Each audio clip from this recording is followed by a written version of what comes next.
fair amount of people of a certain means and wealth that live there. But what about the people in apartment buildings, right? What about the elderly people that were perhaps stuck in their homes and had no way to get out? There's so many story points with this horrible, horrible tragedy. Oh my goodness. It really is. It's just overwhelming. Yeah. It's overwhelming, and I can only imagine those folks, that are directly affected and impacted, what they are experiencing, thinking, feeling, probably just struggling to process what has happened. Yeah, and we are hearing from Congressman George Whitesides. He was talking about the federal response to the disaster. I know that President Biden was here in Southern California yesterday getting a briefing from fire officials and emergency responders, but Representative Whitesides, he also shared his thoughts on the cleanup costs for all this destruction. I think that the combined damages, Alex, will be, well in the tens of billions for this. This is one of the largest disasters that has ever suffered. And that support from the president is going to be absolutely crucial. He made an extra commitment, I think, going above and beyond, and I think that that is going to be super important to, our communities recovering from this, which will take, let's be honest, years. What are you hearing, Mr. Whitesides, from your constituents? What do they need right now? Well, I just left an evacuation center here in Pacoima where people are bringing their pets and, they are scared. They are concerned about the smoke. So far, the evacuation centers on the north side of the county are well stocked with food. I think people want to make sure, particularly for elderly and the young people, that they're managing the air that they're breathing. So if they're going outside, to use a mask. But to stay indoors if they can, and to protect the folks who are the most vulnerable in our communities. And I don't know if you're near a TV screen or seeing this on the stream, but when you see these images and what you've seen in person today, just what goes through your mind on a human level? My heart breaks. My heart breaks. My wife grew up in Santa Rosa, and they had the Tubbs fire where they lost 5,000 homes in just a couple of hours. And we're going through our own version of that last night and today. And it is just, there was a story that the fire chief told of telling one of his best friends that his home had burned to the ground with just the chimney remaining. And it just breaks your heart. And we just have to work as hard as we can to help these folks get back on their feet for the long recovery ahead. That's right, and you hope that that can become a bipartisan thing that both parties can agree on, because that's the last thing you want is when people who are struggling right now get caught up in any kind of politics. That's right. Yes, that's right. Yes. In meantime, a lot of people are talking about the wildfires, of course, on social media. And Amanda joins us now with reaction online. Hey there, good morning. Good morning. I was really appreciating what you were saying about it doesn't matter what your tax bracket is. Home is where you hang your hat. It doesn't matter if it's your humble abode or if it's a home you saved for years for, or if it's a home you inherited. It's your home. It's the place that has all your memories. It brings you solace. And from local LA residents to A-list celebrities, they're all being affected by these fires. This is such a human moment. Many celebrities have fled during evacuations in the area, while others lost their homes completely. Page 6 reports Paris Hilton, her Malibu home burned to the ground. Heidi Montag and Spencer Pratt lost their home. Spencer actually in his car recording himself saying that he watched his home burn down on their security cameras.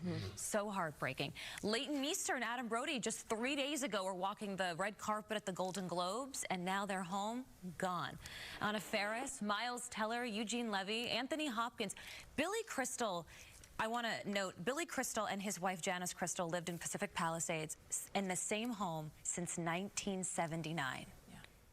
Almost 5 decades in that home. Decades of memories. Decades of memories. Love in that home. Tom Hanks, Rita Wilson, and John Goodman are just some of the stars who had to say goodbye to their beloved homes. Many shared emotional messages on social media expressing heartbreak over the loss of cherished memories. Others like Ben Affleck, Mandy Moore, and Mark Hamill were forced to evacuate. Celebrities like Ricky Lake described their homes as heaven on earth and perfection, now reduced to ashes. Mandy Moore wrote this caption about Altadena because that's the thing. Celebrities live everywhere, right? It's not just the hills. And Mandy Moore saying, seeing her child's school burned to the ground, their favorite restaurants burned to the ground. And some of these homes, these are you know, people, these are families as well.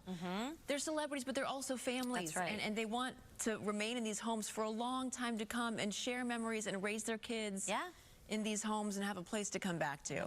And your home, like you were saying, Amanda, too, it's where you hang your hat, whether it's a big hat or a humble hat, or right? a humble hat, but you have memories, you have pictures, you've shared big events and other really cherished moments. You've worked perhaps really hard to attain whatever parcel of land you have. Absolutely. And it's yours. Absolutely. And so to lose it is unimaginable. Oh, it's devastating. It doesn't matter what your tax bracket, how much money you have. No, I teared up at the story that James Wood, actually posting a series of videos on X, but he said that his wife's niece, about 8 years old, KLS 182, Central 186, what line is 250 West Artesia. Here, you know, this is for you to help rebuild. Kids are so pure. Yeah, right. rebuild your home. And that got me glassy-eyed. Showing his home and his neighbors around him homes surrounded by smoke and flames. James Wood says his family evacuated from the area safely, and he commended first responders and members of the community for evacuating the children from elementary schools within the neighborhood. You know what you are seeing is you're seeing all hands on deck here. You're seeing everyone help out. What can I do? Oh, if I don't have the one good thing to come out of any of this, it is that sense of neighbor helping neighbor as much as they can. Absolutely. A church, All Saints in Pasadena, even if those residents weren't evacuated, dropping off food, blankets to those who were evacuated. It's really a time to be a neighbor no matter what area you live in. It's like one of those moments too in life where you can't help but just think, why? Like, why? Why did this happen? Why of this magnitude? Of course. Why? And you want to make sense and try to assemble some sort of pattern to justify why this would happen to all these communities and all these people. And it's just so hard to understand and to process, you know, and I recognize the privilege I have with saying that. And I can only imagine for somebody that's going through this directly impacted what they must be thinking or feeling, or even just trying to process how they feel in a moment like this. I mean, we're a beautiful city, but we are a tough city. We've been through a lot over the last few years. It's the nature of where we live, right? It really is. From the pandemic to earthquakes to fires. The topography. And this fire is actually, if you think about it, and Maria can probably speak to this better than I can, is 2 years in the making, because was it several years ago we had record rainfall, which allowed for vegetation growth, and then things dried out, and then that just became more fuel for brush. Yes, that's absolutely right. Fanned by these Santa Ana winds, hurricane level winds that we received too, Maria, right? With no rainfall that usually accompanies a hurricane. Absolutely. Hurricane force wind gusts, and it wasn't just like one day of this, which we've kind of gotten accustomed to. Oh, we're getting some Santa Ana winds, you know, for a day or day and a half. But this has been consistently at that level for several days now. So that combined together, creating such challenging conditions for our firefighters. You talk about the amount of rain we've had the last 2 seasons, the previous 2 seasons where we had record rainfall, and then now to start this new season, last 3 months, record driest. I mean, talk about the swing from extremes. So that's what we're contending with now, is that the growth that those 2 previous years gave us with all that rain, and now very dry conditions. All right, let's talk about these numbers right now as you are perhaps getting ready to head out the door. Maybe you do have to go to work this morning, right? A lot of us do. 34 degrees currently in Santa Clarita, 47 in Burbank, 46 in downtown LA, 53 in Santa Ana, 36 in Big Bear. The arrows, notice these are the wind barbs that we like to look at. Slower, it is moving not quite as fast as it has been. Current sustained winds, again, very encouraging, very different from what we have been talking about the last couple of days, really since Tuesday morning.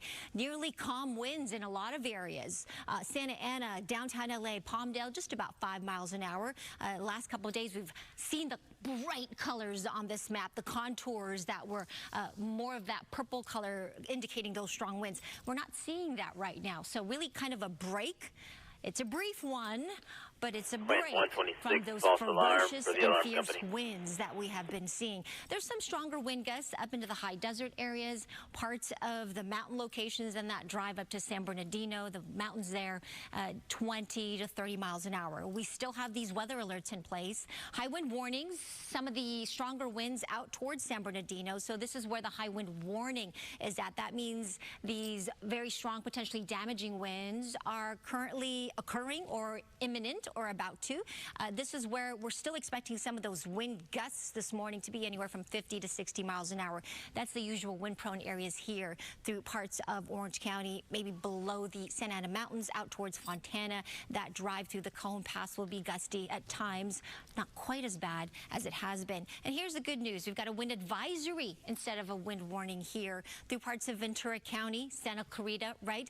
Winds now 20, maybe miles per hour to 40 potentially here today with some hazardous driving conditions. The gusts nearing 50 miles an hour. So hopefully, yes, those fixed wing aircraft, those assets that the fires will need addressing will be flying this morning and into the afternoon. High wind watches. So this is what we're doing. We're watching this area here for another round of gusty winds, and that is going to come later tonight into tomorrow. And of course, the red flag warnings pretty widespread still, so do not let your guard down. Be ready. Remember the plan, that ready, set, go fire plan that you must have, because it can erupt at any time when we consider these strong winds we're expecting. So the winds have relaxed because this area of low pressure has pushed off to the east. That gradient or pressure difference between that and this area of high pressure has weakened. We're still getting an offshore flow because of this ridge of high pressure nearby, but it is going to strengthen as it settles over the Great Basin, and that's why we're expecting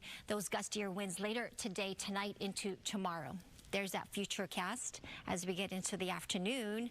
Notice those bright colors again and those stronger winds. So this is the window of several hours until later today that firefighters have. I'll go over the rest of the forecast, show you the 7-day in just a few moments. Back to you. All right, Maria, thank you very much. Well, we've talked a lot and showed you all a lot about homes that have been damaged and destroyed as a result of these fires, but also many local businesses, many mom and pop businesses have also been destroyed. And let's get back out to Gigi in the Palisades to give us some more insight there. Good morning. There is so much loss, Melvin and Jen here. Big businesses, small businesses. Let's start with this. Casa Nostra Trattoria. We're on the 15,300 block of Sunset Boulevard here. This is such a popular Italian restaurant. If you live in the Palisades, even if you don't and you like Italian food, you have probably eaten here at one time or another. They have a beautiful, or had a beautiful patio.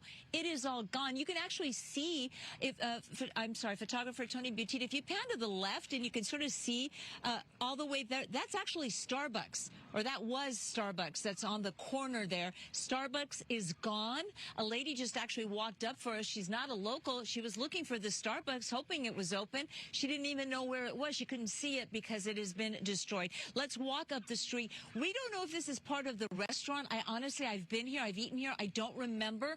But this is destroyed. And I want to show you what once was Bank of America. This is just all mangled metal now. There may have been another business here. Unclear. No signs. Everything has just been destroyed. Take a look at the Bank of America ATMs. They've basically just melted, when we assume with all the money inside, but they're gone. And then we walk towards the main branch doors here, again on the 15,300 block of Sunset Boulevard, and look inside. Everything is gone. And one of the questions I had for my photographer, asked him if he knew, what happens to the safe? I mean, we're always told to put our valuables, our treasures, in the safe. What happens when a bank burns to the ground? Does the safe remain standing, or is the heat simply too intense and everything inside is destroyed? Melvin, you mentioned very important mom and pop businesses. Take a look. We're going to cross the street in our next live shot. But all of those businesses that you see destroyed, those are small shops, family owned. We're talking about a hair salon, a nail salon, a gymnastics studio, Palisades Flowers. They are all gone. Those are all small businesses. How they will survive this? Well, that remains to be seen. But a lot of destruction here on Sunset Boulevard in Pacific Palisades, including this very popular strip mall. Again, the Italian restaurant, the Starbucks, the Bank of America. And this is just one of several banks that have been destroyed here in the Palisades. We will send it back to you, and we'll have much more coming up on Good Day LA. That is just, Gigi, that is just surreal to look at. Yes. It really, you talk about Hollywood, it does look like a movie set. It really does. I just drove by there on Saturday. Yeah. Oh. We still have her. Look at that. It's just metal. You can't even begin to see where one business started, the other ended. And if anybody knows what happens to the safe, can you just send me a message on social media or call our station and let me know? I'm just curious because, you know, we're always told, don't keep your valuables at home. Put everything in the safe. Right. Put your important documents at the bank. Keep everything in the bank. What happens when a bank burns down? That's a good question, right? That's right. And we're looking at, Gigi, just so as we're talking to you, Stu is overhead in Skyfox, and we're getting some of the first. Oh, okay, well, somebody's overhead in in a helicopter. It's not Stu, my bad. Who has given us aerial perspective, Gigi, of the scorched Pacific Palisades, pictures that we weren't able to see yesterday, naturally, because of those raging Santa Ana winds. Look at this. And now this morning, as the sun begins to rise, and Gigi, it is just extraordinary. And then Gigi, you see some homes, and I'm sure you saw this on the ground firsthand, some homes and businesses that are just untouched, almost. And then everything around that area is scorched. And actually, walk with me, photographer again, Tony Butita. I'm always dragging him along with me as I see things to show you. Look across the street, U.S. Bank, and all those shops right there. I think we see Saint Laurent across the street. All of that appears to be, anyway, maybe smoke damage, maybe some other damage deep inside. We're also watching as a convoy of firefighters arrives, a new convoy from Happy Valley Fire Department. Excuse me. I know. Yeah. It's pretty bad out The there. air quality is a little bit tough, but we see Happy Valley Mountain Gate Fire Department. These must be maybe from Northern California. I don't know where these cities are, but they have put together Shasta. So maybe from Northern California, they're just rolling in to assist our local firefighters. But you see the shops across the street, they all appear to be in touch. As a matter of fact, it appears that they have power. There's no power on this side of the street, but they're all lit up. So maybe power has not been shut off. Fire on alarm that side. 42, It's just quick wherever 4, the embers decide to 4800 go. Delta Avenue. Right. Is what goes up. And fire companies from all across various states. Donald Payne, have last come 33, to help Engine 140, and to squad help us 33. here That's right. It's in a Southern multi-state effort. Multi-state effort. Yeah, Gigi. Yeah. A mutual aid situation. It is amazing how coordinated they are, how the local fire departments in different regions. Clark County, Nevada, they've put together a battalion, a squad made up of different trucks, different firefighters from their local smaller departments. So one department says, we'll send the water tender. Another department says, we'll put in the engine. Another department says, we'll send a ladder truck. And they put together a unit, and that unit travels to wherever they're needed to help out the local fire departments. It's so, you know, what's extraordinary is to see these well-known establishments, as we've talked about, that are cornerstones in this community that are now no more, that are gone. And I think that for many people, the fact that this was such a well-populated community, the Pacific Palisades, many of us would think that, oh, a fire couldn't necessarily get here and take down this community, and yet it has. But there's so many people out there who have just even if it's flashes of memories that they have at some of these areas. Like, you know, my daughter had her graduation ceremony here, or there was a wedding dinner that was held, you know, in some areas. This is my coffee shop. This was just where I used to go. It's any number of things. It's just devastating to see some of these well-known areas that no more. There are no other words for that. That's right. Casa Nostra is such a popular Italian restaurant here on Sunset Boulevard. I mean, so many folks know it. So many folks meet here to have dinner, and not necessarily just local folks, but you meet people here for dinner. They were well known for their patio, their service, their food, and it's gone. And we have to imagine it is a smaller, independently owned business affected. And if you're the business owner that had to watch this happen or now go survey the damage, oh my goodness. Oh, we can only imagine. Look at the inside. The restaurant We're going is completely available gone. here soon. Gigi, thank you for your reporting out And there. to the This is left. To the left. Go ahead. To the left. Thank what? you. Yeah. Okay. No, I was just going to say to the left, now blended into the Italian restaurant, is the Starbucks. Of course, Starbucks is a corporation. It will be easier for them to rebuild, most likely, if they choose to rebuild in this community.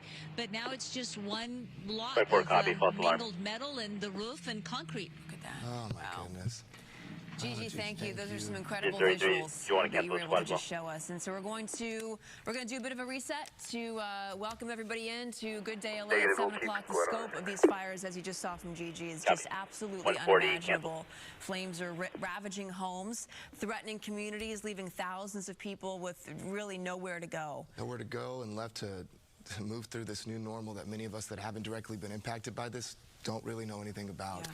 Fire crews are stretched really thin, as you can imagine, as we have been reporting, as they face devastating conditions all across the Southland. Roxy is here with us. She's got the latest on all the fires. Hey there, good morning. 4 major fires that are now burning. Yeah. That's right, yes. And then you see some of these spot fires, which make people nervous, right? Because they don't know what the Studio potential City. right. We're going to get to the one in Studio City. That was the one that the community there was on edge, like, wait, are we next? Do we have to evacuate? Right.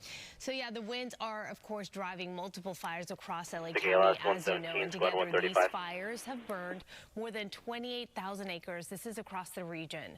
Some 130,000 people have been told to leave their homes or to get ready to do so. And there is zero containment in many of these areas. Let's begin with the Palisades fire. It has scorched over 17,000 acres, reducing more than 1,000 structures to ashes, just ashes. LA Squad 101 will take containment that with full this arrest in fire. our And the area. fire does continue to force tens of thousands to stay away under mandatory evacuation orders. LA There Squad are 101 will another switch with whoever's 13,000 going to the buildings unconscious. in the path of danger. Moving over to the Eaton Canyon above Altadena, 5 people have died. This fire has exploded to over 10,000 acres. Some 100 structures are destroyed. More than 32,000 people are under evacuation orders, including parts of Pasadena and Altadena. The Eaton fire is 0% contained as well. There is a bit of good news. You could say the winds that drove the flames are easing at this hour, but of course that can change. Angel The Hearst 183, getting fire your squad. in Sylmar Break has engine now 6040, burned get squad 101. 855 acres. This fire started near the 5 and 210 freeways. This forced evacuations across the region. More than 44,000 people have been ordered to leave their homes. Evacuation zones do extend to Santa Clarita and the Newhall Pass. The Hearst fire is now at 10% contained. The Sunset Fire has burned 60 acres in the Hollywood Hills. There is 0% containment here. Flames are pushing toward Hollywood Boulevard. Most evacuations, though, have been lifted. Evacuations in areas north of Franklin Avenue will be lifted shortly, coming up at about 7:30 this morning. There is an evacuation center which has opened at Pan Pacific Recreation Center. So this is something, if it's near you, you can take advantage of that. Speaking of Melvin and Jen, that Studio City fire, right? So the massive fire erupted there. Flames engulfed a 4-story home on Sunswept Drive. We were watching this live yesterday as it was happening, and it was just really tough to see. Those flames then spread to nearby brush and buildings, and more than 50 firefighters quickly were able to, thankfully, get this fire under control. There was some damage, though, to surrounding structures. No injuries were reported there. So yes, many people just on edge, people who live in Studio City who were near the fire, didn't know if they were next or if they would have to be evacuated. I know some people and they were telling me, you know, I don't even know if I can sleep tonight. I don't feel comfortable going to sleep tonight, closing my eyes, not knowing what can happen next. So we have incredible video that we've been sharing with you throughout our coverage, of course. This right here, though, I want to share with you is from a firefighter's perspective. This video sent to us from a firefighter who's been right there on the front lines.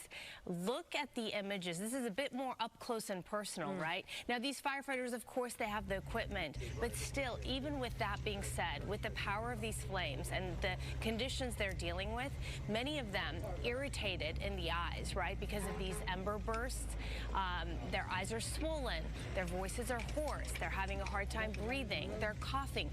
Imagine for hours and hours and hours not getting any relief and having to be in these conditions. If there's another caller 102, of course, we can when take it comes to some of the issues we've been discussing as well, with the lack of water, the frustration of making these tough calls. Ellie, disregard, that's, we're in 101 area. Run toward this building or this building? Which one will be a total loss and is pointless to even put our resources? These Ellie, are copy, speed, false alarm, disregarding. It's strategic from the ground and from the air, too. Look at this one. Look at this drop.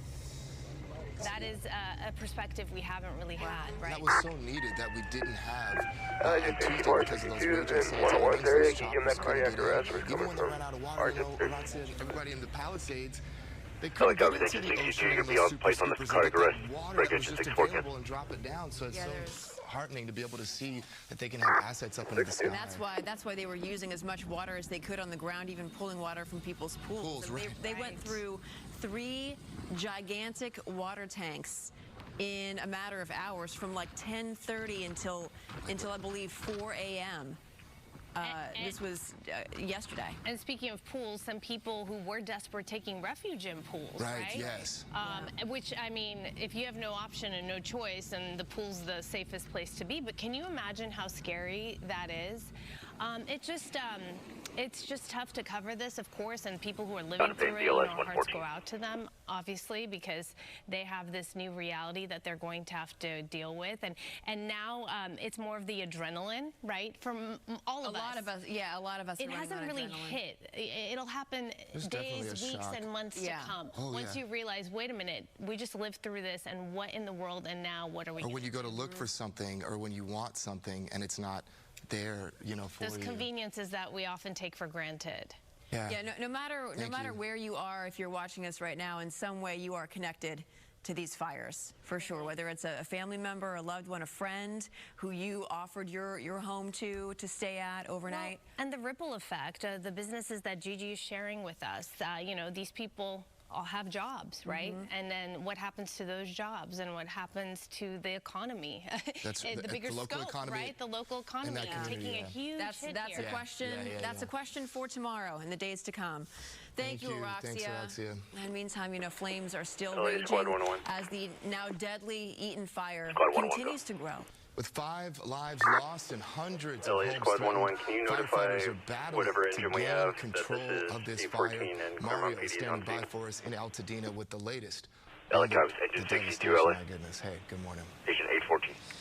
Hi, Melvin, Jen. We continue to see that large plume of smoke coming from the hills above Altadena, and we're now showing you more of the hundreds of structures that have been damaged here or destroyed. We're now looking at someone's home, or at least what's left of it, 2135 North Lake Avenue. There's a vehicle here in the driveway that got a little damaged, a barbecue grill, an air conditioning unit, but other than that, there's really not much that we can recognize here. You see 2 vehicles here that were left torched as well. So we were looking at some of the pictures online, what used to be here. It looks like there was a single-story home, and just behind it, a guest house. Completely gone right now. And I want to have Carlos Jacinto show you some of the activity right next door. There's a power pole right here, a utility pole that was snapped in half during the fire as those flames were rushing through. That's what we've seen here around this neighborhood. A lot of power lines and trees that have come down and left burned here, some in the middle of the street right now. So this is a home, and then over this way, we have a few more businesses. So what you're looking at just behind these trees, this is actually a home decor store at 2141 North Lake Avenue. And then you have the Altadena Boys and Girls Academy, a preschool right next door, a chiropractic office, and also a restaurant a little farther down. This is all right across the street from Charles Elliott Arts Magnet Academy.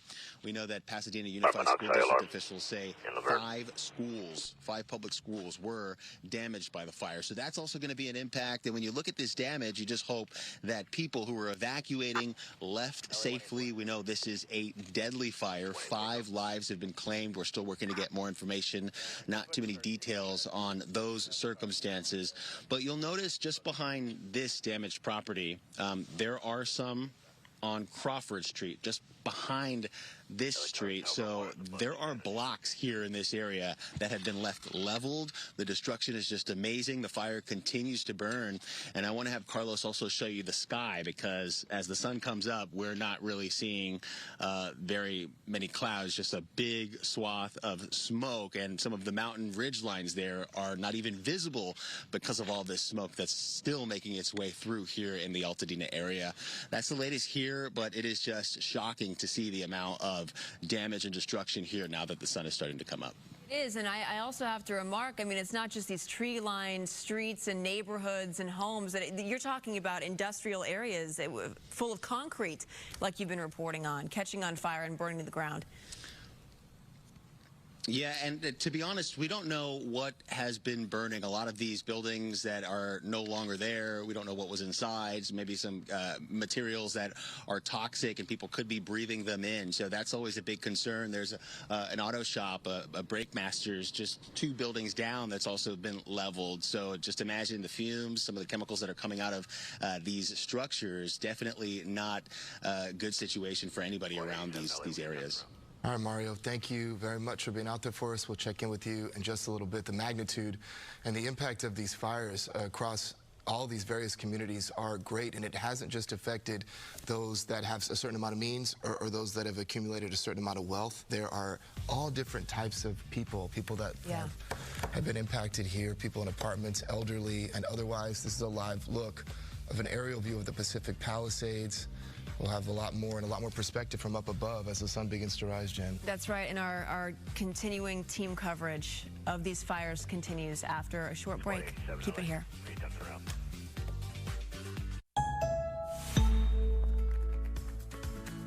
Embrace the journey, where each moment turns into a cherished memory.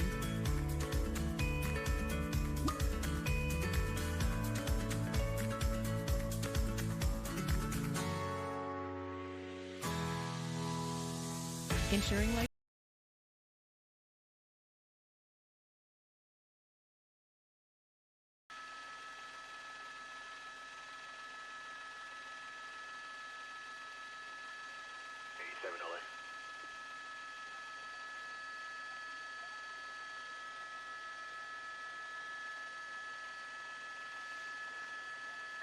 Go for 87.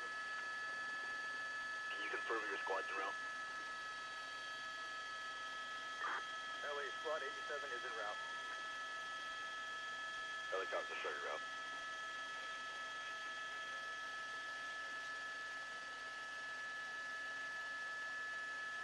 Investigation outside 43.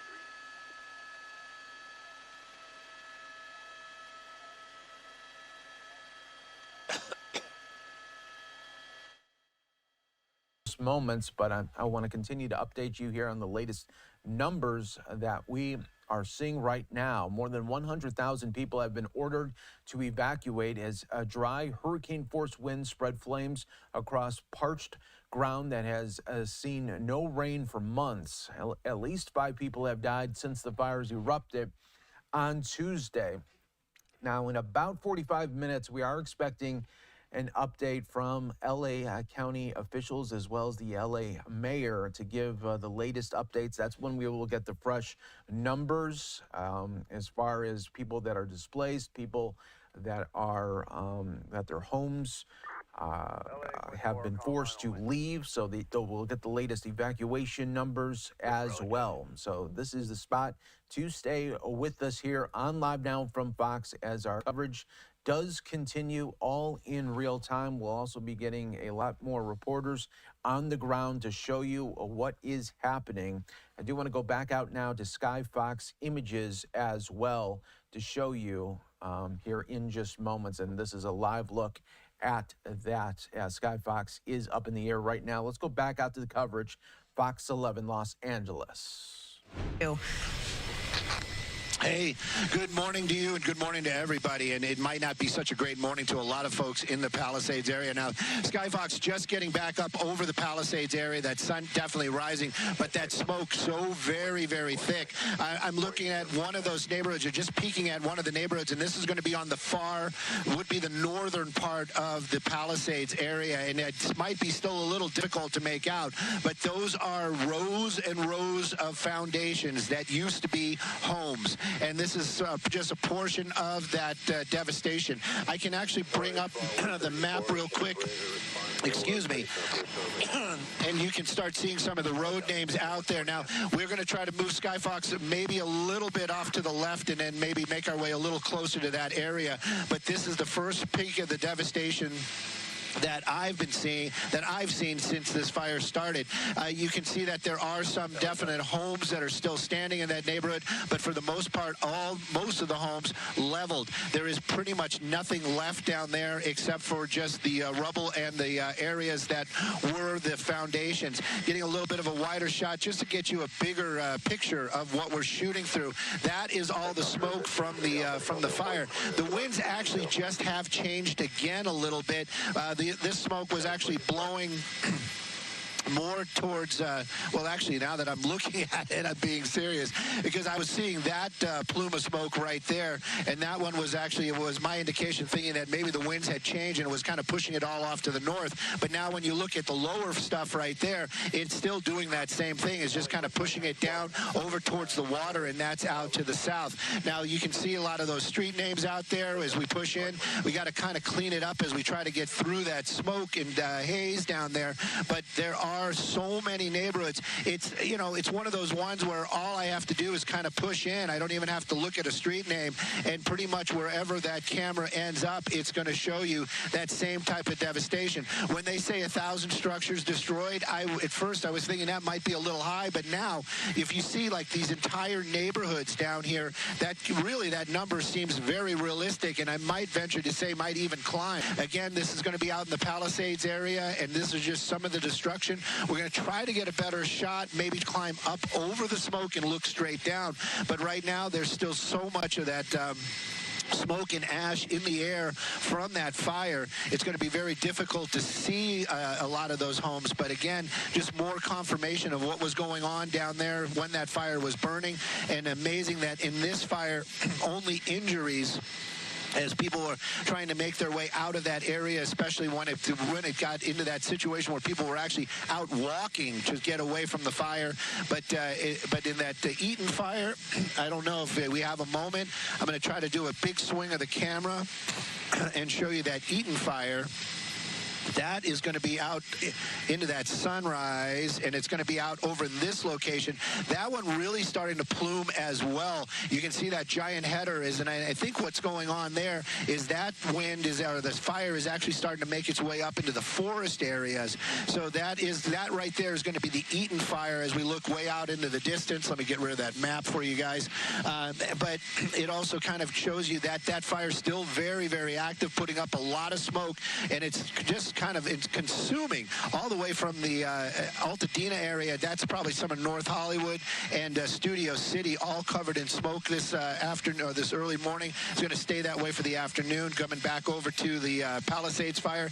This one's still very active as well, but that firefight continuing, and hopefully they're going to start getting aerial assets out here and start taking care of those hot spots up in the hills. Yeah, you know, it's the air quality, no matter where you are in our viewing area, you're going to be impacted by this. We talked to an allergist yesterday, in fact, who said that if you're outside, you should be wearing one of those masks, the ones that we used during COVID times, if you remember, and if one's available to you, that is, because you don't know what's burning in these fires. Mario was showing us an auto body shop that went up in flames. That's right, yeah.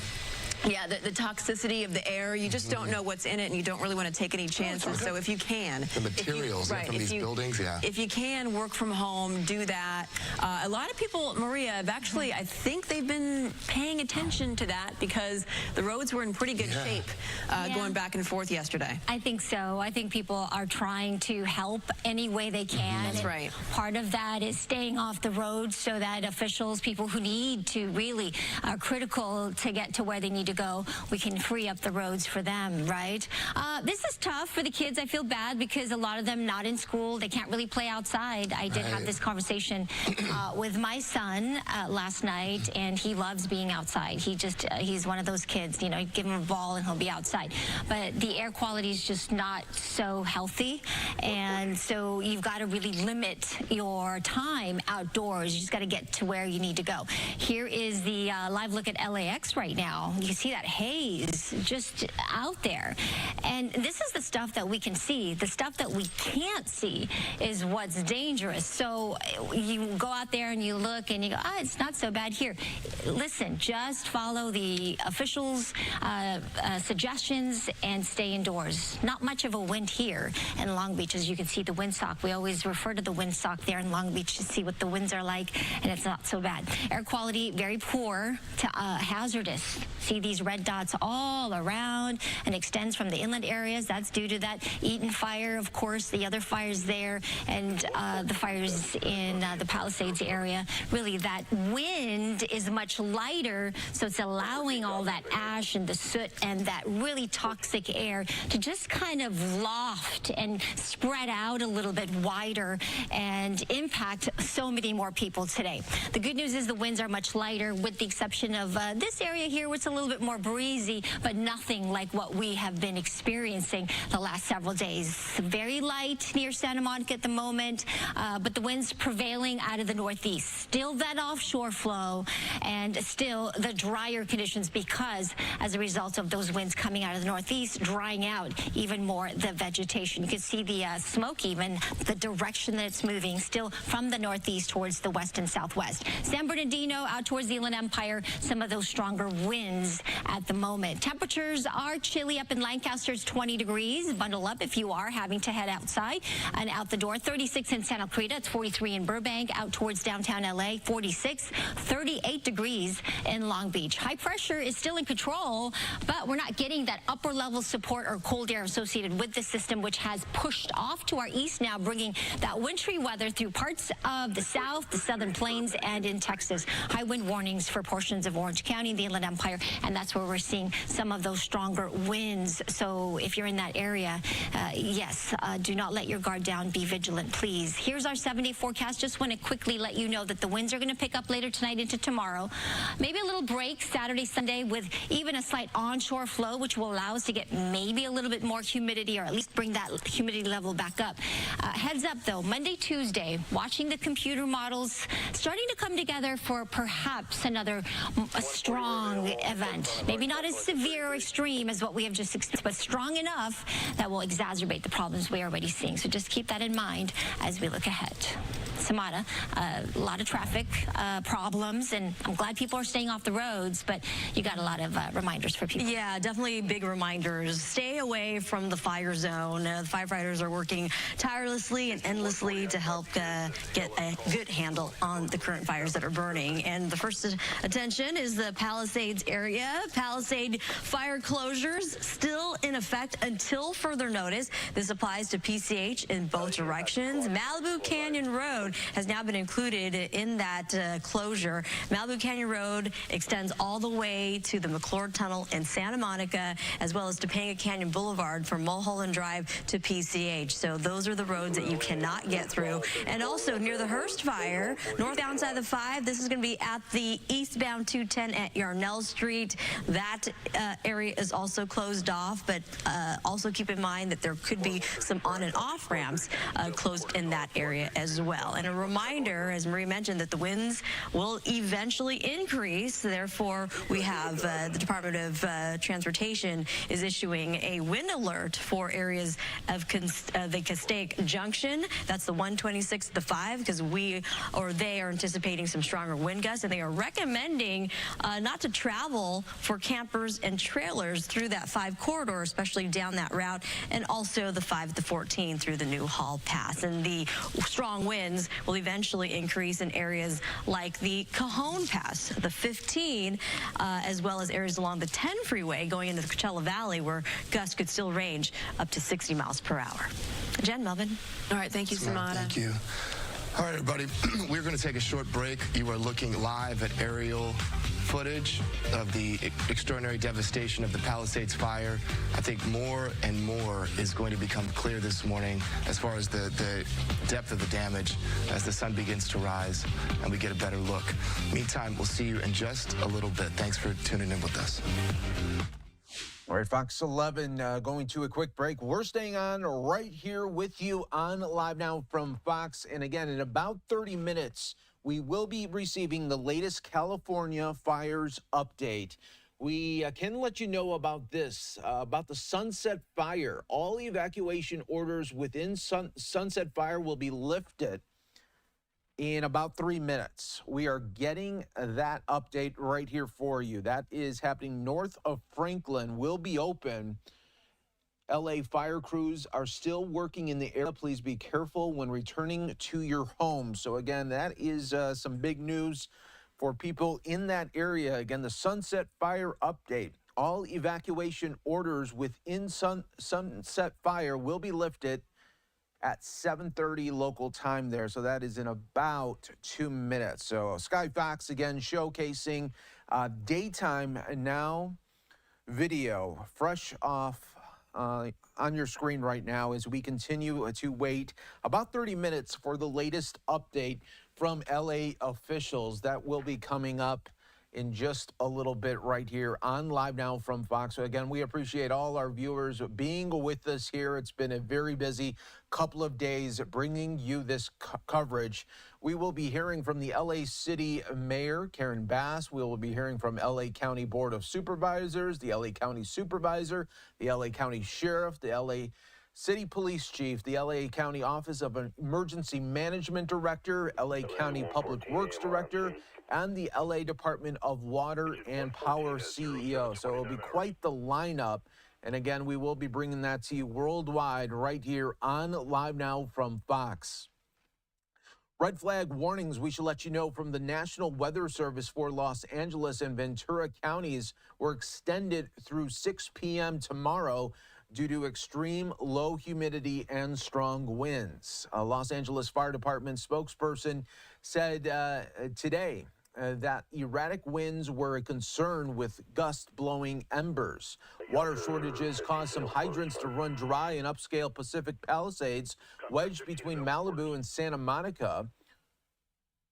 Firefighters are doing what they can to save lives and then focused on what they could to save structures, whether there was water in the hydrant or water had to be shuttled in. The LA Fire Department overnight lifted most of an evacuation order that was issued due to the Sunset Fire raging just above Hollywood Boulevard. That 43-acre fire was 0% contained as of this morning. On the west side of Los Angeles, the Palisades fire consumed over 18,000 acres and hundreds of structures in the hills, racing down Topanga Canyon until reaching the Pacific Ocean on Tuesday. So again, we'll be continuing to be here with you on Live Now from Fox. Let's go back out to more coverage from Fox 11 Los Angeles. My goodness, I know that it's tough for Stu to see beyond the smoke and the haze and everything, but you do see some of these homes remain intact, luckily enough, but then in other neighborhoods, it is just absolute, a flattening of just blocks and blocks of homes. Historic landmarks and hundreds of homes are now gone. Let's go to Gigi Graciette. She has been reporting for us there on the ground all morning long. Some stunning visuals, Gigi. You know, we're on the 15,000 block of Sunset Boulevard. We were across the street, Casa Nostra, the Italian restaurant, Bank of America, Starbucks. That is all a total loss. Now we've crossed the street and we're at smaller businesses. You were looking at what once was Palisades Flowers. Flowers, the only thing indicating what this business was. We have to imagine this is family owned. This is a smaller business. Be careful, photographer Tony Butita. There's a lot of debris, a lot of raised concrete here on the street.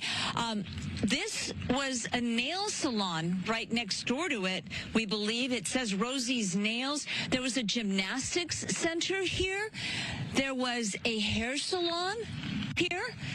I can't tell where everything was, but these are smaller businesses.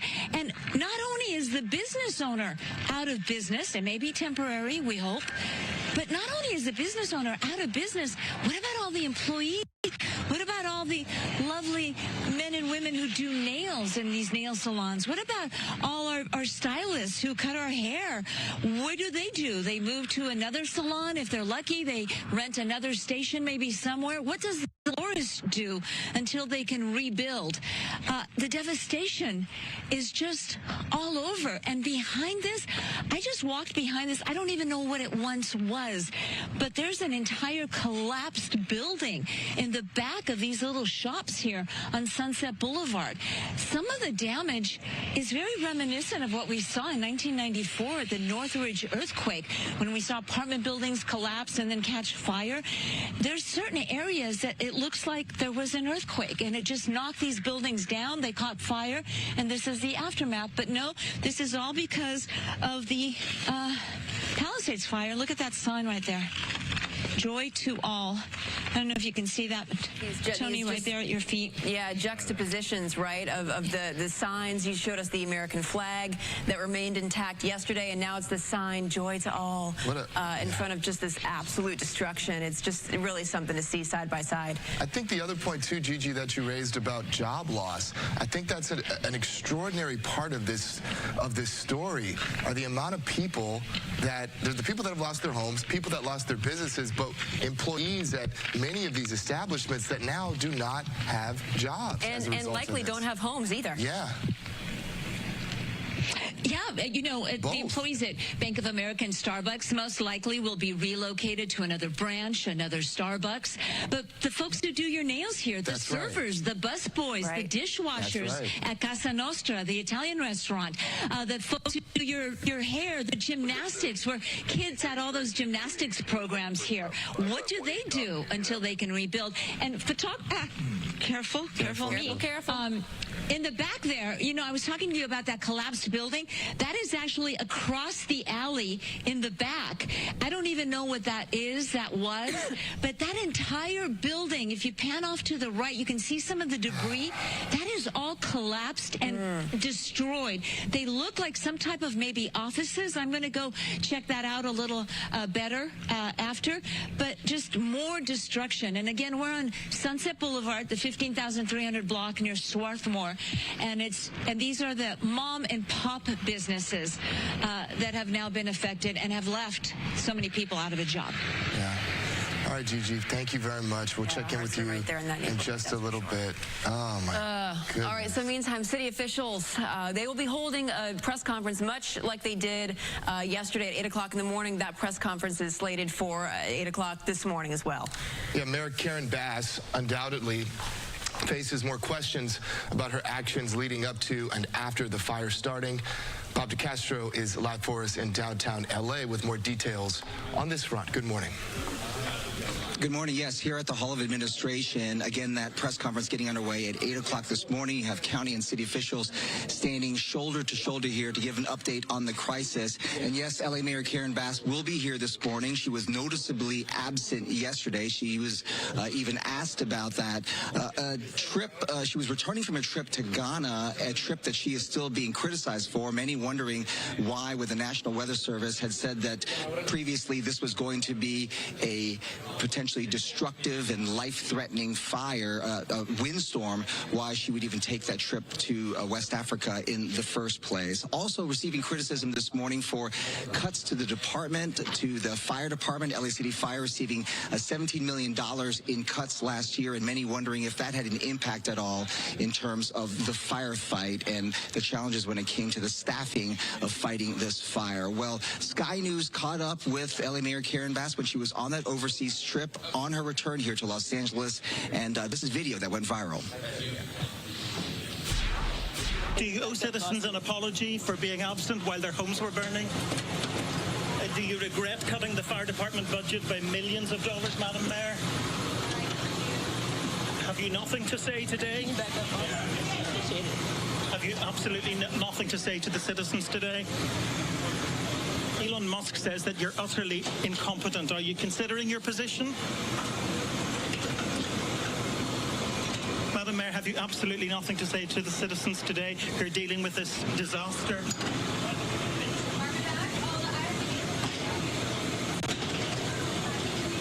apology for them?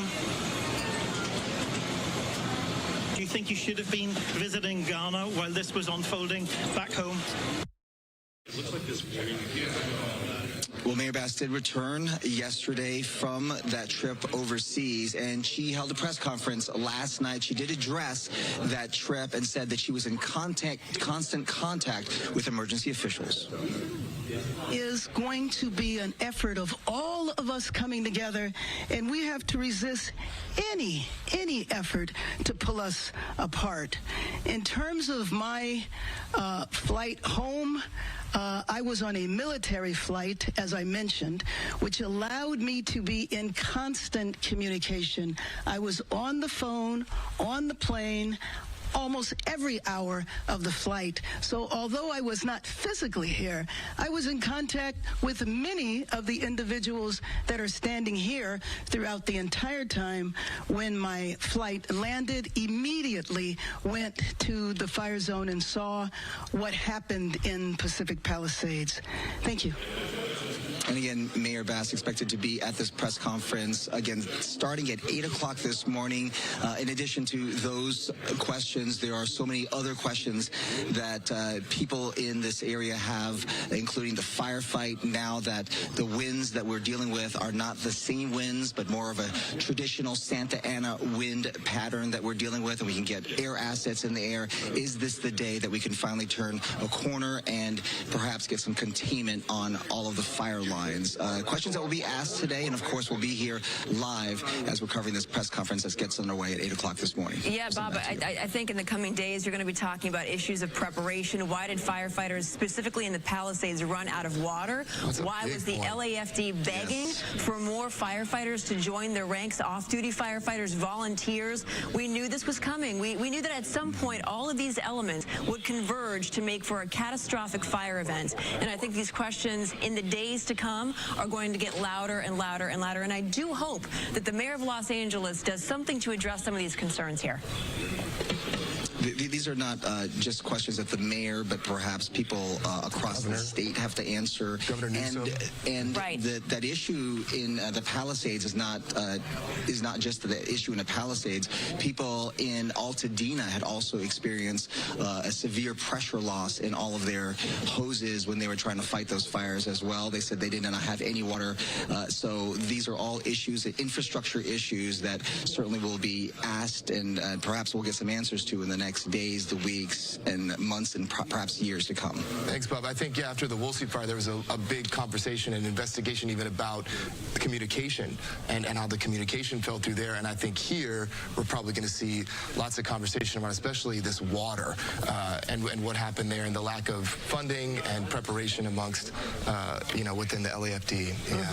Yeah. All right. Thank you. And we'll be taking that press conference live as it happens, set for 8 o'clock. And they were very prompt, we should say, yesterday when that news conference started, so 8 o'clock. And I want to clarify something. The lack of preparation to support the firefighters that we're trying to fight, because we're very grateful for, I just want to be very clear about that. They are doing the absolute best and they were left helpless in many situations, those poor men and women just trying to do their job. They needed support. And going above and beyond. You're seeing videos of them helping pets, trying to bring out some belongings. Leaving their families behind. That's right. And many of them who probably experienced loss, extraordinary loss in their own lives, that weren't able to tend to their homes or their families because they were protecting structures and protecting all the residents across Southern California. We cannot say thank you enough to these brave men and women for everything that they have done against extraordinary odds. And I have to say, some words from the mayor, and in that situation when she stood silent for a full 2 minutes while she was getting, a grilling from that Sky News reporter, but saying something about the gratitude for these firefighters, and our hearts go out to some of the people who have lost everything. Something would have been nice. Some words. The firefighters have been working, some of them over 24, 45 hours. Absolutely. I texted one yesterday, Cameron, LAFD 88, checking in on him, and he got back to me over 12 hours later. He's like, sorry, just now getting a chance. And what they're seeing and what they're experiencing right in the midst of harm to protect structures as best they can, people's lives as best they can. Thank you to all of the brave men and women out there. Thank you from all of us. Thank goodness. All right, Amanda, what's up? Well, you know, we've heard the saying, stars, they're just like us. And this is such a moment where we are seeing that, from local mom and pop shops to some of our favorite stars. Everyone is being affected somehow by these fires. Many have fled during evacuations in the area, while others have lost their homes completely, all their memories. I had a friend from college just text me a picture of what stands from her house. Every photo gone. Page 6 reporting Paris Hilton, Heidi Montag, Spencer Pratt, Leighton Meester, Adam Brody, Anna Faris, Miles Teller, Eugene Levy, Anthony Hopkins, Billy Crystal, Tom Hanks, Rita Wilson, and John Goodman are among the stars who have lost their homes. Many shared emotional messages on social media expressing heartbreak over the loss of such cherished memories. Others, like Ben Affleck, Mandy Moore, Mark Hamill, were forced to evacuate. Celebrities like Ricky Lake described their homes as heaven on earth and perfection, now reduced to ashes. Actor James Woods posted a series of videos on X showing his home and his neighbors' homes surrounded by smoke and flames. Woods says that his family evacuated from the area safely.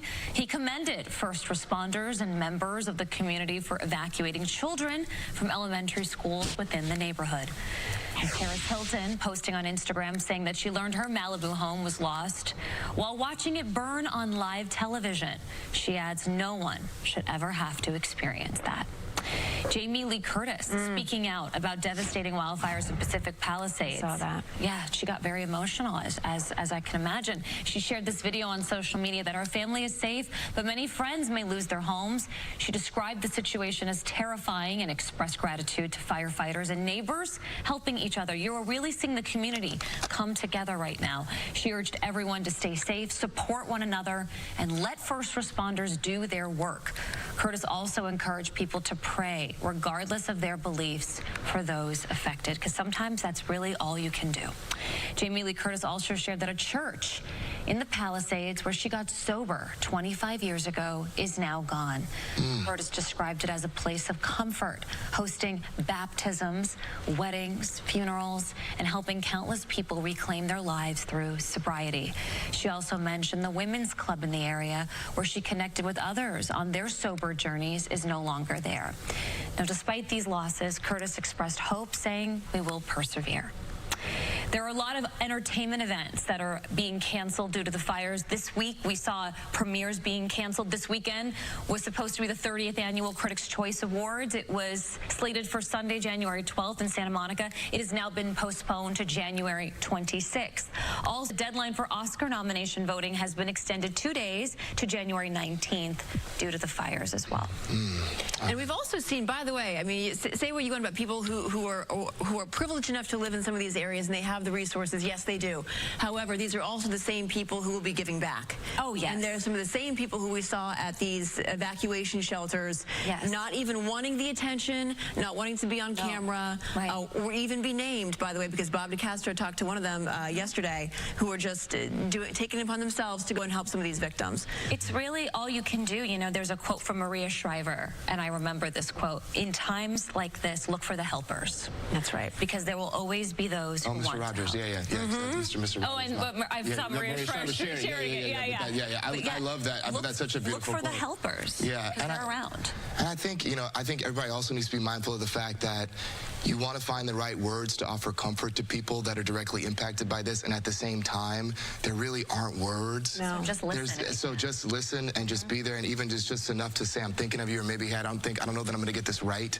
Yeah. Because people are going through a lot, man, and a new normal that we know nothing about, especially if you've had direct impact. So let's get over to, we're going to go to commercial break. We're going to take a short break. We'll be right back, everybody. Yeah. More coverage after this. All right, as their coverage goes to a short break, we are staying on with you here on Live Now from Fox. Again, more Skyfox images to show you, and we are awaiting that update. Less than 15 minutes away from L.A. County officials. We'll have the L.A. mayor taking a lot of questions, as you can imagine. We do want to give you updates, though. Red flag warnings from the National Weather Service for L.A. and Ventura counties have been extended through 6 p.m. tomorrow due to the extremely low humidity and strong winds. The LA Fire Department spokesperson said that erratic winds were a major concern with gusts blowing embers. We also can tell you that whipped up by fierce winds and fueled by bone-dry conditions, 3 major wildfires were burning around LA, killing at least 5 people and forcing residents, including many Hollywood celebrities, to evacuate by car or on foot. Water shortages have been a major issue here with this fire, and it has caused some hydrants to run dry in upscale Pacific Palisades, wedged between Malibu and Santa Monica. Officials with the fire departments have been saying that they are trying their best to save lives and then focused on what they could do to save structures, whether that there was water in the hydrant or it had to be shuttled in. At least 6 separate wildfires have been burning in LA County as of this morning. 3 of them were listed at 0% containment, including the Palisades fire in the west, the Eden fire in the east, and the smaller Sunset fire in the Hollywood Hills. And again, everyone, if you're just joining us here on Live Now from Fox, we appreciate all our viewers being with us. We'll get you back out to Fox 11 Los Angeles as soon as they come back from their break. And we're about 12 minutes away from the latest update from LA County. That live, raw, and unfiltered, when that does get going, we'll be hearing from the LA County Board of Supervisors, the LA City Mayor, LA County Supervisor, and the LA City Fire Chief, among others, from LA County. So again, these are Skyfox images bringing you this morning of just some of the daylight that we are seeing from this devastation that started back on Tuesday. And it's been a hard 48 hours for people in Southern California. More than 100,000 people have been evacuated. Let's go back out now. More coverage from Fox 11 Los Angeles. Encouraged by this, the wind reports right now, very, very favorable for firefighters. Nothing like what we've been talking about the last couple of days. Really light winds to 3 miles per hour here in downtown LA, 8 miles an hour in Oxnard. Some breezier conditions on that drive up to the mountain locations out towards the Inland Empire, maybe Fontana, that area there for the home pass. We're looking at some gustier winds. But we're watching this area of low pressure that really helped bring in all that cold air from Canada, gave us that extra added support in terms of driving those winds out of the northeast. Well, that low is pushing off to the east, and that's bringing some wintry weather through parts of the south. High pressure, though, still in control, so we're still getting that offshore flow and that clockwise flow of air around that area of high pressure, although much weaker. So we'll call it breezy conditions today for some areas. Now, here's the bad news. As that high strengthens a bit as we get to the afternoon and evening, the winds are due to increase. Those wind gusts are going to get gustier tonight into tomorrow morning. So we do have those weather alerts that are still in place, and of course red flag warnings have been extended. I wouldn't be surprised if they get extended beyond Friday, but for the moment that means critical fire weather conditions will continue throughout a grid area over SoCal. And then as we look ahead, perhaps next week, Monday, Tuesday, maybe another round of some stronger and gusty Santa Ana winds. Air quality alert, of course, big area here where we are encouraging you to stay indoors, please, because of the toxic air that's out there. We need the rain. We need the rain to extinguish the fires, but we also need it to clean out the atmosphere, and we're just not getting any this season at all. Look at this. Trace amounts in October. We had barely any rain in November, less even in December. January, typically the second wettest month of the year, we've gotten 0 rain so far. So this is adding to the problems that we have right now. Consider last year when we had well above seasonal average in terms of the rainfall. So all of that became vegetation, which has become fuel for all these fires. Just quickly, we have a La Nina weather pattern, and when we get that, typically we don't get much rain, and that's why it's much drier here in SoCal. High wind warnings for portions of Orange County, the Inland Empire. Here's your 7-day 70s today for that high temperature. Back to you. All right, thank you, Maria. Yeah, we were just talking about a lot of help for some of these fire victims if you don't know where to go. A lot of like peripheral assistance is the best way to describe it. If you can't cook, if you don't have any power. A lot of businesses are actually offering these free services for some of the fire victims out there. And also, you know, many young people that are relying on meal service at their school, especially within the LAUSD and those schools that are in the Palisades community. There's locations that are still allowing students to still get their meal service. And that being said, a lot of people impacted in ways that we all may not be thinking about. Brooke is joining us now with a list to offer some support. Good morning. Hey there. Yes, so there are a lot of different aspects of help out there. I think many people, you know, when you're impacted by these fires, sometimes you don't even know what type of help you need. That's right. You know you're just trying to think of the day-to-day. You don't even, you're just kind of in a panic. And so, you know, hopefully this will help kind of jumpstart things, you know, going on as so many people are dealing with just absolute devastation. Uber and Lyft right now, they're offering free rides to temporary shelters. You do need to use the promo code WILDFIRE25 for Uber and CA Fire Life 25. Both of those are just one word, by the way. That's the one for Lyft. And here's the thing. I want you to keep this in mind because there are limits, and I just don't want you to be in a panic and get surprised, okay? Uber's ride has to be $40 or less. And for Lyft, you can get 2 rides up to $25 each. And, you know, I just don't want people to get in there. You know, they need to get somewhere, and it's a little farther away than they think. It's a $30 ride, and they don't understand why they're charged $5. Right. And also, you need to know, in case you get an error, Lyft is only going up to 5 riders. And also worth it to take a screenshot, by the way, of what you see on the screen. Yeah. Well, we'll have that for you though throughout the put it up again. Sure, yes. Airbnb.org is working with 211 LA to provide free temporary housing to people who have been displaced from their homes or forced to evacuate because of these wildfires. You do have to fill out an intake form with 211 LA to be approved, and we have that information on our website, foxla.com. For more short-term, really just immediate help, every Planet Fitness in our area that is still open is offering free access to their showers, locker rooms. You can actually stop in and use their Wi-Fi, charge your phone or other devices, or even just relax for a bit in their massage loungers. This is for anyone impacted by the fires, including first responders, and you do not need a membership, okay? It is free. Once again, just keep in mind some locations have been forced to close because of the fire, so you want to make sure you go to an open location.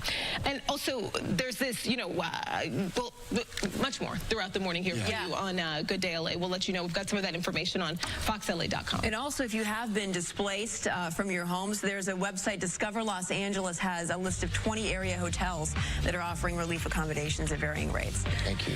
We'll be back.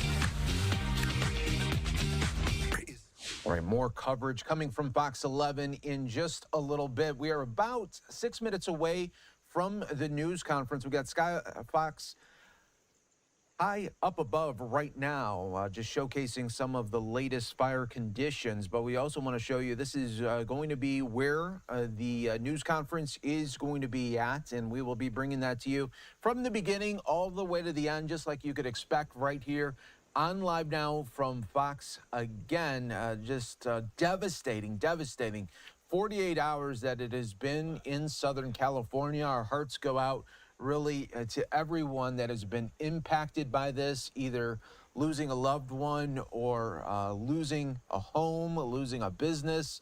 It has to be such a terrible time for so many, and it's just the start of the new year, and it's just this terrifying wave of wildfires that is squeezing LA on multiple fronts, being pushed closer to the symbolic heart of the U.S. film industry today after a new fire ignited in the hills overlooking Hollywood Boulevard and its Walk of Fame. The crescent of flames squeezing Los Angeles, including a huge fire between Santa Monica and Malibu on the city's western flank, and a big area in the east near Pasadena was so expansive that it was visible from space as a huge pincer. More than 100,000 people have been ordered to evacuate as dry hurricane-force winds spread flames. Also, a parched ground that has seen no rain for months. At least 5 people have died since the fires erupted on Tuesday. At least 6 separate wildfires have been burning in Los Angeles.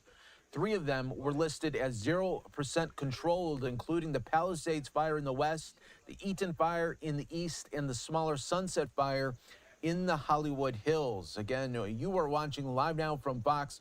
We will get back to Fox 11 Los Angeles in just a moment.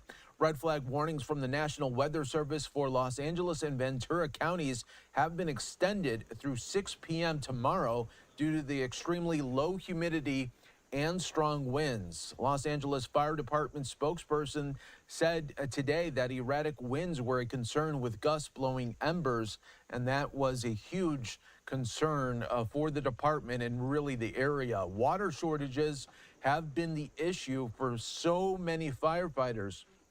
Some hydrants have been running dry in upscale Pacific Palisades, wedged between Malibu and Santa Monica, and that has been an issue, of course, fighting these fires. Let's go back out now. More coverage from Fox 11 right now on Live Now.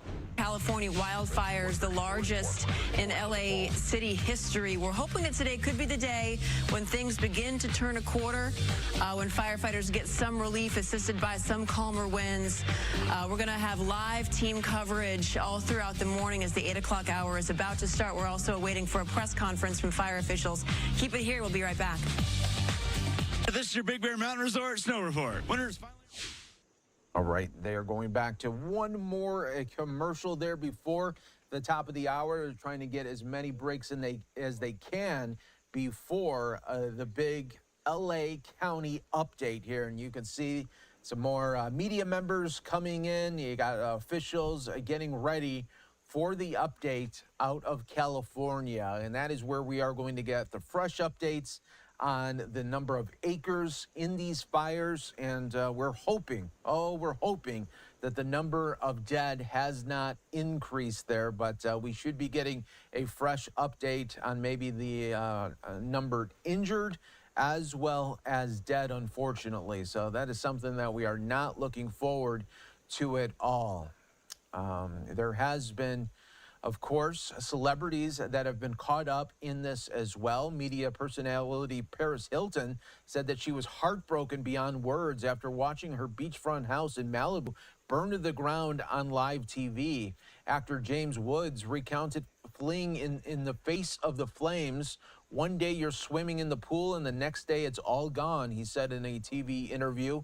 He wept as he described a niece who came out with her little Yeti piggy bank for us to rebuild our house. Some residents ventured back into areas the fire had already swept through, where brick chimneys were left looming over charred waste and burned out vehicles. The remnants of a tattered and scorched American flag flapped from a pole here. Let's go back out now to the images of Skyfox. I know a lot of people want to continue to see that as we are watching these really fires just really pick up at random spots, and it's random because you just don't know where these embers are going to be flying, and you don't know what the next thing will just be starting to go up in flames. And that has been just the hard part for so many of the firefighters that have been just doing grueling hours. They have to be just absolutely exhausted at this time, and we are really thinking about them. They are true heroes in this all. Remember, if you lost, your home, or you lost belongings, you lost a business, but if you still have your family, that is the main thing going forward. Now, let's go back out to Fox 11 Los Angeles as they start the new hour here on Live Now. The Eaton Fire in Altadena and Pasadena, the Sunset Fire in the Hollywood Hills, and Hearst Fire in Sylmar. Hundreds of thousands of residents have been ordered to leave their homes as flames threaten thousands of structures.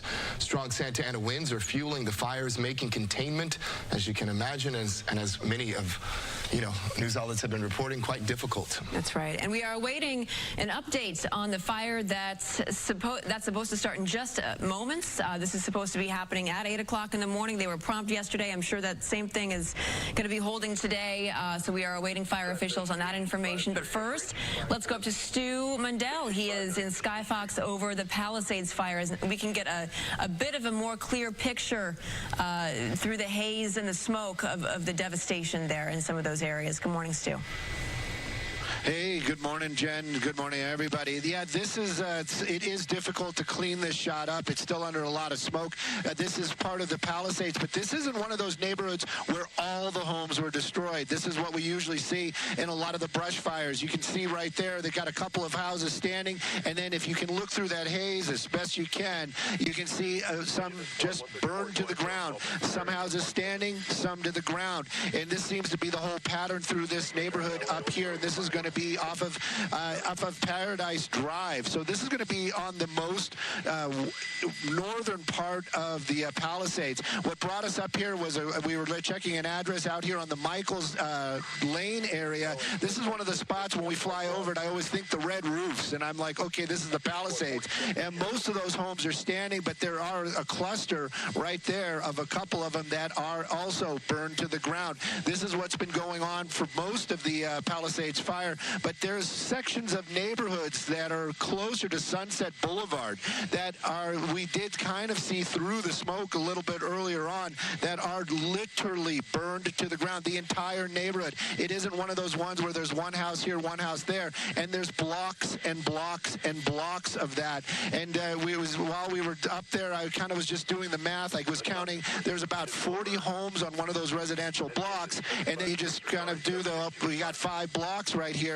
That's 200 homes at least that have burned to the ground. Now, there's still a lot of active fire, of course, out here, most of it getting into the vegetation, which, the firefighters are concerned about because the winds are carrying those embers. But right now, these flames are moving away from the houses and away from the homes.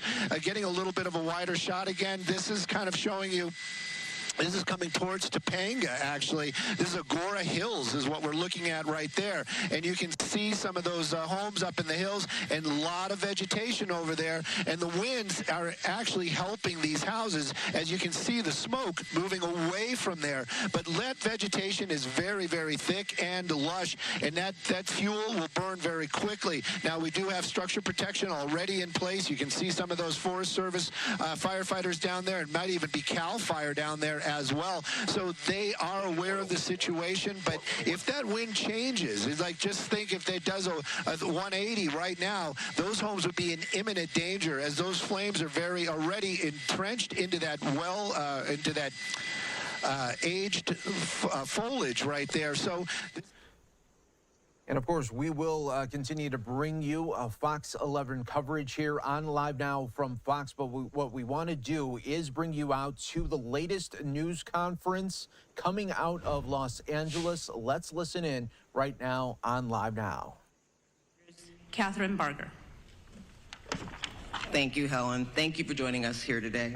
Earlier this week, the Los Angeles County Board of Supervisors declared today, January 9th, a day of mourning in solidarity with the federal government in honor of the passing of former President James Earl Carter. Ironically, today is turned into a day of mourning for more reasons than the one as we mourn the loss of lives and property across our county. While we are still facing significant threats, I am hopeful that the tide is turning. Thank you, Chief Maroney. Thank you, Chief Crowley. Yesterday afternoon, as the winds died down, we saw the return of aerial drops and aerial firefighting, a truly, truly welcome sight. First and foremost, I want to assure our residents in Los Angeles County that the City of LA and the county are working hard and working hand in hand to bring every resource available to the table. Last night, the county opened the Pomona Fairplex as an additional shelter for those evacuating and those who have suffered losses. The Fairplex will also continue to take in large animals that are in need of a home. The county is working to harness and utilize the incredible outpouring of generosity from individuals, nonprofits, and companies that want to help. We have heard that many companies like Airbnb, Uber, and Lyft are offering free or subsidized services for those impacted by the fires in Los Angeles County. The county will be sharing all of these resources through our recovery.lacounty.gov website. In addition, the state has activated CAL FIRE Management Team 3 and assigned them to the Eaton Canyon incident. They will be joining Federal Management Team 5 in their ongoing efforts, we hope as early as tomorrow. CAL FIRE Team 3 will be tasked with overseeing victim search operations and damage inspections to facilitate debris removal operations and setting up disaster recovery assistance centers. This will allow Federal Management Team 5 to focus on firefighting operations and the active front. As Supervisor Horvath mentioned yesterday, wildfires do not care about jurisdictional boundaries. Between the city and the county, we are managing the various resources that are coming online with the increasing demands on our first responders. I saw this firsthand driving through the streets of Altadena yesterday. Driving up Lake Avenue, the devastation could not be missed.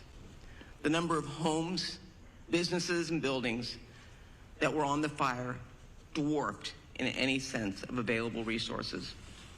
Altadena is a very unique and special part of the 5th District. It is a community that embodies the spirit of a big, small town.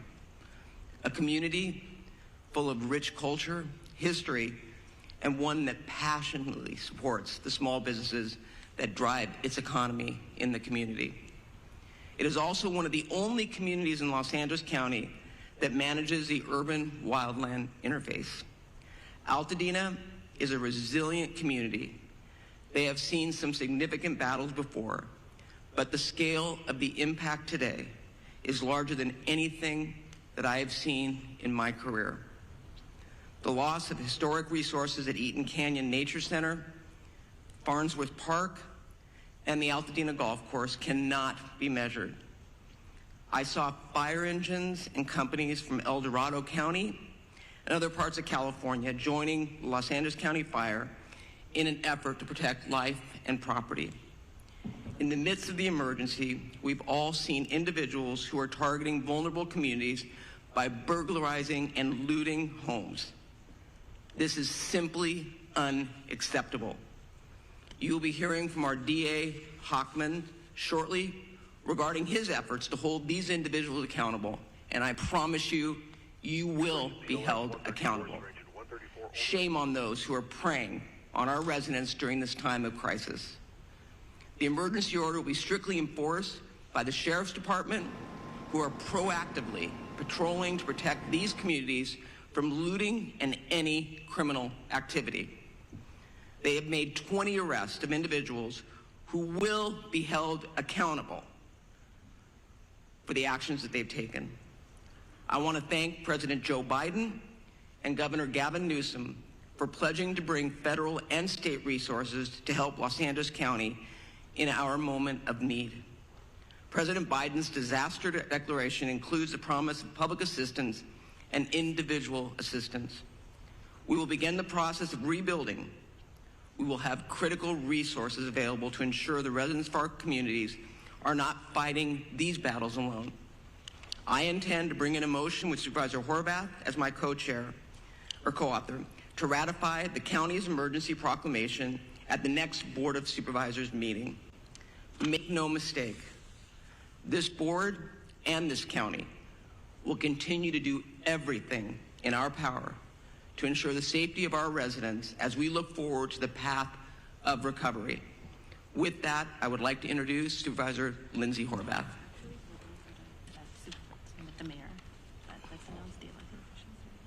Okay, so who are we going to? Mayor Bass. I'd like to introduce LA City Mayor Bass. 1704 La Barranca Road. Thank you, Supervisor. One voice, that is the way we speak, and that is the way we stand here united. Los Angeles will stand united and stand strong. So first of all, my thoughts are with the thousands of Angelenos who are impacted by this emergency, as more Angelenos were forced to make the terrifying decision to evacuate. Our priorities, of course, are to keep Angelenos safe and to protect homes. The winds continue to be of a historic nature and a key factor of this firestorm. For much of Tuesday, the unprecedented winds prevented air operations to continue. However, as of yesterday, The winds have allowed for air operations, and that has enabled significant progress against the fires in Hollywood and Studio City last night. And as of 7:30 this morning, evacuation orders in Hollywood have been lifted. Angelenos cooperated. The community stood together. They evacuated, and Angelenos should continue to proceed with caution. Air operations are continuing rapidly in the Palisades, in Sylmar, and across our region. We continue to see our heroes, from our LA firefighters and from personnel, families, neighbors from across the county and the state. We thank you. However, we continue to confront a big one-level firestorm. Historic winds and extensive drought have created a perfect storm that has driven people from their homes and have taken people's homes, and that has taken people's lives. I've been in the fire zones, and you can see how fast and devastating these wind-driven fires are. I know people from all over the nation are asking how they can help.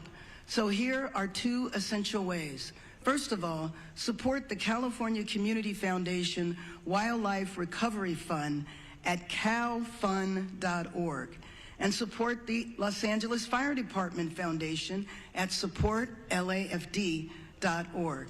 And in addition to shelters, Airbnb is offering free temporary housing. Go to 211LA.org for more information. This, as we know, is a regional crisis. So working together is the only way we will get through this. That's why I've been in constant contact with my colleagues at the county, state, and federal level. President Biden, Governor Newsom have assured us of full state and federal support. And of course, County Chair Barger and I are fully coordinated, as I am with all of the local elected officials.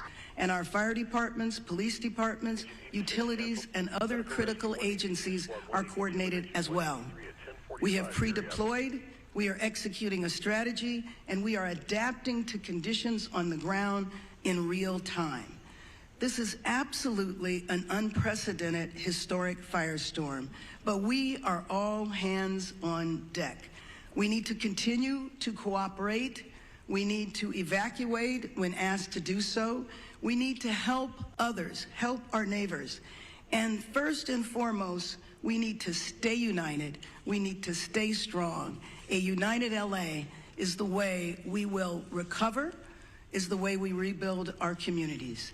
And with that, I believe I am introducing Supervisor Lindsay Horvat.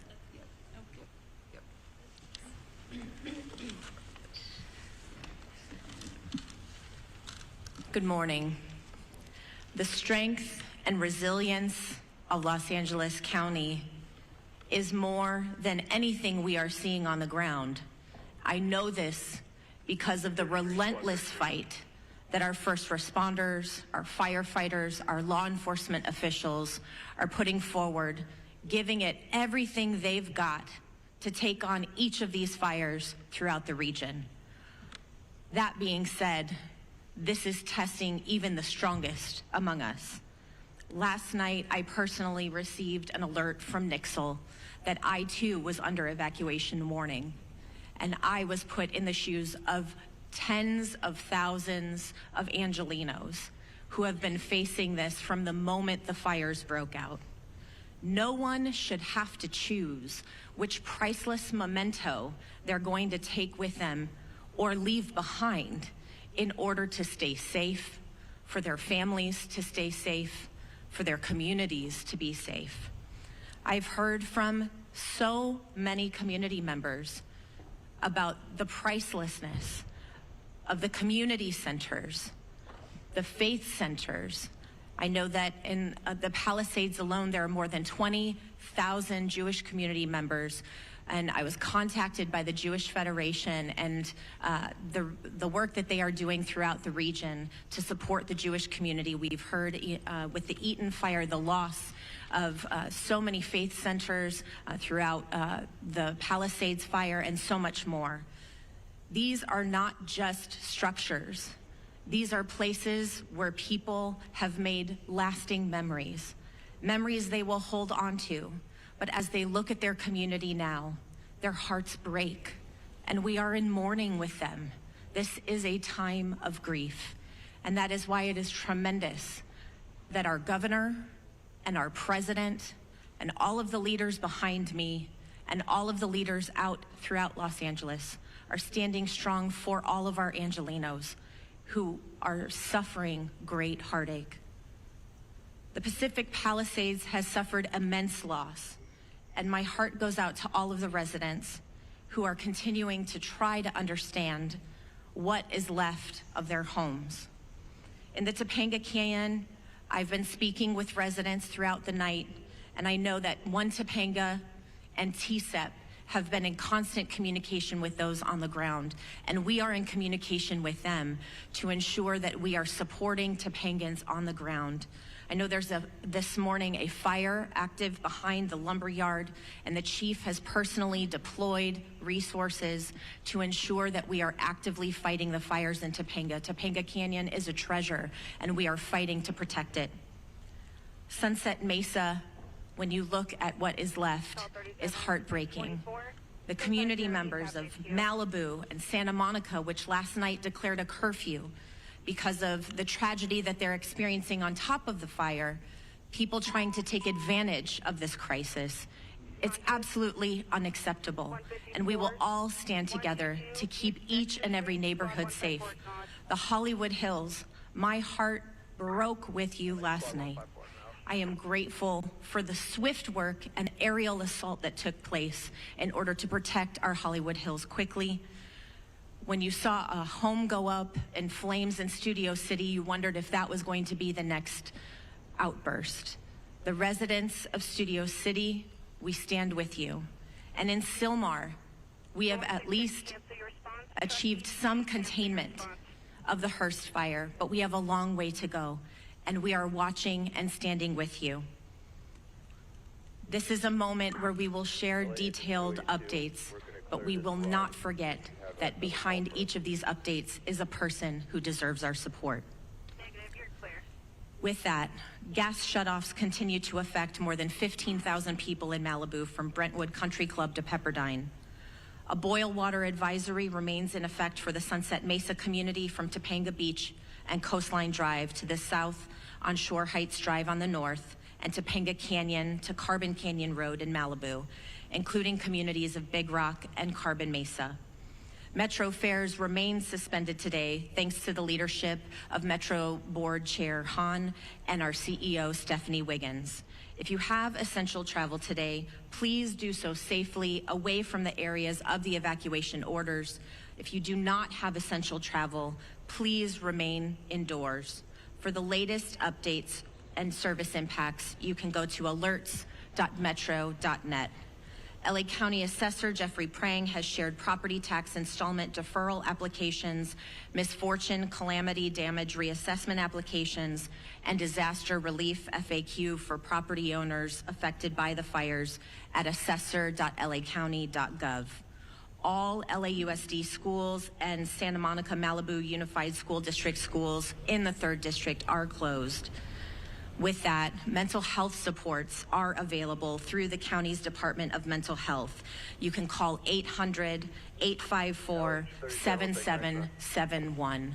Please use this resource. We know you are experiencing traumatic pain, and we want to do our best to help start healing. Thank you for the outpouring of support from across the county and across the country. Emergency Network LA is coordinating volunteers and support through enla.org. Our county is doing everything possible to respond to these fires until they are contained. And as Chair Barger referenced, today is a day of mourning. And in the words of former President Carter, our faith calls us to do all that we can, wherever we can, with all we can. And in this spirit, indeed in this moment calls us to do the same. Thank you. Next, I'd like to welcome LA County Fire Chief Anthony Maroney. So good morning. Thank you, Supervisor Horvath. I will be providing an Eaton Fire update in addition to a Region 1 update. The Eaton fire remains estimated to be 10,600 acres, and growth has been significantly stopped. And we have 0% containment.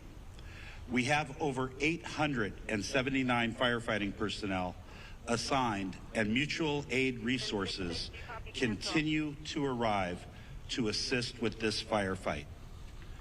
From this point forward, incident fatality information and reporting will be the responsibility of the Los Angeles County Sheriff's Department.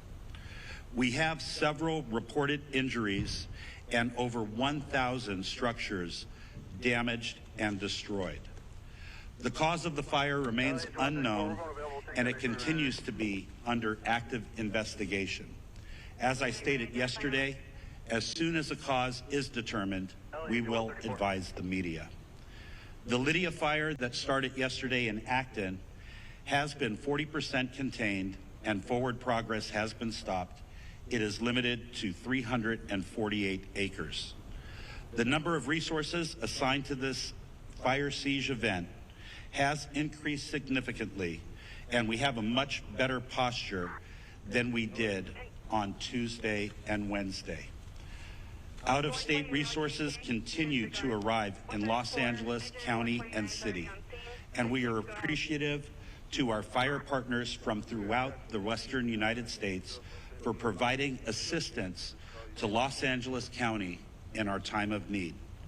Regarding the current red flag warning, the National Weather Service predicts the warning will remain in effect for Los Angeles County and the majority of Ventura County through Friday. I would like to also acknowledge the presence of Dr. Lori Moore Merrill from the U.S. Fire Administration, who flew out with her team from Washington, D.C. last night to be with Fire Chief Crowley and I so they could witness firsthand the challenges and the devastation that have resulted. Lastly, I want to acknowledge the tireless efforts of my LA County Fire Department personnel, both on the front lines and those behind the scenes, who continuously place themselves in harm's way to protect residents and property in our great county of Los Angeles. Thank you for always being there, and continue to be safe as they take care of themselves, those around them, and the people we serve and protect. Thank you, and I'd now like to invite up Fire Chief Kristen Crowley of the Los Angeles Fire Department.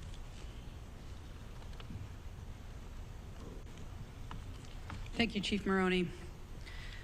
So good morning. We continue to battle multiple major brush fires in the city of Los Angeles and across the Los Angeles region. Today, we expect winds to subside somewhat, which will allow fire crews to increase containment lines. However, and I want to be very clear here as well, we are still under red flag warning with extreme fire behavior possibilities. Before I give you an update on several fires in the city of Los Angeles, I have to take a moment, for all the right reasons, to thank the residents of Los Angeles and their surrounding areas for heeding our instructions. Today, it is absolutely imperative that as we move into day 3 of this firestorm, all members of our Los Angeles community maintain vigilance. I will now give you an update of our activities that occurred overnight. Palisade Fire, as we know, started January 7th at 10:30 hours in the morning. Size at this point is 17,234 acres. We're in Unified Command, LAFD, CAL Fire, LA County Fire, LAPD, and LA Sheriffs. 0% containment.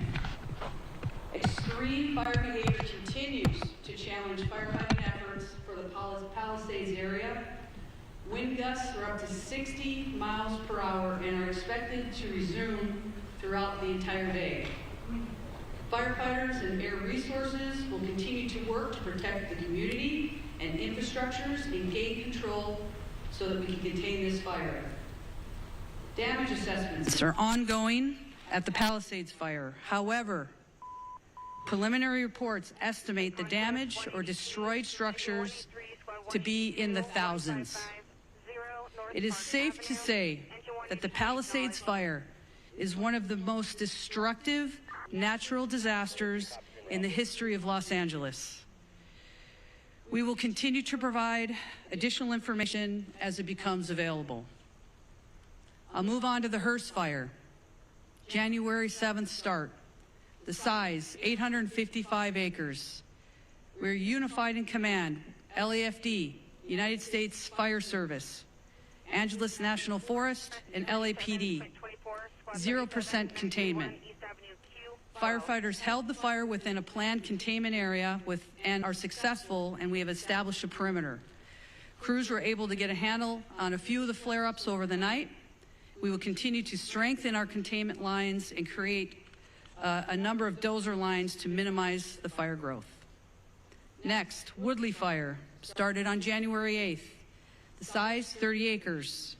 Containment, fully contained, and we are using fire patrols to monitor the area for any flare-ups. The fire has been declared as a knockdown, and there are no current threats. Next, the Sunset fire, which is in the Runyon Canyon area, started last night, January 8th. Size 42.8 acres.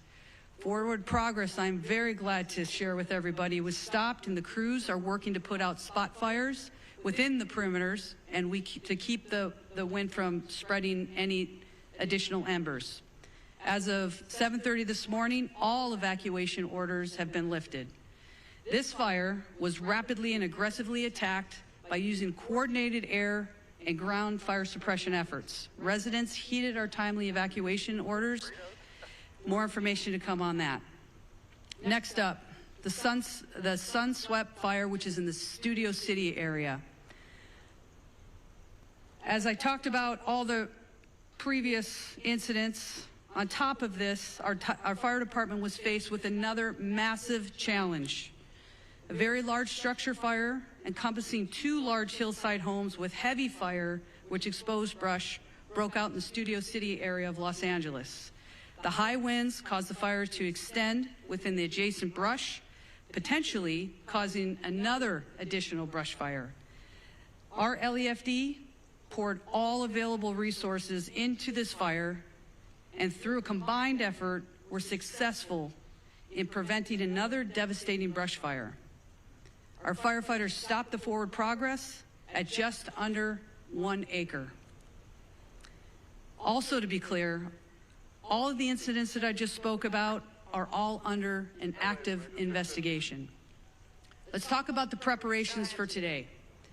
The LAFD continues to augment and recall all of our firefighters to fill every single available seat on every single available apparatus within the city of Los Angeles. Firefighters continue to move into the Southern California region from across the western region of the United States, and we are very, very grateful for any assistance that we are receiving. Weather conditions are beginning to turn favorably, which will allow us to increase our containment lines. Again, our primary focus remains on impacting and affecting rescues and saving lives while protecting property. The multiple incidents across the city and the region continue to tax our firefighters. However, rest assured that every single firefighter, first responder, law enforcement officer across the region remains 100% committed to protecting our communities. Here's your call to action. Stay informed with trusted news and official updates. Be prepared to evacuate if you live near a wildland area. Follow all evacuation warnings and orders without delay. We also ask the public to stay off the roadways and away from any impacted areas, which we want to make sure there's zero room for any other issues when it comes to delays for our firefighters, first responders to get to where we need to go. I want to take just a moment to thank every single Los Angeles resident who's been impacted by this for staying vigilant, supporting our first responders, and helping your neighbors. Thank you to Mayor Bass, our city leadership, everybody that is here. As you can see, we stand with every single community member, business, Anybody that's been negatively impacted by all of these incidents, we stand with you. We're going to remain strong with you as well. And I tell you, we're throwing everything at this that we possibly can, and we're going to move through this and continue to support one another. With that, I will go ahead and introduce our next speaker, which is Sheriff Luna. Sir? Good morning, Robert Luna, the Sheriff of Los Angeles County. Currently, we have well over 400 sheriff's personnel that are still actively deployed to the fires, in addition to our normal staffing for patrol-related functions throughout the county of Los Angeles. Deputies continue to assist our residents with evacuations. They are performing a lot of humanitarian missions. So many stories to share, don't have time right now. Providing food and blankets to people, rescuing people who, unfortunately, did not evacuate when they were asked to. So you've heard it over and over up here. A lot of the stories of heroic actions by our deputy sheriffs, police officers, or firefighters, a lot of them are taking place from people who did not choose to evacuate, putting their own lives at risk. So please, if you're asked to evacuate, because it's not only your life you're putting in danger. We continue to conduct roving patrols, manning hard road closures, providing security in evacuation areas to prevent anyone who may be tempted to engage in criminal behavior like looting. It was mentioned earlier before by the supervisor, and I'm going to make this crystal clear to everybody out there. Over last night and this morning, we are up to 20 individuals who chose to go into our areas and deprive these poor people who have been through so much of their property. Absolutely unacceptable. And I'm going to give direction to our department members. As you know, when we have an evacuation order by law, if you remain in that area, you are guilty of a misdemeanor. If you commit certain crimes, it could jump up to a felony. I'm going to be asking our employees to start enforcing that. That is very different than a curfew. Why? Because it's 24/7. I don't have to wait for the sun to go down or the sun to come up. If you are in one of these areas and you do not belong there, you are going to be subject to arrest. I hope that is as clear as I can make it, because our first choice isn't to do enforcement. It's not to make arrests. It's to help people. But if people choose to commit crimes, they're going to be held accountable. And the DA, who is standing next to me, will clarify even that a little bit further. This continues to be a fluid and evolving crisis, and the numbers that we release throughout this incident are going to fluctuate. So anything we say is subject to change. We're getting information from our boots on the ground. It's very chaotic out there because it's still so fluid. So forgive us if we give a number and then we have to modify those numbers. I talked about the 20 arrests that have been made so far. Unfortunately, I do expect that to go up. We're not going to tolerate that kind of activity. We have substantially increased our deployment of deputies at the fixed traffic post and are trying to limit and clear out any unauthorized vehicles or people in these areas. I do want to talk as we are summoning more resources. I have been in contact with the chief of the Office of Emergency Services for the state of California. Obviously, that's done at the direction of Governor Newsom. From the get-go of this, he has offered any and all resources to us in law enforcement, and they're doing the same for fire, but I'll specifically talk about policing.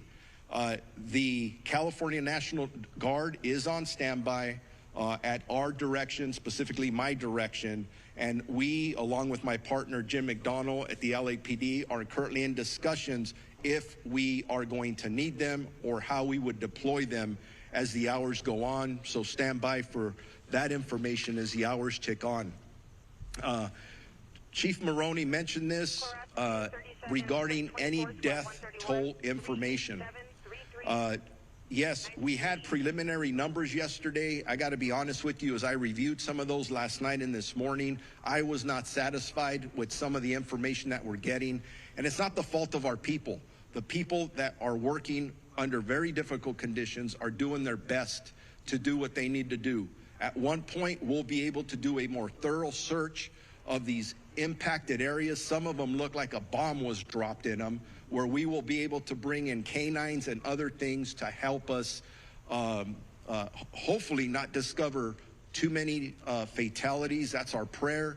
But this is a crisis, and we don't know what to expect, but we're ready for everything. So all information, at least on the county side of this equation, we're working with our coroner's office. We'll figure out those numbers. So be patient with us when you ask us about death toll numbers. Right now, frankly, we don't know yet. We eventually will.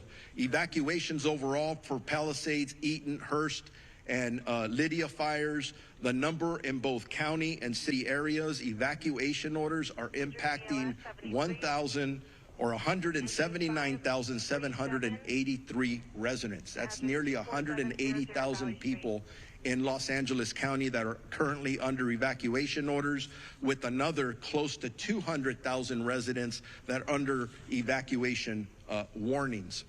I cannot emphasize enough that I urge residents that are asked to evacuate to follow our warnings. I gave some examples earlier. I'm going out through my staff, hey, give me some stories where our deputies are just constantly putting their life on the line, and in every example I'm given is as a result of somebody who chose not to evacuate. I don't want to tell those stories anymore. I don't want to give stories of our first responders being injured, specifically our communities being injured. Please, if you're told to evacuate, evacuate. Two of our sheriff's substations are out of power, running on generators. That's both our Altadena and Crescentia Valley stations. They're right in the thick of things. They're engaged in all of the work that I've described. The issues of mutual aid. Will consistently evaluate and reevaluate the needs for more law enforcement personnel. But I can tell you, I'm getting calls from all over this region, from other sheriffs and police chiefs. Everybody wants to help. And that's awesome. That's part of our profession. Very proud to be part of it. The last thing I'll say is, for any specific information regarding evacuation orders or warnings or any road closures, and there's a lot of them, please go to lacounty.gov/emergency. Thank you very much. And with that, I am going to introduce the Chief of the Los Angeles Police Department, Jim McDonough.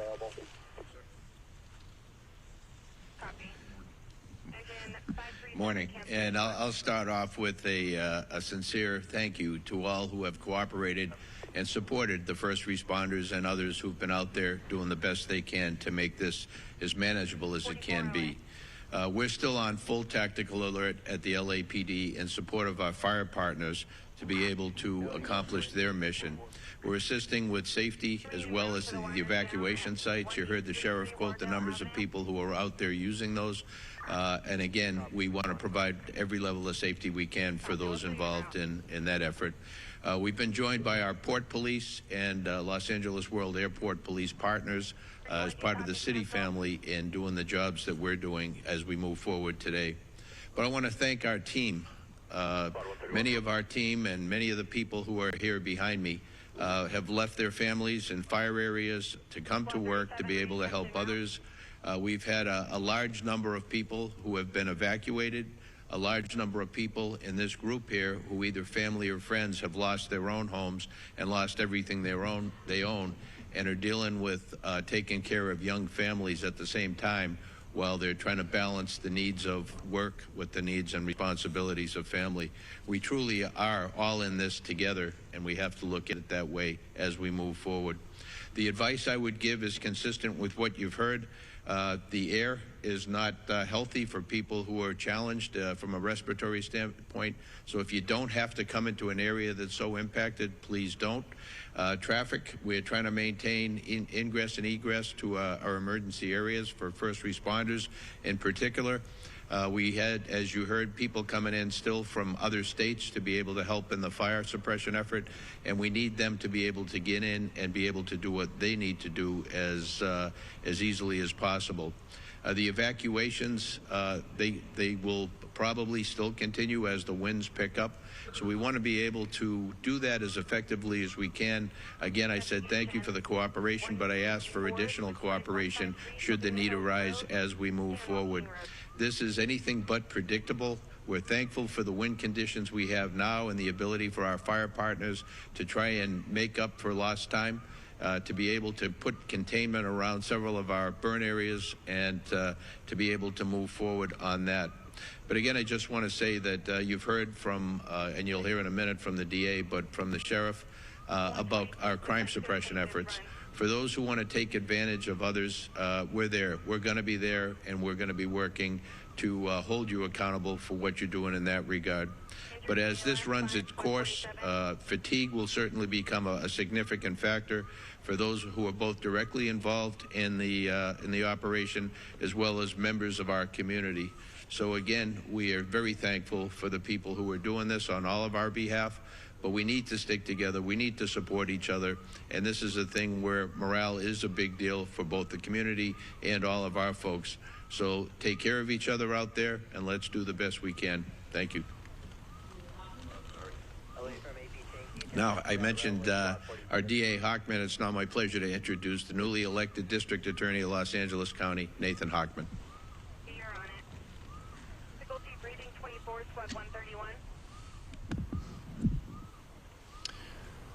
Yesterday, I bore witness by walking and driving through Pacific Palisades. I ended up at my sister's house, a house where she and her husband had raised 4 boys, celebrated birthdays, barbecues, and whatnot, and that house has been burned to the ground. And not just her house, but all her neighbors, up and down each one of the blocks I traveled. Those houses no longer exist.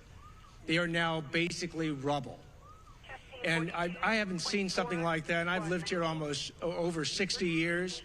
In the entire time I've been here, it looked apocalyptic.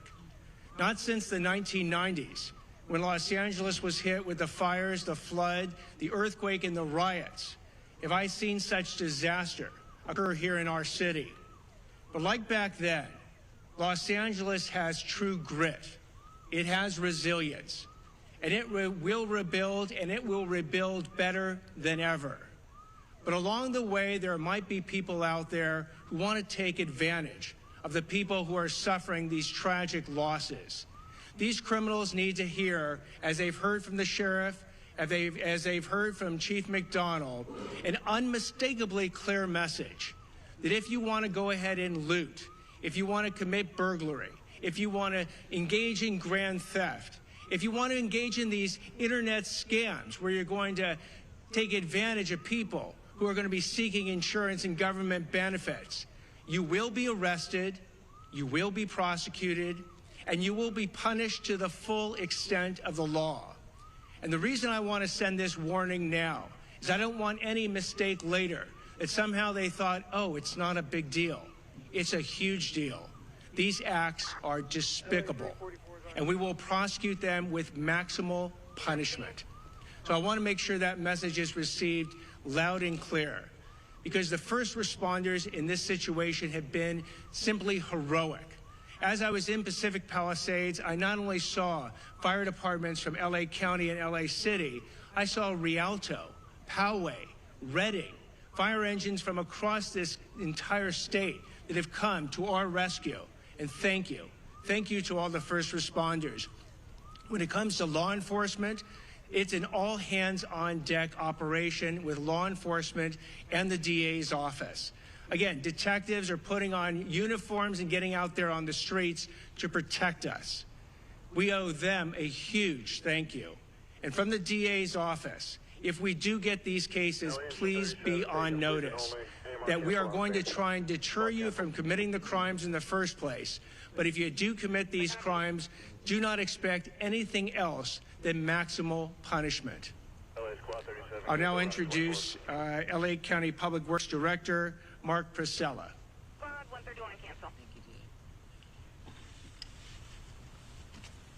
Good morning. As was stated, my name is Mark Pistrella. I'm the Director of the Los Angeles County Public Works Agency. First, I want to say my heart, of course, goes out to everyone affected by the devastating event. I personally toured many of the areas yesterday and met with residents. And as everyone here has described, it's an absolute tragedy, including the life safety support system, our infrastructure that has been destroyed that supports life in these communities. I know from personal experience that feeling a loss from a wildfire, and I have tremendous respect for our firefighters and other first responders, our police force, the Sheriff's Department for the work they are currently doing. In fact, our current mission, which has been going 24/7 for 3 days now, is to support our fire department and our Sheriff's Department and the local PDs in their efforts to save lives. That is our #1 mission right now and what we are currently continuing to do, unfortunately, as this event is still active. We are also focusing on the inevitable recovery and repopulation of the areas that we will build back and build back strong. The current focus is on utility restoration, and I know many people are already asking about that. Your sewer, water, your power system and the transportation system have all been significantly damaged. The heat of this system, the wind that blew also knocked down thousands of trees into the roadway. So what we have is a tremendous amount of debris throughout the communities that have had experienced this fire. This debris has been moved enough to let our firefighters and our sheriff and PD into the area to do their work, but it's going to need to be processed and moved safely out of the area, and we are working on a coordinated effort across LA County to do debris removal, the debris removal that it will be necessary to restore the community back to its former way of life. The debris can be hazardous. The debris that is on the private property is considered hazardous and may be toxic. And so I want to warn everybody now that is either there who has remained behind or who is visiting the areas, as was mentioned earlier, it is not safe. It is not safe to touch the debris. It is not safe to remove the debris yourselves. There is a process for that, and we will be mobilizing with the City of Los Angeles to provide a health review of every property and make sure that when we move that debris, that it's done in a way that's safe for you and for the other residents who remain behind in the area. We are also working on water supply system. The water supply system currently is still supplying fire suppression. Last night we got to see the wonderful use of our reservoirs, the city's reservoirs and our reservoirs, to take water from the reservoirs and actually use firefighting event aerial attacks to the system. You saw what a difference that made in the firefight last night, and those reservoirs are full and continue to be ready and at the disposal of our firefighting friends. The municipal water system continues to suffer poor water quality due to the introduction of ash and debris into our reservoirs and into our filtration systems. So there are specific areas that we are asking for water to be boiled. I would just say with all caution, anyone who's remained behind, if there is any residence in your area that is burned to the ground and you are still there, you should just go ahead and boil water. We will be actively coming to communities in the next day, within this day or next day, delivering water, domestic water to people who remain in the fire zone area. LA County will be coordinating that effort, not only for the District 29, but also we'll be working with the City of LA to deliver water to residents who've remained behind or who again have partial damage and are maybe staying in their homes. I want to again just mention that a firefight with multiple fire hydrants drawing water from municipal water systems for several hours is just not sustainable. That's why the air support is so important. Our residents in the Sunset Mesa, Topanga Beach area, Coastline Drive on the south to Shore Heights Drive on the north are up in the area. This is a partial damaged area or a threatened area. The Topanga Canyon Road, the Carbon Canyon Road Mesa as well is another area that's threatened. So all of what I just talked about applies to you residents who are there. Now what can we do? What can the public do? What you should be doing as we sort of still active fire. I will reiterate that it's extremely important to listen to the sheriff and to PD when you are asked to evacuate immediately. Do not hesitate. Do not wait. Your life is not worth it. The systems that you're leaving behind, they are going to be impacted, and they cannot be restarted easily. So I know a lot of people are talking about, starting up. If you're thinking about creating your own water and sewer and power system at your home, I want you to be very careful about that. That is not something that a licensed contractor should be doing, or our utility folks. Please don't do that. As I said yesterday, if you're leaving your home, I want to make sure that you lock that home, that you close that home up tight, and that you leave access for firefighters by not closing gates or creating a situation where they can't get to your home to fight off fire. The road system is impacted heavily throughout LA County, including city and county areas. There are multiple, in fact, hundreds of stop signals that are currently flashing red. I want to remind everybody that you treat that as a stop sign, and you stop for that flashing. And if you come to a barricade, you need to turn around, because those streets are closed for the purpose of recovery and not for looky-loos. Please do not argue with the sheriffs that are there or the PD. If the road is closed, there's a good reason for it. It's because it's not safe for you to be in that area. And that safety includes the debris that I was talking about. Trees down, potholes, road systems destroyed. There could be breaks in the roadway that could cause major damage to your vehicle. So I'm asking that you comply with all road closures until further notice. We are available as a 24/7 agency. You can reach our department at 1-800-675-HELP. We do need every citizen. There's something else you can do. If you see something, please tell us about it. Whether it's a gas leak, whether it's a utility line down, if it's a signal that's not malfunctioning, if it's a sewer system leak, any of those things that keep our life safety system going, we need to know about them so we can catalog them and get to them. Please know, and I do need to mention, that all of the utility workers, not just my folks at LA County Public Works, but the folks at the City of Los Angeles, the folks at the Southern California Edison, the gas company, we are all coordinating with each other to restore your systems. And our folks are all working 24/7. There are many heroic stories, like the sheriff and fire have, of our utility folks out in the middle of the night, 24/7, getting those systems back up into place. And I want to thank all of the utility workers who are out there doing their job, who are not going home to family at night. They are actually working 24/7 as well. With that, I want to introduce the CEO and Chief Engineer of the Department of Water Power, Janice Quinones.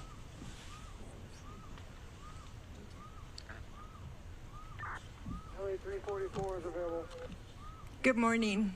I am Janice Quinones, CEO and Chief Engineer of LADWP. LADWP crews continue to work around the clock to restore power and support firefighting efforts. On the power front, we have restored about 200,000 customers so far since the windstorm started. And as of this morning, we have approximately 95,000 customers out. We have 118 crews, DWP crews, working around the clock to restore powers as fast and as safe as possible. We're expecting our mutual aid crews coming from PG&E to arrive today and support the restoration efforts. Our restoration times are ranging from 24 to 48 hours. We are prioritizing wires down, so if you see a wire down, please call 911 and we'll send crews immediately to make the area safe. However, if you live in the fire-impacted areas or near those areas, you might experience longer outages, mainly because either our equipment has been compromised due to the fire, we're not able to access that yet, or we're proactively shutting out the power for the safety of our firefighters and first responders. On the water side, the boil water notice for Palisades on zip code 90272 continues in effect, and it will continue in effect for at least 48 hours. I have water quality engineers taking samples around the system to ensure that the water quality remains a priority for our consumers. We continue to support LAFD and CAL FIRE and water supply issues and firefighting response, including opening our water reservoirs, as mentioned by Mark yesterday. Hollywood Reservoir was a critical asset when we were fighting the Sunset Fire. So all our reservoirs are open, that are open air for air assets, and we continue to work around the clock with other water agencies to increase the supply and pressure of the water system, including Metropolitan Water District. I want to end this by thanking DWP crews and personnel for their commitment and efforts to support the restoration of LA. Thank you. Thank you very much for that. And now, Chair Barger. I also want to, we recognized President Biden and Governor Newsom, but we also have here with us today Congressmember George Whitesides, Congressmember Laura Friedman, Senator Sasha Renee Perez, Assemblymember Celeste Rodriguez, and Malibu Mayor Doug Stewart. Make no mistake, we are all working together, and I want to thank you all for being here. I know our Congress representatives flew in, and we appreciate it, and we are all in this together.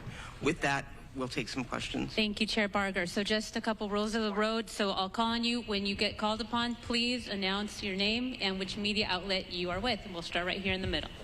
Jonathan Pigliotti with CBS News. For Mayor Bass, please. Mayor, LA County is in a panic state. It began 2 days ago with the Palisades fire. My crew and I arrived shortly after it started.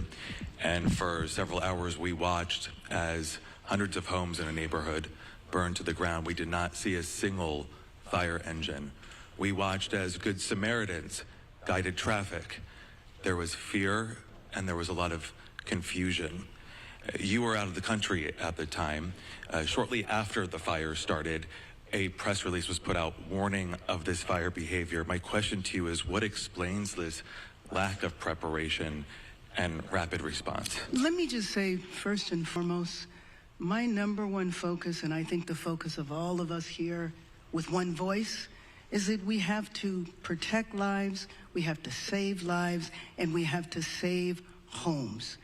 Rest assured that when rest assured, let me finish. Rest assured, when that is done, when we are safe, when lives have been saved and homes have been saved, we will absolutely do an evaluation to look at what worked, what didn't work, and to correct or to hold accountable any body, department, individual, etc. But my focus right now is on the lives and on the homes. Do you think your leadership was effective while responding to this disaster? I just said what I believe is the most important thing for us to do right now, and that is going to continue to be my focus. Thank you. Thank you. Thank you. Let's go to the middle with the laptop. Before we go on, I want to introduce, because this is an important announcement we made, the U.S. Forest Service Fire Chief Robert Garcia has an announcement regarding a decision being made on the National Forest. Thank you, Supervisor, and I'll be brief. I just wanted to share that in the overnight hours last night, the U.S. Forest Service, in an effort to reduce calls for service and reduce potential risk for wildfire, we've made a decision until further notice that the Angeles National Forest is closed. And so we'll get some additional information out, press release, that kind of information on the details of that closure, but it's similar to the types of orders that the county and the city had instituted regarding curfews and access and that type of thing. So the Angeles National Forest will be closed till further notice, likely till we get through this current fire weather event. Thank you for that. We'll go in the middle. Name and media outlet, please. Hi, Thomas Fuller from the New York Times. For Chief Luna, I just wanted to follow up on what you said about you weren't satisfied with the information that you were getting on fatalities. It's been widely reported that there were 5 deaths, at least 5 deaths. Do you believe that death toll is not accurate, and do you think it's less than that? Based on all the information that I've received in the last probably 8 hours, I want to be more confident in the specific information that I'm getting. So what we're doing now is going back through everything, because you got to understand the urgency, the chaotic nature of what we're dealing with, and we're still in the middle of that. So I want to make sure that as we go forward, at least for the Sheriff's Department, we're actually having our homicide unit involved, because they don't only do murder investigations, they do death investigations, that I'm going to change the system and verify each number. Because I don't care if it's just one, that's somebody's family. That's somebody we love and care for. So I want to make sure that's solid before we start presenting that information. Unfortunately, based on the preliminary information I've seen, at least in the two large fires that we're dealing with on each side of the county, unfortunately, I think the death toll will rise. I hope I'm wrong, but I think it's going to rise. Thank you for that. Let's go right over here in the front. Yeah, Josh Haskell, ABC 7 Eyewitness News. Mayor Bass, I've been on the fire lines the last 2 days. I've never seen firefighters this desperate. At fire hydrants, water not coming out, the pressure so low, the number one tool that they use to fight these fires, not there. How frustrated are you about that? And also, I'm getting texts right now from the Palisades Highlands community. We're almost 48 hours after this fire started. There's not resources up there. The hydrants aren't working. Where's the National Guard? Where are miles and miles of water tenders? How are we addressing this? Your reaction. First of all, you asked me, was I frustrated by this? Of course, because we all know that this has been an unprecedented event. We also know that fire hydrants are not constructed to deal with this type of massive devastation, and that the number one problem, especially on Wednesday, was the fact that we weren't able to do the air support because of the winds. And so, of course, I am absolutely frustrated by that. I am not sure that is correct, that there are no resources up there, but rest assured, as soon as we are done here, I will follow up on that. But those homes, the first day and a half, there were homes up there that had been protected by the fire. And then I went up there yesterday and there were that had been protected?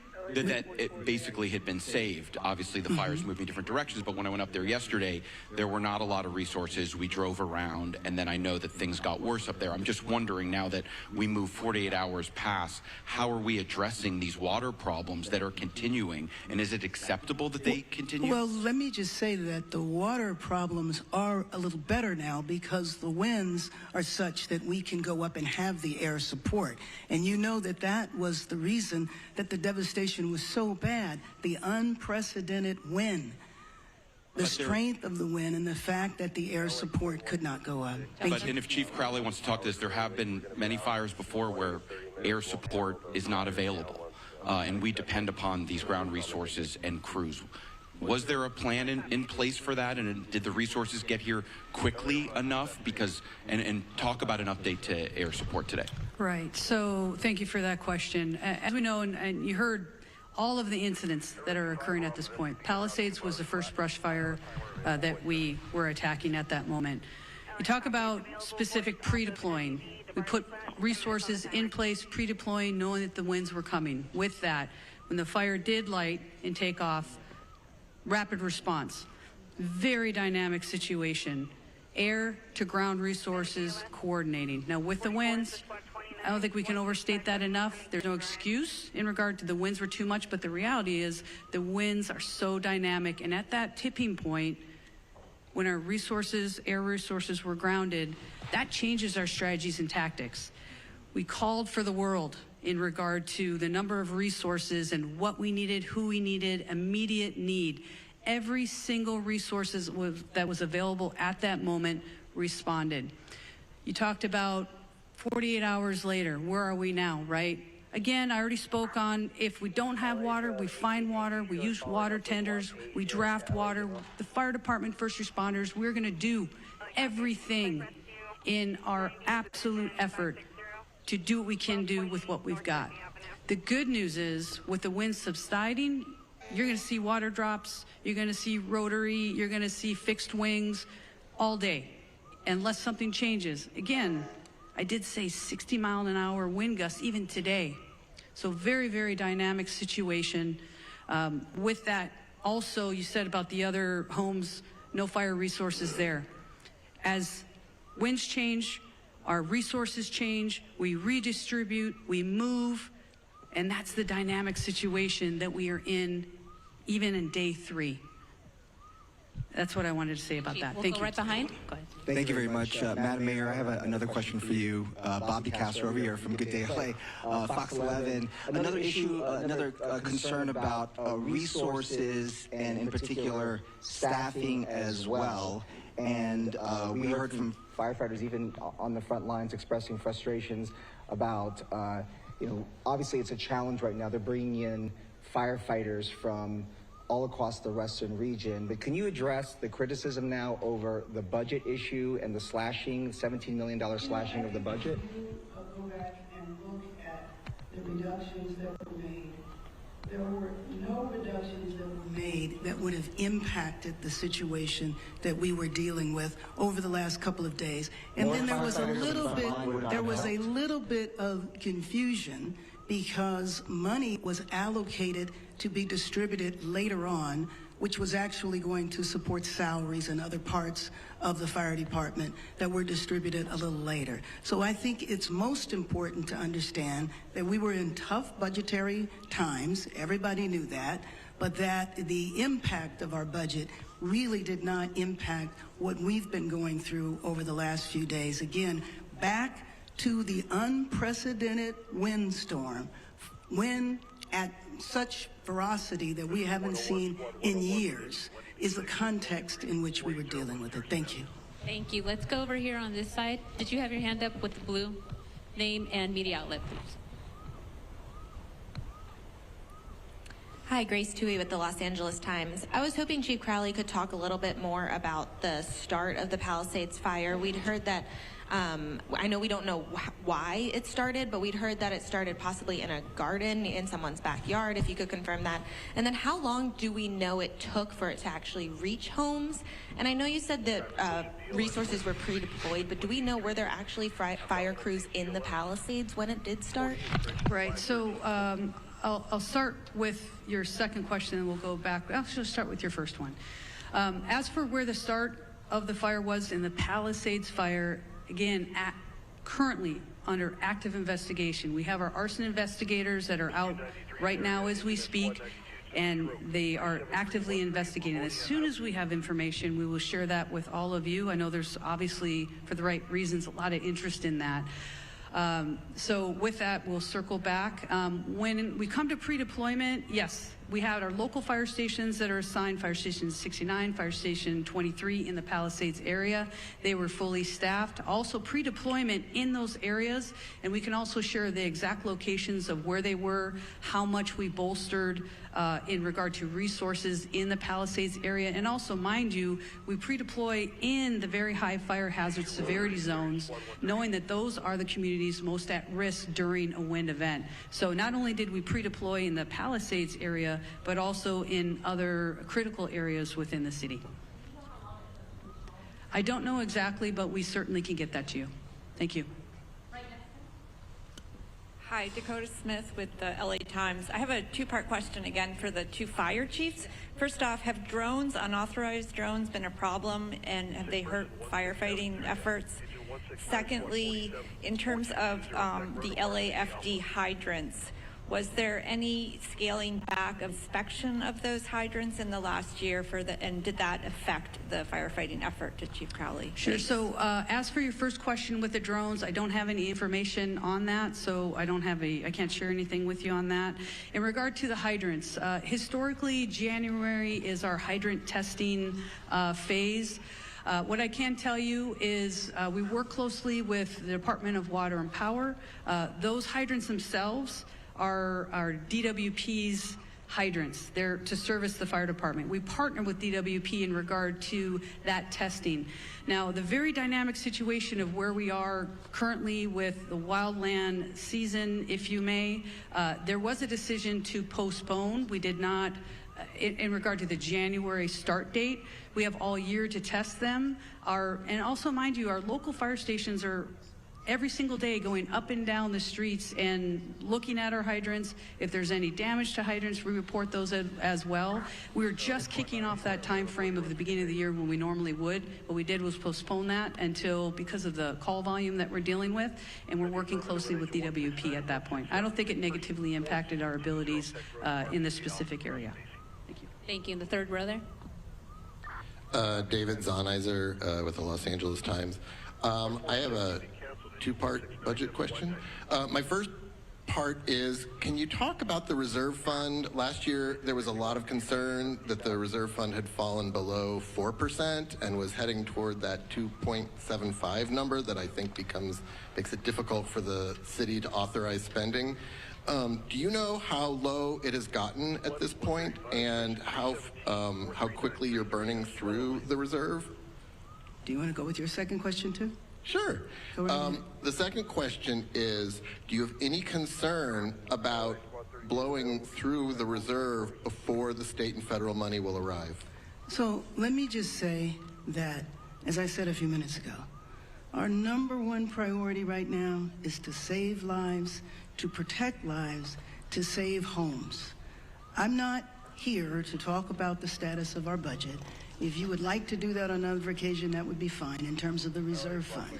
I don't have those concerns right now, and I will say that after our first priority, then we will look back at everything that was done to do an evaluation to see what worked and what didn't work.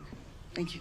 Thank you. We are over time. However, we will have one-on-one interviews. CAL FIRE wants to give an update on structures, et cetera, to get a clarification. I think it's for you to highlight numbers. Good morning. My name is Todd Hopkins. I'm one of the incident commanders for the CAL FIRE incident management teams. Of the thousands of structures, I just want to clarify, that have been destroyed, we get this initial intel from intel flights, and what they do is they pick up heat signatures, and we base off those heat signatures an estimate of what structures are destroyed. What I want to clarify is that a structure, it doesn't necessarily mean that it's a residential structure or a commercial structure. It could be a vehicle, it could be an outbuilding.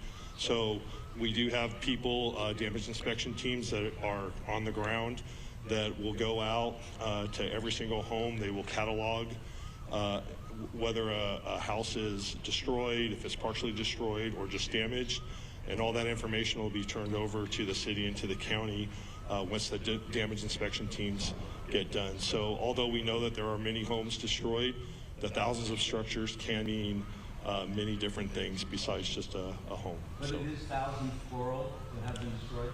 Thousands of structures, yes, but that could be a motorhome, that could be a car, that could be a shed, it could be a residential structure.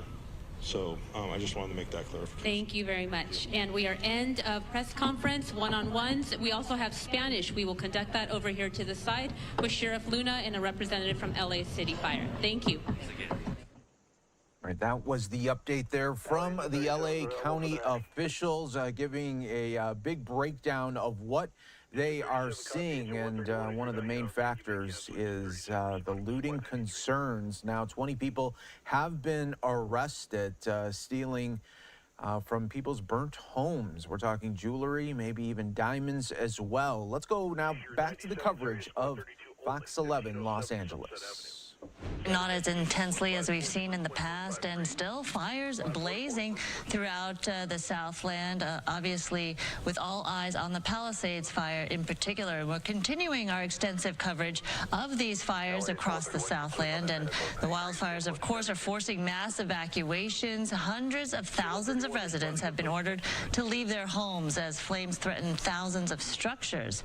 Those strong Santa Ana winds, they've been fueling these fires, making containment difficult. Really tough. Several big fires burning in LA right now. You've got the Palisades fire in Pacific Palisades, the Eaton fire above Altadena, the Hearst fire in the Sylmar area, and you also have the Sunset fire in the Hollywood Hills. The Palisades fire still relentless though, and we do have some big breaking news right now. Gigi Graciette has been on the scene all morning long and has an update to something new that we're learning now at this hour. Gigi? Unfortunately, we start out with sad breaking news here on Good Day and Fox 11. We can exclusively confirm that deputies doing a welfare check here in Malibu, where the Palisades fire actually burnt down the hill behind me and then jumped the highway to the beach side. They were doing a welfare check on someone that had been reported missing, and they found what appeared to them like human remains. Investigators are here on the scene. You are looking live at the home burnt to the ground where those what deputies believe are human remains were found. Homicide detectives from the Los Angeles County Sheriff's Department are en route here right now to begin their investigation, and you are looking live at investigators with the Los Angeles County Sheriff's Department Arson and Bomb Squad. This is very common in these types of investigations, that they also come out to try to determine exactly how the fire at this home started. And this this is not the only location that homicide detectives are responding to. They are also responding to 2 other homes that were severely damaged or lost in the Eaton fire. In one home, firefighters going through the rubble found what they believe are also human remains. And at another home, deputies driving by were flagged down by someone who said they had found human remains in the front yard of a home, also in the rubble. Now, let me tell you, this is not uncommon after a fire.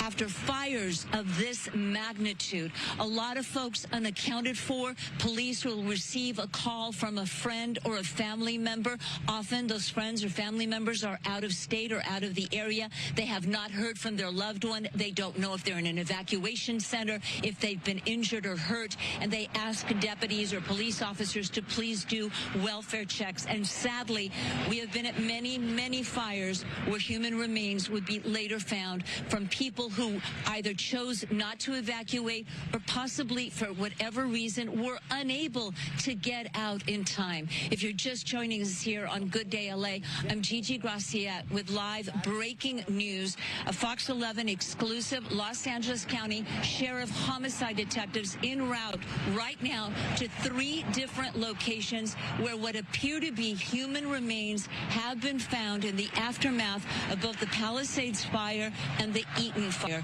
Of course, it will ultimately be the medical examiner's office who determines if they are indeed human remains, and then will work on identifying them.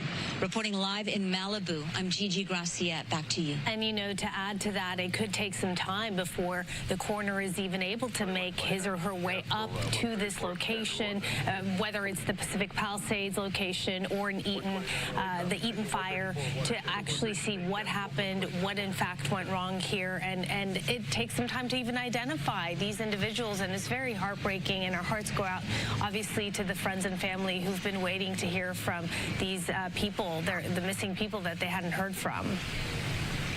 It is very heartbreaking. And again, unfortunately, it is not uncommon when you see fires of this size, these large magnitude fires. And, you know, this is, let me step out of the way here.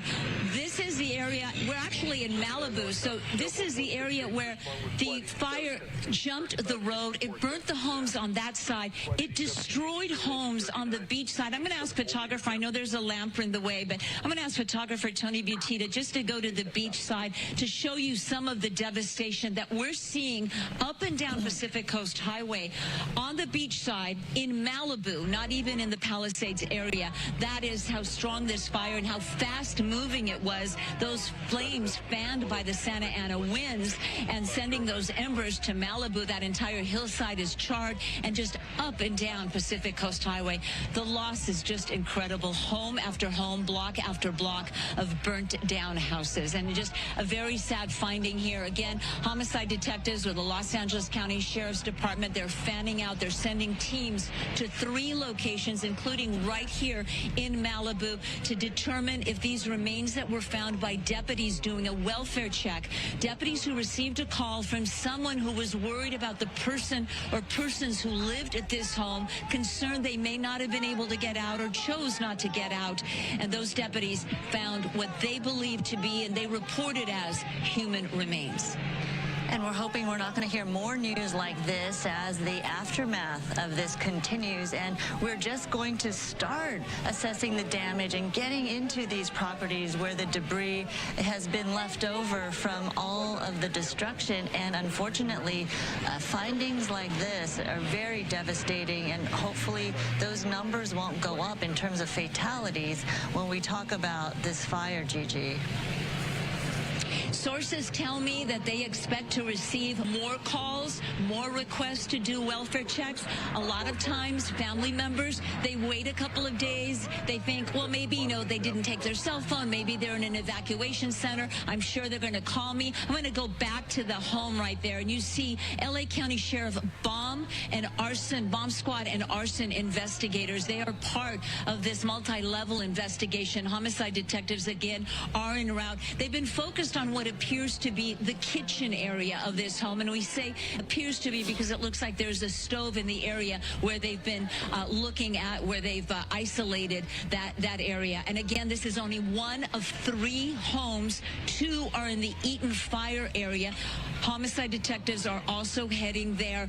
One of those law enforcement sources tell me it was firefighters who found in the rubble of a home human remains. What they were doing, if they were maybe looking for hot spots, or if maybe somebody came up and asked them to please look for a loved one, but it was firefighters who reported to the sheriff's department they had found what appeared to be human remains. And at another home, deputies were actually flagged down by someone who said they had found human remains. Unclear what the relationship between the person who flagged the deputies down and that home is, if they're connected, if they live there, if they're a family member looking for their loved one. All of that, of course, will be part of the investigation. Just a tragic story, and you know, it will again be the medical examiner who determines if these are indeed human remains.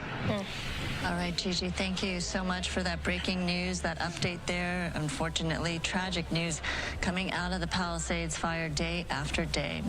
And as she was mentioning, more calls for welfare checks could come in the days to come because evacuation centers are filled with people, and perhaps families are going to be waiting for a little bit before making those calls to officials. But evacuation centers, they're full and they're set up for the Palisades fire victims. Evacuees can go to the Westwood Recreation Center. That address on your screen right there, 1350 South Sepulveda Boulevard. Another evacuation center as an option is the Dream Center in Los Angeles. And there are 2 evacuation centers for livestock and larger animals. That's at Pierce College, 6201 Winnetka Avenue in Woodland Hills, or the Los Angeles Equestrian Center at 480 Riverside Drive in Burbank. And then for the smaller animals like cats and dogs, those can be taken to the Agora Animal Care Center at 29525 Agora Road in Agora. And again, looking at the enormity of the Palisades fire, here's the map, and it shows you just how broad the Palisades fire is. It started near Piedra Morada and Monte Hermosa drives. Red flag warnings are still in effect here, and as we look at the scene and the acreage, we know that this is larger than the size of Manhattan. Maria.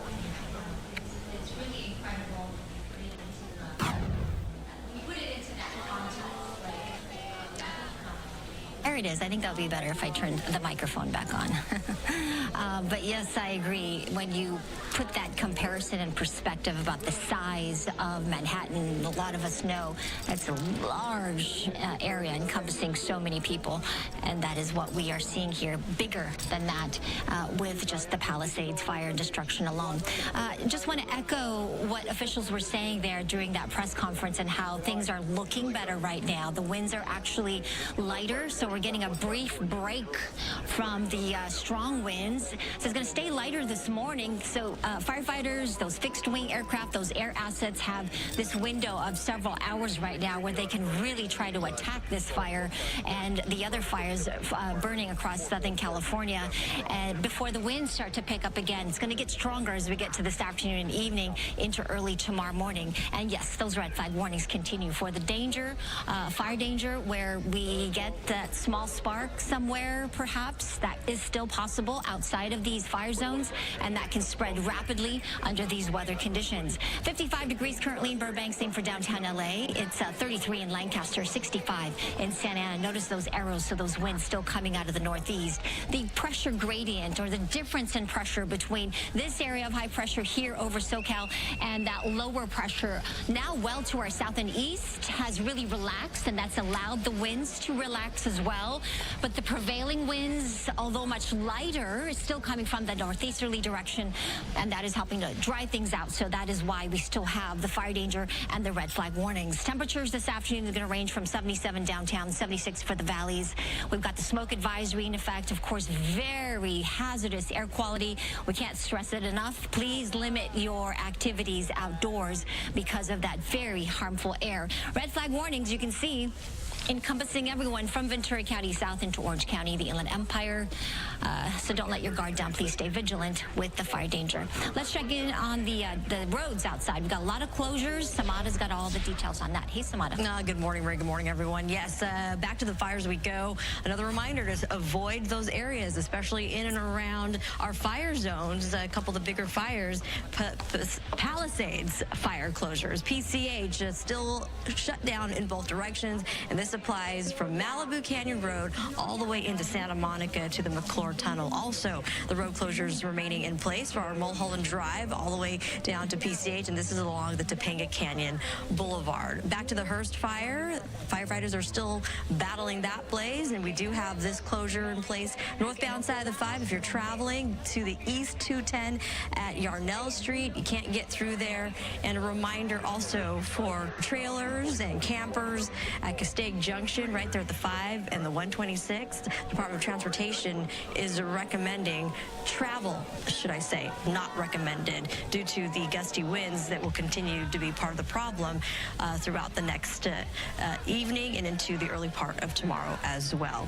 Please, again, avoid the fire zones as firefighters work tirelessly to help, again, continue to save these communities. Back to you, too. All right, Samantha, thank you. You know, Stu, you're up in Skyfox, and I have to tell you this morning when I heard your voice, it was comforting, not only because you have a comforting voice, but also it was a good sign in the sense that you were able to get up and fly, right? Definitely. Comforting voice. Thank you so much. I actually am blushing. We got phone calls coming into our assignment desk that the fire has made its way into the Topanga Canyon area, and oddly enough, that's actually right where we've been looking. Let me bring up the map for y'all so you guys can get an idea where exactly this is. Now, LA City Fire Department's been doing a couple of drops out here, and that is Topanga Canyon Boulevard down there on excuse me. It might actually be some of the smoke. Topanga Canyon Boulevard right there. And the fire is actually climbing up to this Green Bluff home up here at the top. Now, we've been running the perimeter of the fire, the Palisades fire, basically back and forth through that entire press conference. And we've been keeping an eye on this. This has started out, just like all the fires do, as just a couple of small hot spots. But then it started to get into some of that brush and started to bloom. Now, we did see 2 drops from LA City Fire Department. They came out here with the helicopters and did those drops, and now we're starting to see some fire trucks starting to arrive here on Topanga Canyon Boulevard. So they're going to make their way up there. They're going to get this under control, hopefully very, very quickly. But you can definitely see the concern and the response by LA City Fire right now as they see this plume of smoke making its way up this hillside in the Topanga Canyon area. Now, there are some other homes nearby. We did see some structure protection going on at these homes every time we pass by. It is still quite a distance, but look at all that foliage, and there isn't a lot of brush clearance around a lot of these bigger homes out here at the top of this hillside. So this is definitely going to be something that they are very concerned about, meaning the fire department. Again, you saw that number of fire trucks down there on Topanga Canyon. I'm sure they're going to start making their way up here and try to get all these hot spots taken care of as quickly as possible. But it just shows you how quickly the situation can change. We probably passed by this 30 minutes ago, and it was just a tiny spot. Now look at it. It's actually starting to really grow, and there's a big fire in this area. Fire department, they're doing what they can, and I'm sure they're going to be taking care of it. There you go, another LA City Fire Department helicopter doing a precision drop. And this area right here in the canyon, you can see it. Not very windy, probably because of the hillsides out here, but still enough to get those flames going. And of course, a terrain-driven fire, just as dangerous as a wind-driven fire, especially when it's climbing up a hillside. And I'm sure that's what everybody's concerned about. And again, there's another hot spot right there. And you can see how close a lot of these homes are. But again, structure protection already in place. Fire department, they're ready to battle these flames. Hopefully they're going to get a handle on it before it starts getting into any of these homes. Sending it back to y'all in the studio.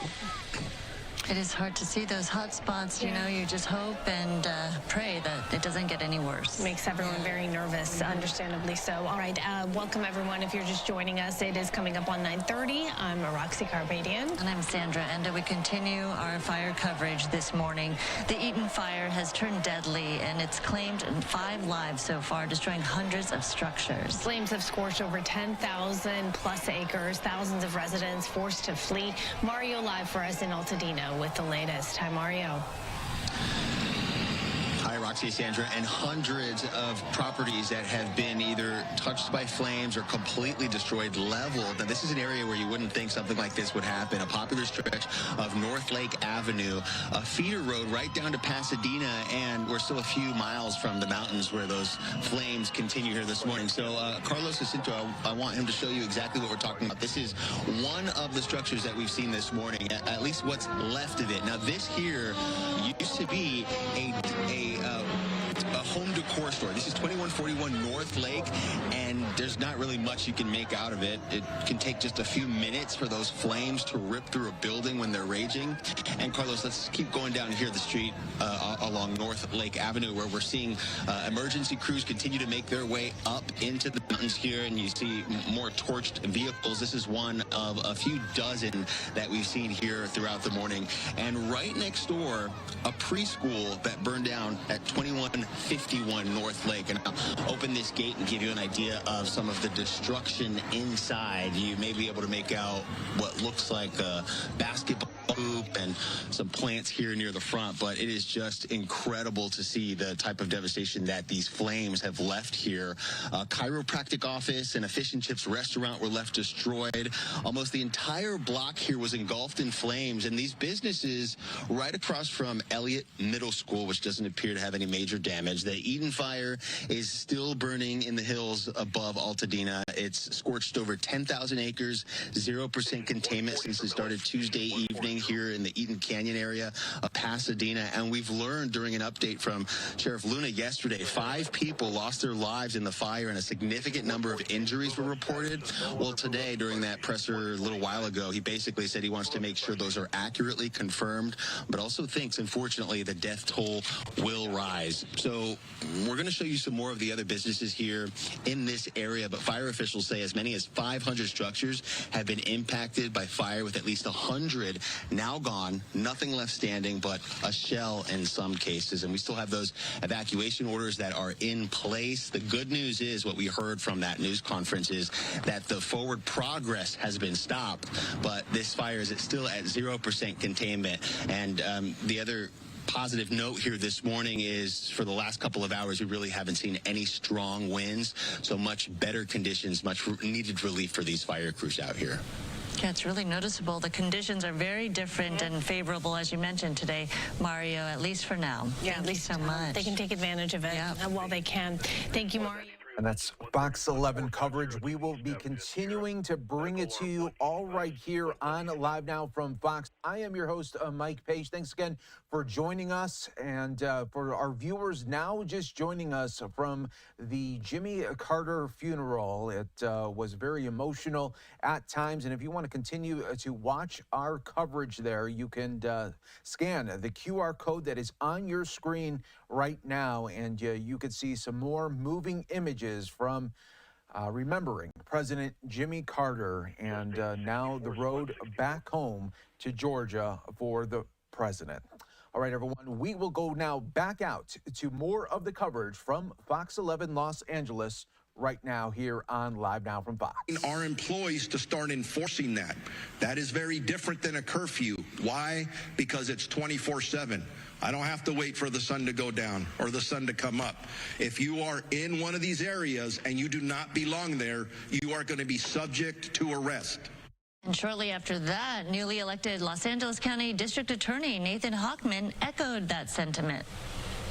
Want to commit burglary, if you want to engage in grand theft, if you want to engage in these internet scams where you're going to take advantage of people who are going to be seeking insurance and government benefits, you will be arrested, you will be prosecuted, and you will be punished to the full extent of the law. And the reason I want to send this warning now is I don't want any mistake later that somehow they thought, oh, it's not a big deal. It's a huge deal. These acts are despicable, and we will prosecute them with maximal punishment. it's always discouraging, not surprising, sadly, but discouraging when this type of stuff happens, right? And so, yes, please don't do that. All right, They're already dealing with enough. Oh, 20 arrests. I mean, that's a lot, you know? Yeah, that is a lot. That's as far as we know, right? Right. Okay, so oftentimes with these types of things, we see the worst in people, but then we see the best in people. In this case, many businesses offering some free services for the fire victims. This is a good thing. Brooke, where are all the resources? Yeah, so I have a breakdown for you. And, you know, I was saying earlier that sometimes in these moments, you don't even know what you need. You don't even know what you can use. Like, it's hard to think when you're, you know, just trying to get your family to safety, just trying to stay safe, trying to keep your kids calm, things like that, you know, thinking about everything that's gone. There is a lot of different help out there, though, so let me try and break down a little bit of what we have for you.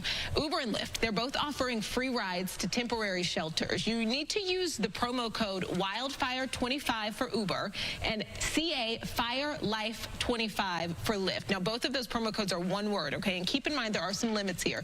Uber's ride has to be $40 or less, and for Lyft, you can get 2 rides up to $25 each until they get to 500 riders. So there's a limit there. I don't want people to, you know, be in a panic and get surprised when something gets denied or there is a cost. Airbnb.org is working with 211 LA to give free temporary housing to people who have been displaced from their homes or forced to evacuate because of these wildfires. For this, you have to fill out an intake form with 211 LA to be approved. And we actually have that information on our website, foxla.com. For more short-term, just quick, immediate help, every Planet Fitness in our area that is still open is offering free access to their showers, locker rooms. You can stop in and use their Wi-Fi. You can charge your phone, any other devices, or even just take a break and relax for a bit, actually in their massage loungers. Now, this is for anyone impacted by the fires, including first responders, and you do not need a membership, okay? Once again, it's free. Just, I want you to keep in mind some locations have been forced to close because of the fire, so you want to make sure you go to an open location, and you can find that info on their website. Then over at Little Kitchen Academy, it's a children's cooking school in Westfield Century City Mall. They're actually offering free classes for the next 3 days to families impacted. And I think you think cooking classes, what? Like, we're dealing with this. This is about the parents. This is about the fact that right now schools are closed. And this just gives parents just 3 hours of free time where their kids are in a safe space. Their minds are being taken off of this, you know, devastation. Your kids are safe. They're being taken care of. They're learning, and you can get a handle on things that, you know, adults need to do without the kids around. Right. Sometimes you just need to cry. You know what I mean? And sometimes you need to go to Target and pick up new clothes because you only have what's on your back. Sometimes you need to make phone calls and figure out, you know, insurance and starting the process of moving forward. Yeah. And so they have that for the next 3 days for people as well. It's all of the immediate necessities, but it's also all of those other things that is part of living life, you know, that you're not thinking about at the very moment, but then a couple days in and you're like, well, we got to do something with the kids. Right. Create a sense of normalcy and a routine for them. Yeah. Can you imagine you're on the hold with insurance and you've got your kids there and you guys are in the car? Right. Yeah. And they can't play outside. The air quality is bad. So what are you going to do? Exactly. Right. Yeah. All right, Brooke, thank you. Good resources there. So there are many jaw-dropping videos, of course, surfacing out of these horrific fires, and in total, more than 29,000 acres have burned since Tuesday. Here's just some of the videos showcasing the devastation hitting the community nearby. First, we go to Studio City. This home collapsed last night under the pressure of the flames. 4-story home, total loss, falling there on the cliffside. And take a look at this video. People taking their animals with them as they evacuate from the Hearst fire. This is in the Sylmar area, as we've been showing you.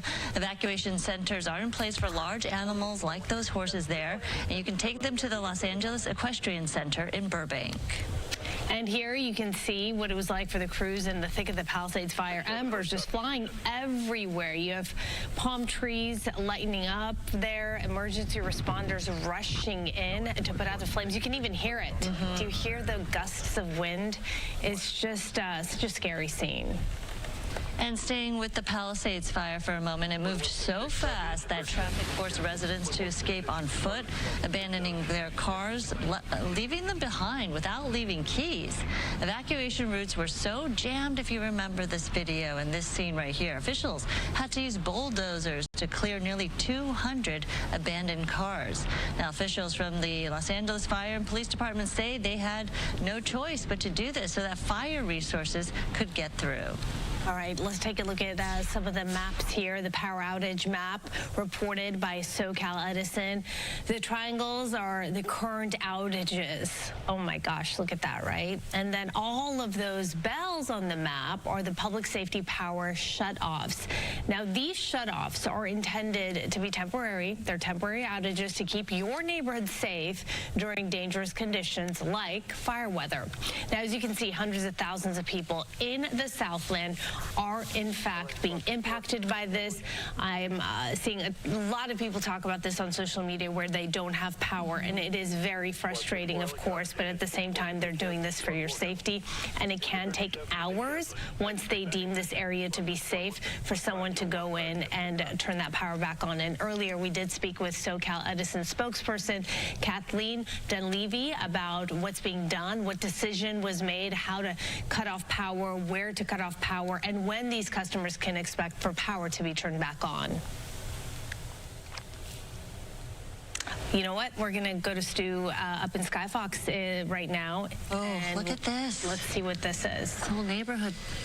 Yeah, this is what we were. Yeah, we knew this was here, and this is like the first chance that we're actually kind of getting a look at that real devastation. When they keep saying over 1,000 homes burned in the Palisades, this is one of those areas. This neighborhood, I would venture to say, probably 500, maybe more homes out there. As I just get wider and wider, you can see some of the homes still standing, but so many of them just flattened out here. We can bring the map back up here in just a moment, but this is off of Sunset near Alma Real Drive. That's going to be the general area, and that's also part of the downtown area there as well. But take a look at that. This is, when you talk about a brush fire and you say, oh, there's some homes that have been destroyed, I never picture anything like this. This is just blocks after blocks after blocks of that neighborhood out here, and you can just see it just goes and goes and goes. And then sometimes there is, oddly enough, there's like a structure standing or maybe a garage standing. But for the most part, I would say every home in this neighborhood flattened due to the Palisades fire. And I would venture to say also, during one of the press conferences, I did hear them talking, one of the people talking about an entire neighborhood burning, and there was no resources there. This might have been what they were talking about, because it just goes and goes and goes. But also in that same breath could you imagine being a firefighter, and even with all the resources that you could possibly have at your fingertips, how do you battle an entire neighborhood burning? This has got to be 500 homes, maybe more. This is something that I personally have never seen, and again, I would venture to say a lot of other folks watching have never seen, especially here in the Southern California area. The haze is still really, really strong, or the smoke out here, so it makes it a little difficult. Sometimes when you get that wider shot, you just think, oh, we're just looking at a neighborhood. But then when you really kind of push in, you can see every single home out here just leveled. You've got the chimneys, you've got some of the walls might still be standing, but the devastation is complete and just jaw-dropping. I'm really not playing. I have no words to describe this entire neighborhood just gone. It really is. It's just all reduced to rubble. And what hit me the most is when you put up the names of those streets, Stu, I recognize one of the names as somebody who lives there.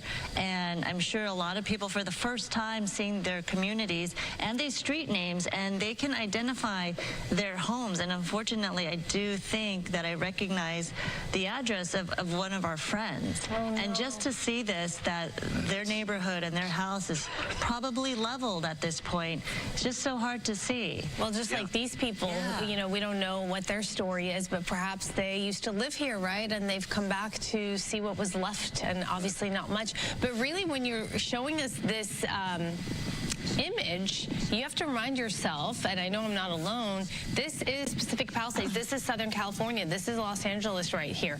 It truly looks like a war zone, and I hate using these cliches and, these terms we keep tossing around, like a bomb went off or, apocalyptic, but there's no other way to describe it.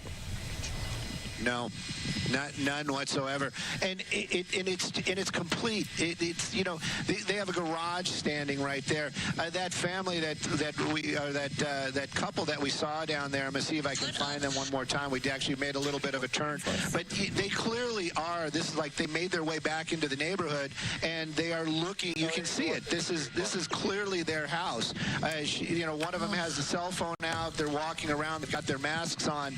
But you know, if it's not their house, it might be somebody that they know personally. But just imagine driving into your neighborhood, or anybody listening, not just you ladies. It's like you go home, and all of a sudden, every home on your block, every home in your neighborhood is gone.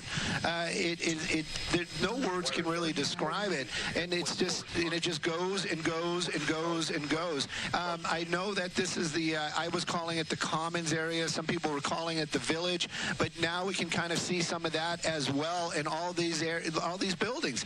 You know, I'm not that familiar with this area. I don't know if that was the Gelsons or not, but there is a large building right there. Then there's all these smaller buildings and some apartment buildings. This is the devastation of the Palisades fire, and this is what we couldn't see underneath the smoke, and that our ground reporters worked so hard to just kind of emphasize, to let everybody know, like, this is what's going on.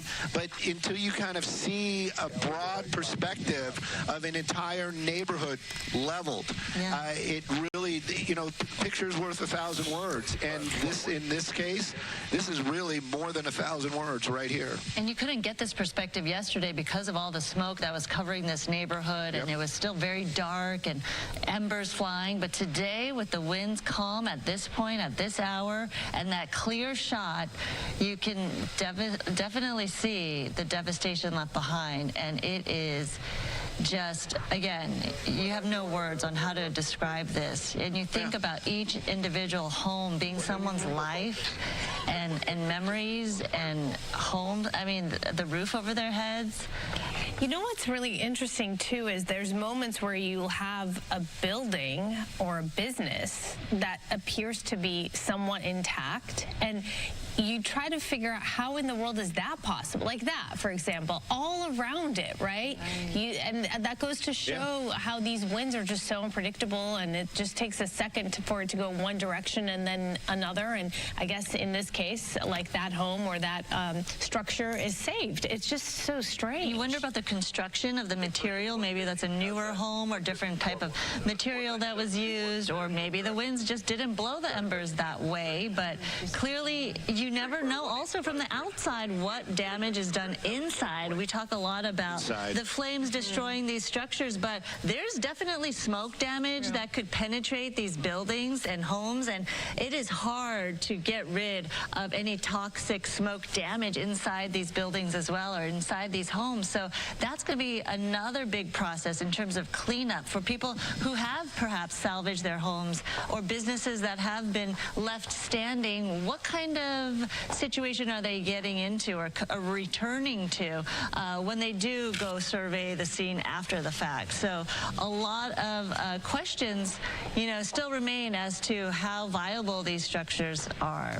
Stu, thank you so much for this perspective. Of course, we're going to check back in with you a little later on, but for now, we'll take a quick break.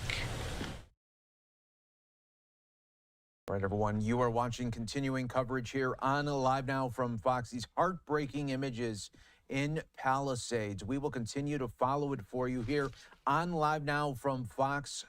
We will get you back out to Fox 11 coverage in just moments. We will take a 2-minute break as well here on Live Now.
This is what we were scared about. The daylight video coming from just a horrible 2 days out in Southern California. Skyfox images just showing us the heartbreak that is going on for so many people that have lost their homes. Take a look here at this vantage point as you are looking at just some people going through the rubble right now, maybe trying to pick out just anything that they can as all of this is destroyed in the Palisades area. Let's go back out now. Skyfox images from Fox 11.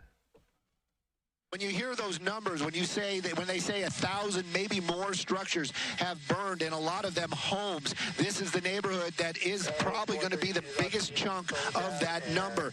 Just by doing basic math, you come up with almost 500 homes just here in that shot, and they are the majority, probably 99% have been flattened by that fire. You can just go up and down the streets out here. We can pick up just any one, and you can just go back and forth from block to block to block, and every home has been destroyed. This is what was burning. This is what we could not see from the air because, well, one, the winds were too high for us to be here, but then even afterwards, there was just too much smoke. You could not really get a picture of the homes that were destroyed and the destruction that's out here. As we make our way over to the downtown area, which is very close by, that Sunset Boulevard that you're looking at right there, you can actually see a lot of that destruction over here as well. All those small businesses destroyed. A couple of apartment buildings also gone. And it just goes and goes and goes. Every time you just move the camera, you're going to run into a building or a home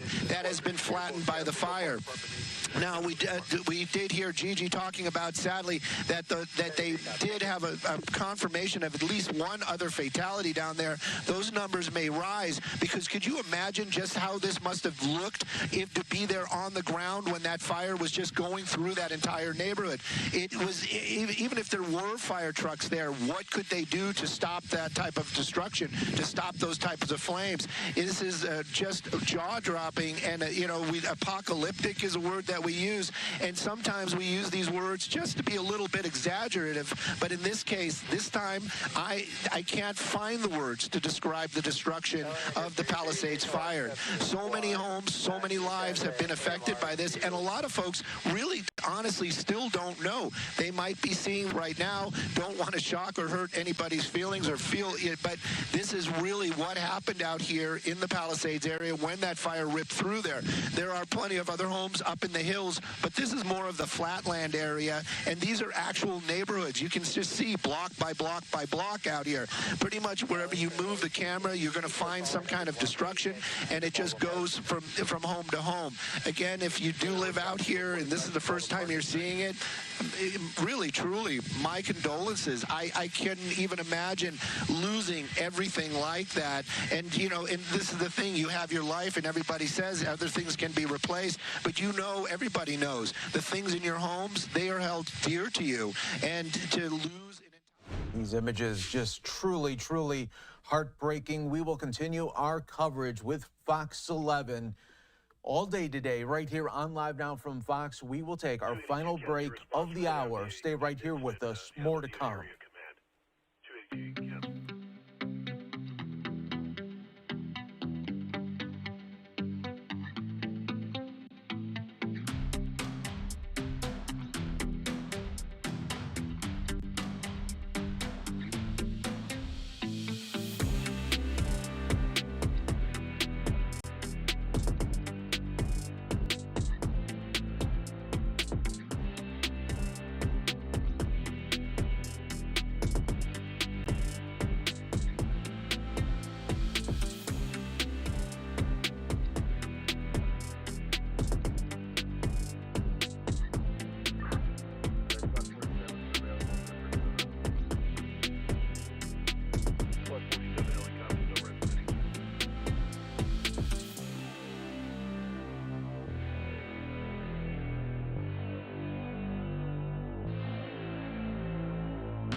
Engine 188.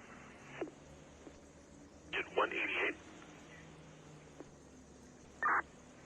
LA 180, Grand and White, UTL, you have anything further? Negative, nothing further. Pomona PD was the only RP to us. The informant did not give their phone number to PD either. Okay, copy. We're on scene with them, UTL. Thanks.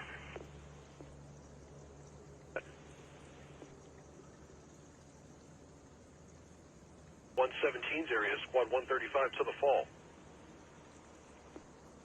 Squad 26, pushing, Rob.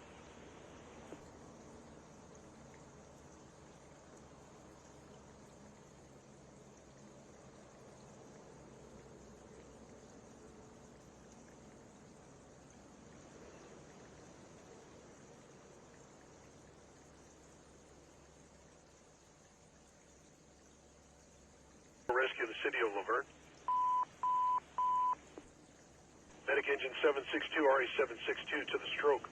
4095 Fruit Street, apartment 206, your crosses Amherst.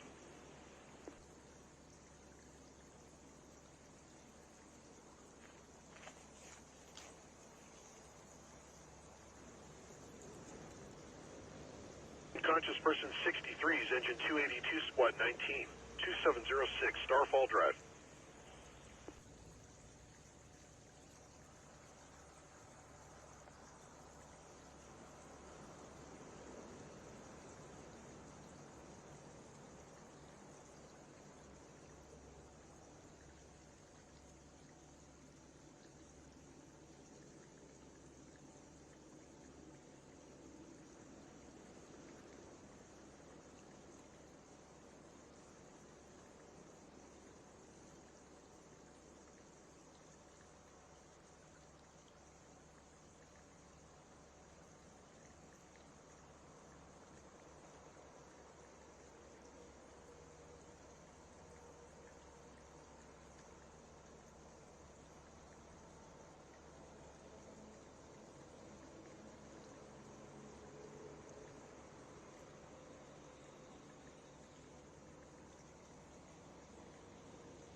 LA from engine 82. We'll take that run for the 2 car. Then we're going to head back out to the Eaton incident.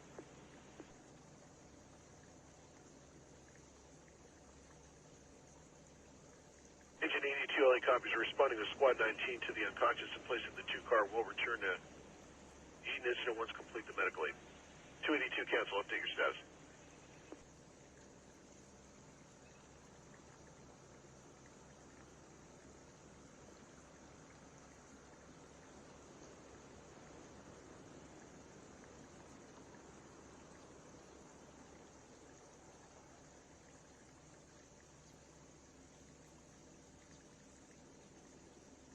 Sick person BLS 120s, engine 120 to the headache, 23002 Rio Lobos.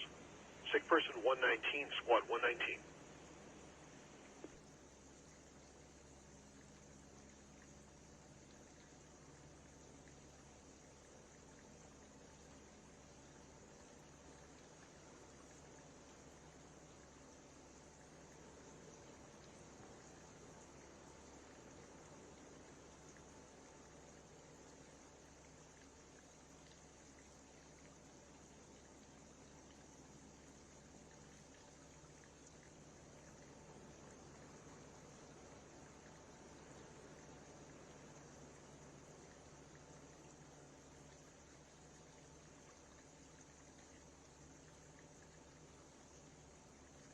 114's area, Squad 92 to the fall.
LA Patrol 114, can you put us on that run with our engine?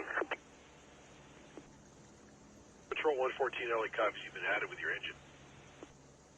Engine 120, our call type has now changed to a stroke victim. You're getting squad 61 out of quarters. Copy, stroke.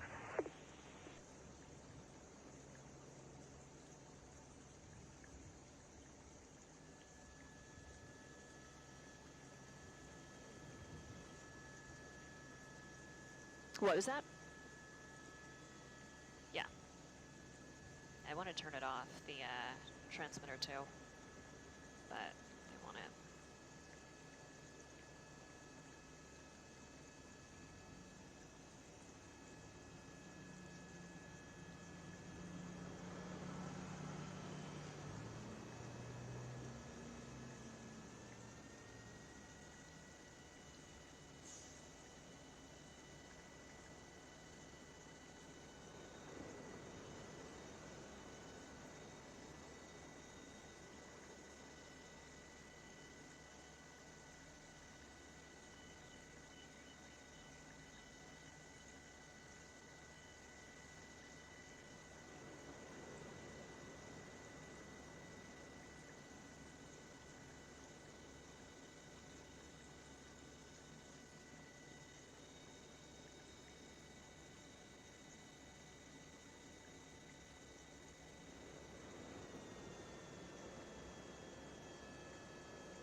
Go Rescue 168 series, squad 167. Engine 39 responding out of 168.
Hey, Desk, if you want to mark this video right now, this is the stretch of PCH where homes burned and basically crumbled into the water.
Hey, Ryan, got your text. We'll get that wide shot.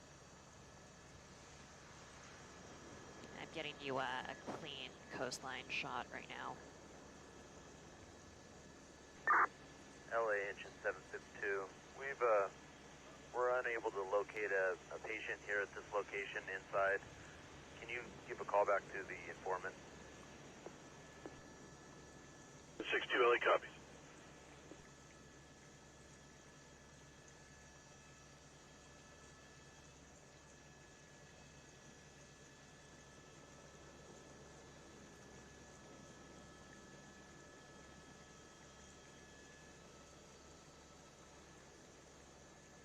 Engine 39, and Squad 167, your call to us now changed from a medical rescue to difficulty breathing in trailer space number 51, same address. Space 51, 53-year-old male. 167 copies.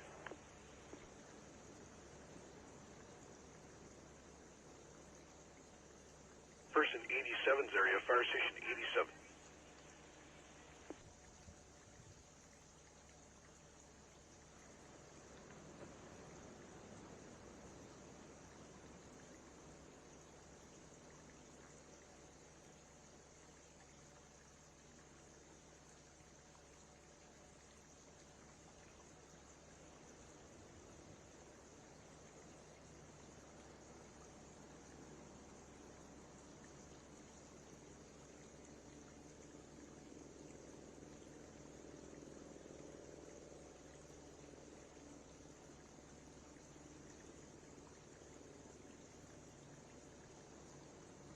Cardiac arrest 37's fire station 37, responding with sheriff.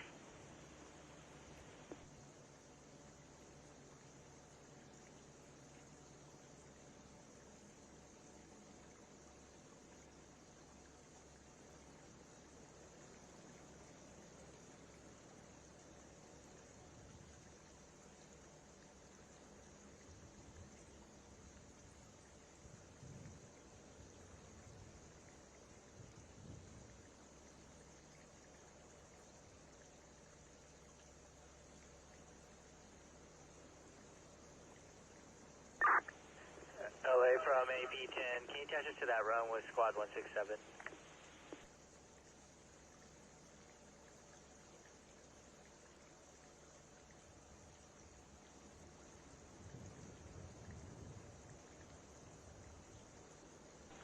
LA engine 114, you can cancel our squad. 114 copy. Squad 92, your cancel. Hey, Boop, if you want to take us live after this, we got 2 active fires on PCH. They're attacking this on the ground.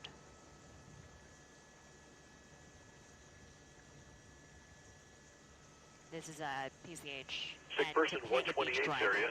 Engine 8 out of fire station 128 with squad 111. Sick person 20525 J. Carroll Drive.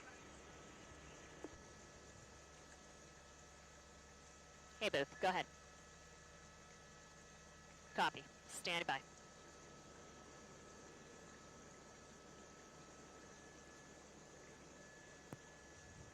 Hey, NOC News Chopper 4. Are we still good into Wilson? IFB is cutting out.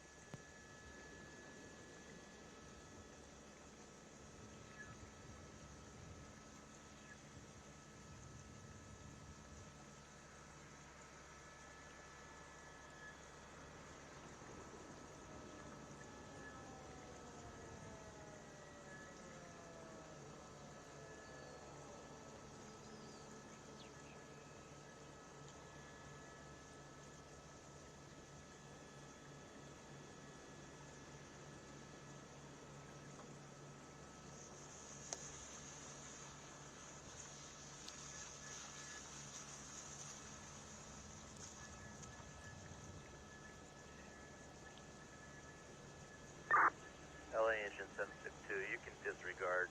Neighbor says that patient's actually at the hospital. Thank you. 762, LA copies.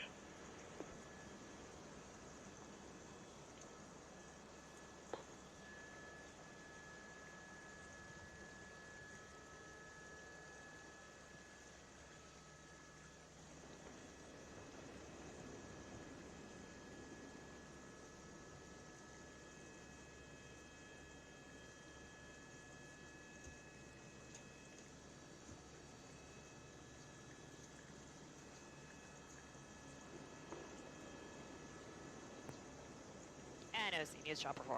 IFB is cutting out. Are we good into Wilson?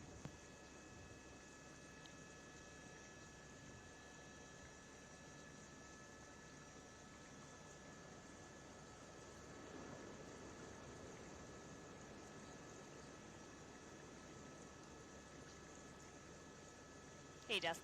Got your text, yeah. Yeah, we can give that a try. Should be able to get there.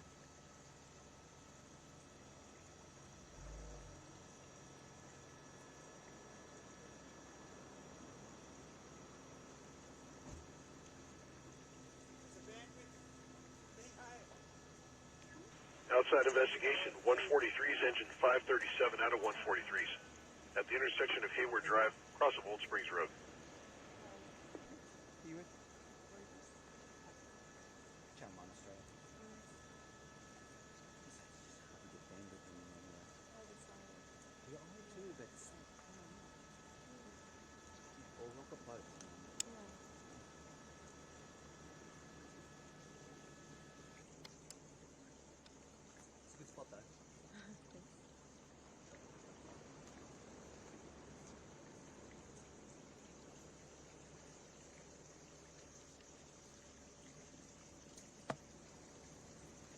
Aircrafts, hopefully, as we get to tomorrow morning, still on the breezy side, but not as bad.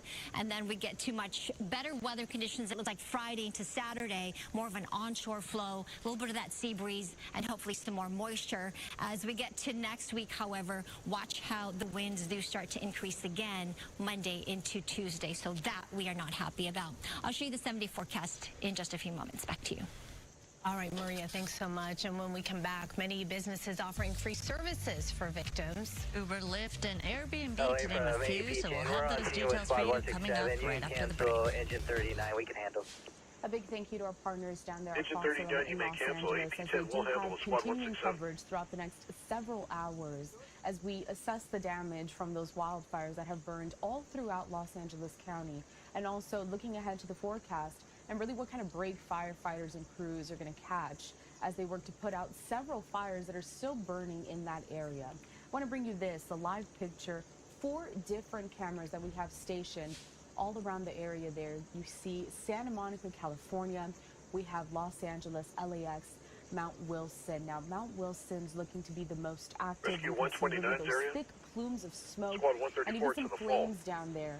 The cameras look to freeze every now and then. It's expected because, you know, the connections in these areas. I mean, power lines have been taken down because of these flames. So this is expected. But in the other cameras, you can also see that it is really hazy over there in Los Angeles County due to all of these fires. We're going to go ahead and also use this opportunity to step away for a quick commercial break, but much more continuing coverage on the other side.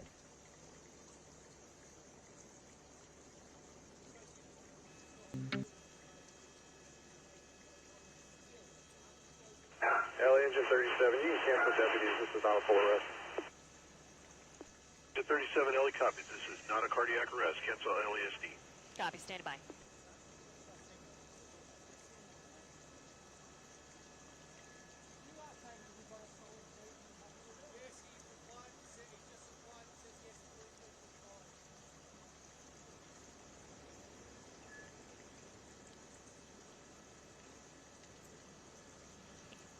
Jonathan, the signal is cutting out a little bit, but I can see your picture now. I can't hear you there, but look at what just flared up along Pacific Coast Highway. We have repositioned. We're over the water now. We're flying down low. We're seeing an active firefight now, but it doesn't look like firefighters can save this house. And Medical Rescue 33, Squad 33 with engine 140. These neighboring 160 Lancaster along Boulevard. PCH, these homes burnt to the ground. They crumbled into the water here. But what Lauren just said about gratitude, we're seeing that over here as well. We're seeing that here in Malibu, and we don't have to get out of the chopper to talk to homeowners, to talk to these residents, to understand that's what they're experiencing. We're seeing homeowners standing in yards talking to firefighters. I spotted somebody hugging a firefighter here, so we've been wondering, where is the firefight concentrated? Where are they taking action right now? It appears to be along this stretch of Pacific Coast Highway, just south of Tuning Canyon Road.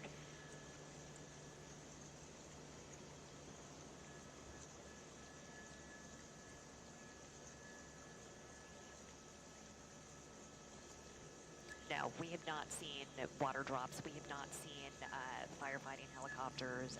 Just these spot firefighting attempts here on the ground, and mostly, again, concentrated along Pacific Coast Highway. And we do need to fly out of here very quickly. We need to get fuel, and this smoke is just untenable for us. But we're live at News Chopper 4. Back to you.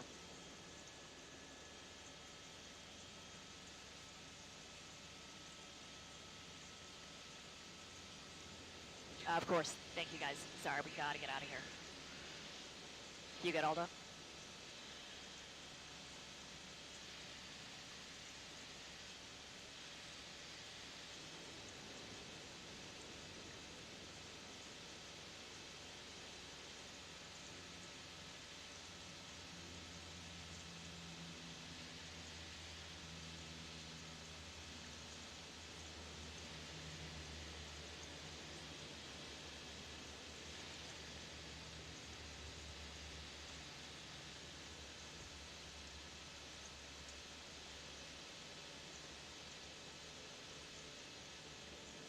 LA engine 537, is the informant going to be waiting for us up on this call?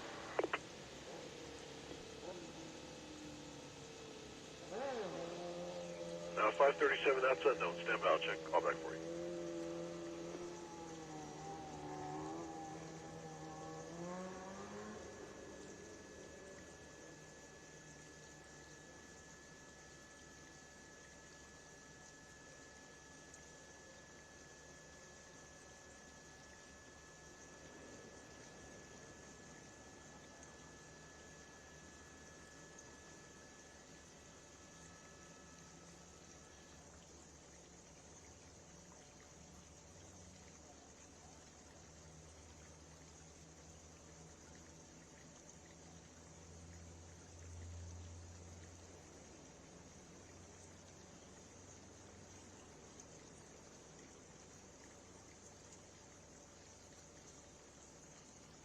Choking victim 76 is engine 126, squad 149, 27911 Franklin Parkway.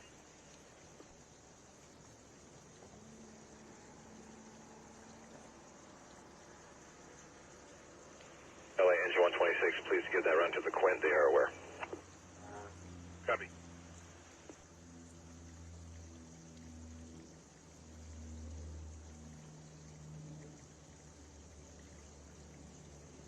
LA Quint 126, can you pass that call from the engine? They are aware.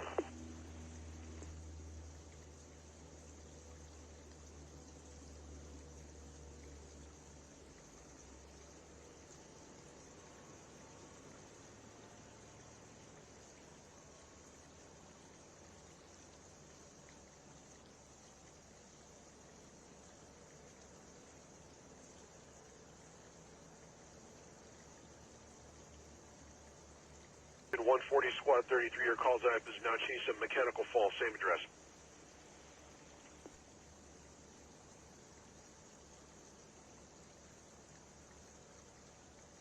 37, check your MDC for a message.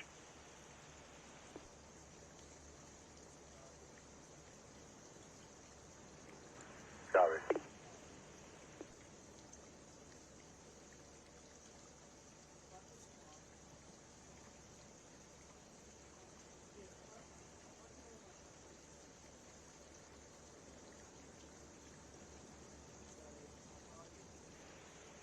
Jumper Psychiatric Emergency 130's area.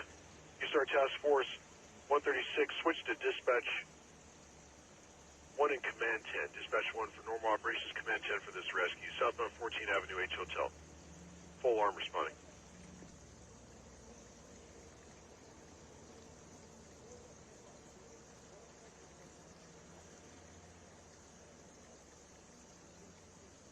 Medical alarm 131's for engine 131.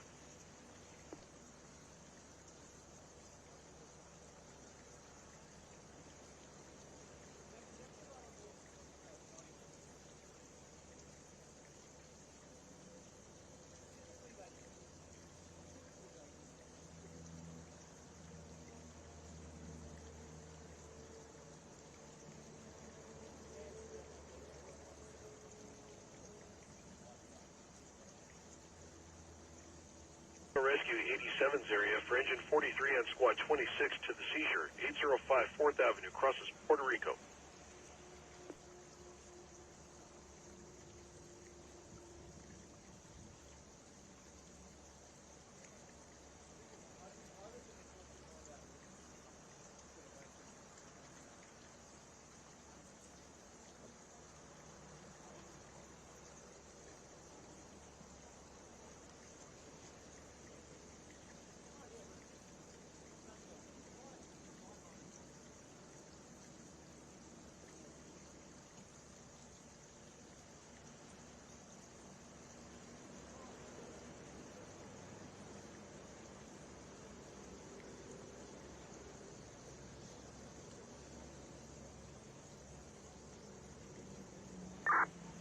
LA Hazmat 43, can you give this a call to Hazmat 43? We are aware. Hazmat 43, LA copies. Engine 43, you canceled.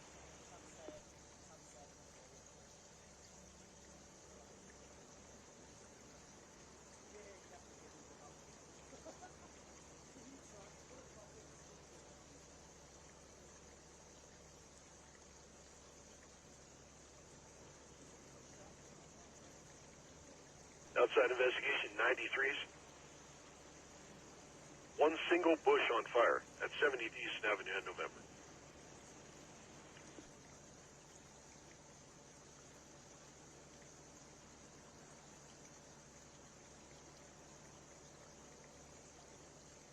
Engine 131, you're canceled. False alarm on Vintage Drive. Show you available.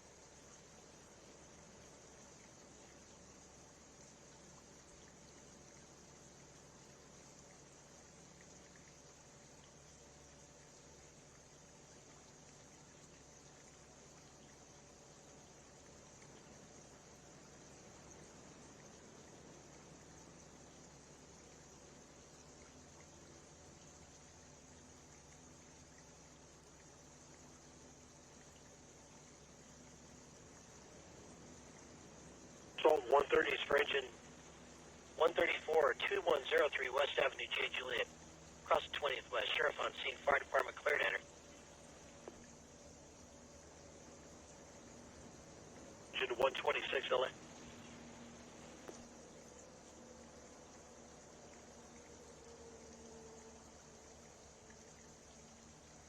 LA from 2126, engine 126 in quarters. Copy. we're going to have him officially remain at Fire Station 76 for move-up coverage. Copy that. You just got the tone him out of the station. Thank you. Copy.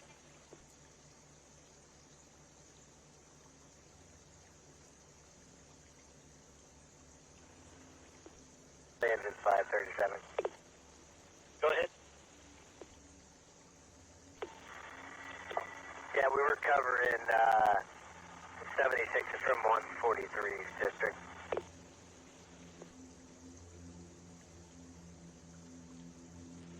537 LA copies. CCBC wants additional move up to Fire Station 76.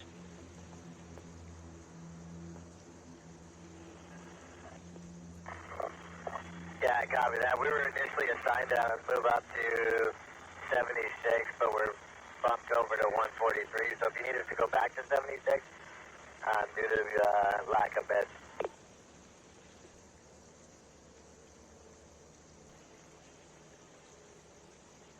537 well advised.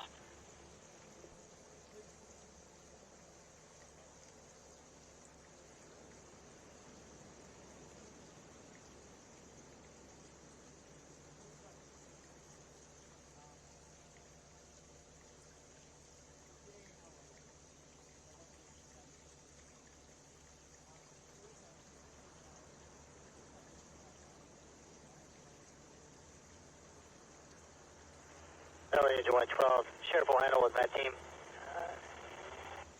MR. Squad and engine available. Copy. Engine 112, Squad 130 cleared and available. AMR is also canceled. Sheriff Med team will handle.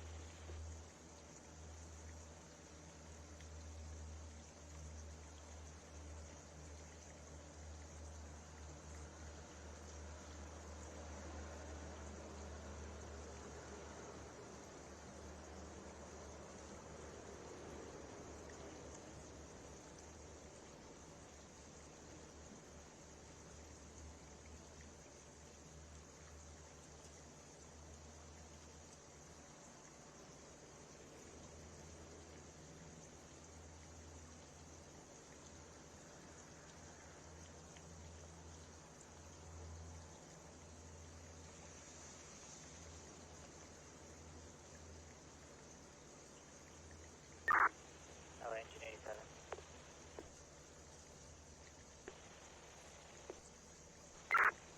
LA Engine 87, we're available to take out a corner area. Hey, Booth, go ahead. 87 LA copies. Hazmat and Tender 43 are both canceled. Engine 87 available and responding. We are landing. Yeah, we gotta get fuel. 43 stop. Engine 286 LA. Yeah, we got a blind shot before that last hit. Should be in the feed. Let me know if you want me to feed it back. It's on our card, too. Engine 286 with Glendora Police Sergeant en route to the wires down at the rear of the address, 645 Clariday Street, across the Bunny Cove. Yeah, the blind shot of the destruction of the Palisades. In route. En route.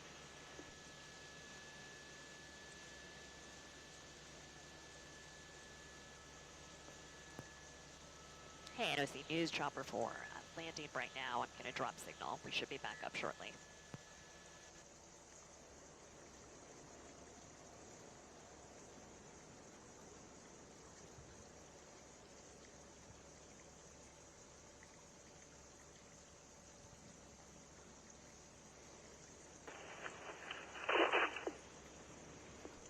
Manual pole arm in the city of Laverne.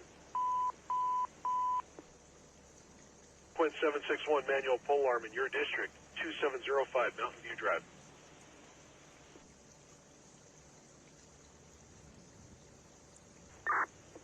LA Quint 761 en route.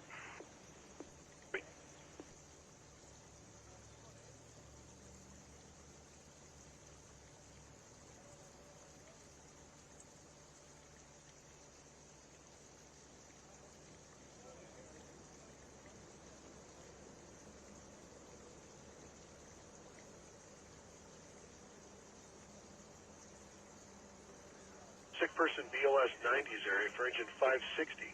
1641 Lexham Avenue crosses Michael Hunt.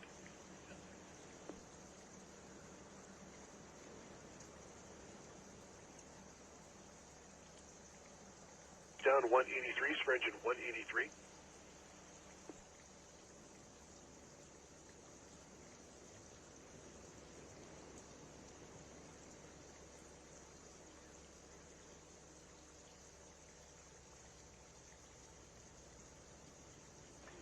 LA from AP10, can you put us on that run in 90s and you can cancel engine 560, we can handle with an ambulance. AP10 LA copies, you will handle with the ambulance. Engine 560, you're canceled.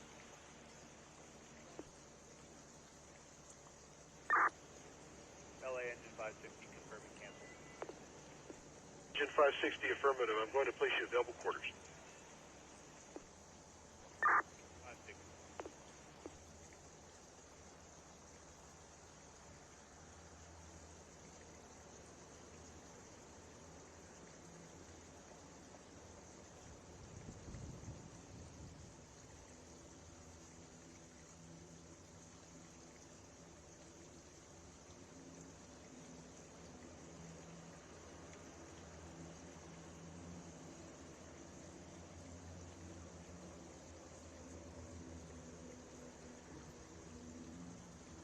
Point 761 LA.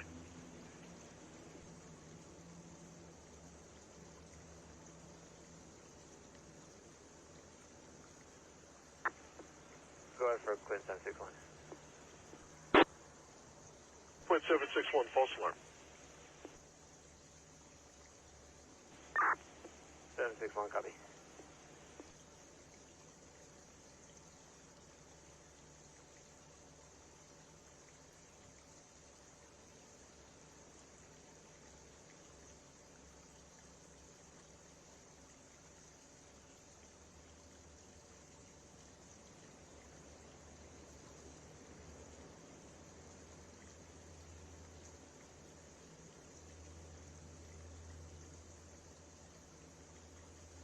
Breathing 182, squad 182 with point 185, 399 9th Street. Cross Main.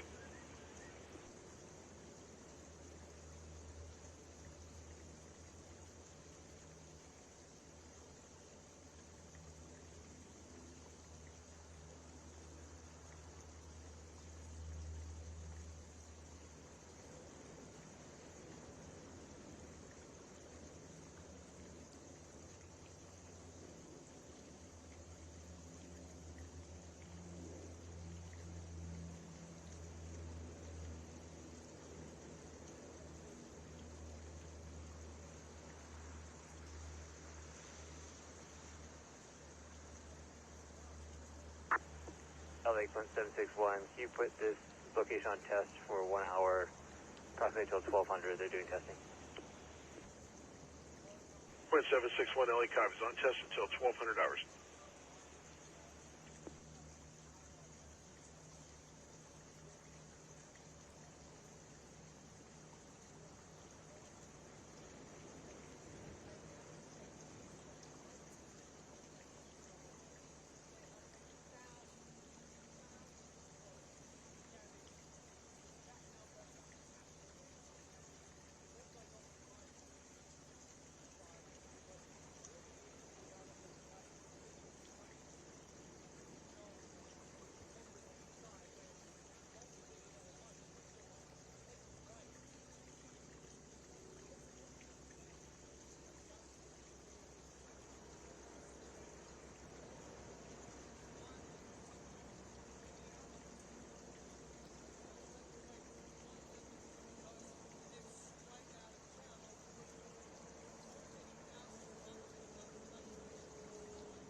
Sick person 153's area, squad 154.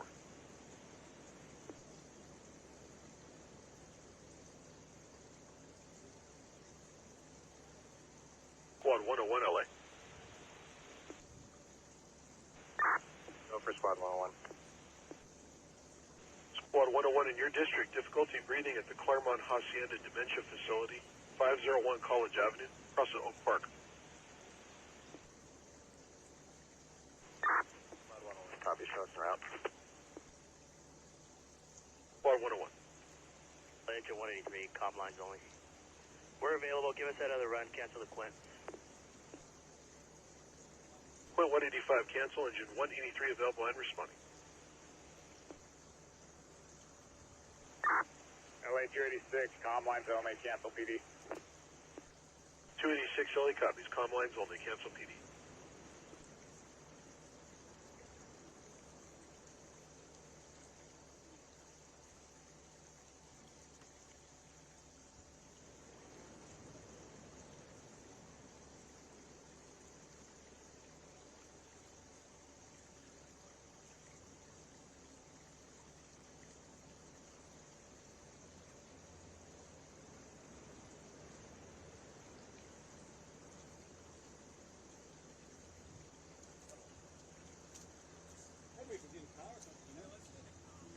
We could start there and then come across. We do.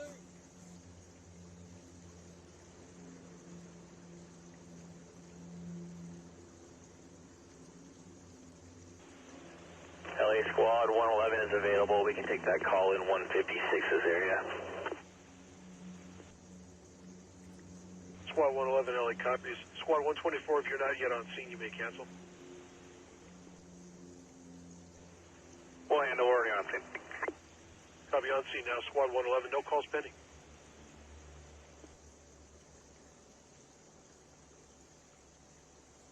Rescue 33's medic engine 33 to the fall. 1711 West Avenue, J. Juliet.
Notify LA County Public Works, they have a pull down at this location. Engine 537 LA copies. Notify Public Works, pull down, same location.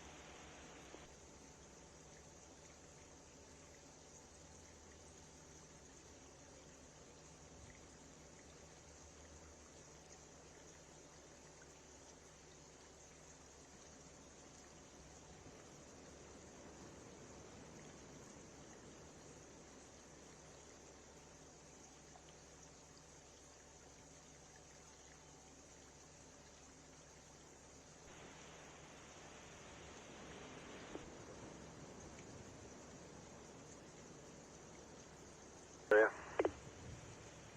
537 negative, so we're going to keep you gentlemen at 143s and 76. 126 that is, we'll cover 76s.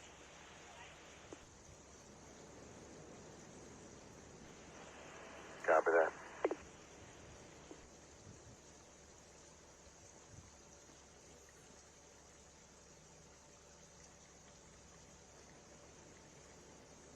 Sick person in 17's area, SWAT 90 responding on dispatch 2, 11332 Orange Drive.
Maybe not use this car on this one, perhaps.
Traffic collision 4 area, Quint 4 Squad 47, 7433 Garvey Avenue. Difficulty breathing 32, Squad 32.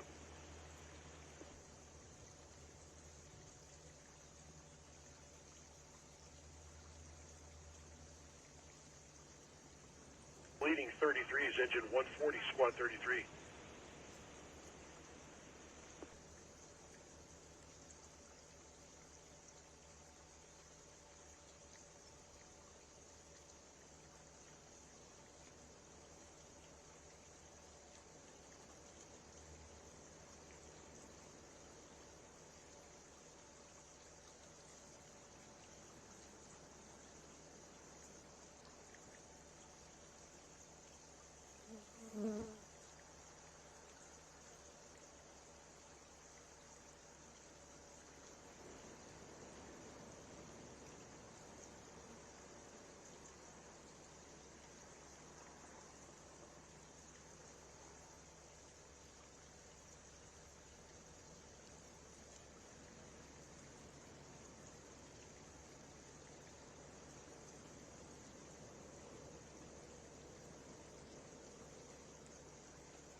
LA, show Squad 47 en route. MDT issues. Squad 47, LA copy. LA Squad 47, can you give us a cross street one more time? Squad 47 is going to be Garvey across at Decline.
Area of Pacific Palisades, thousands of homes have been damaged. Not over yet. Difficulty breathing 24's area, Squad 37. And red flag warnings. That is, fire condition warnings remain in place until tomorrow. The fire here in Pacific Palisades has burned some 7,000 hectares. And still across this area, firefighters are continuing to put out support.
LA Squad 47, can you reach in the run to our entity?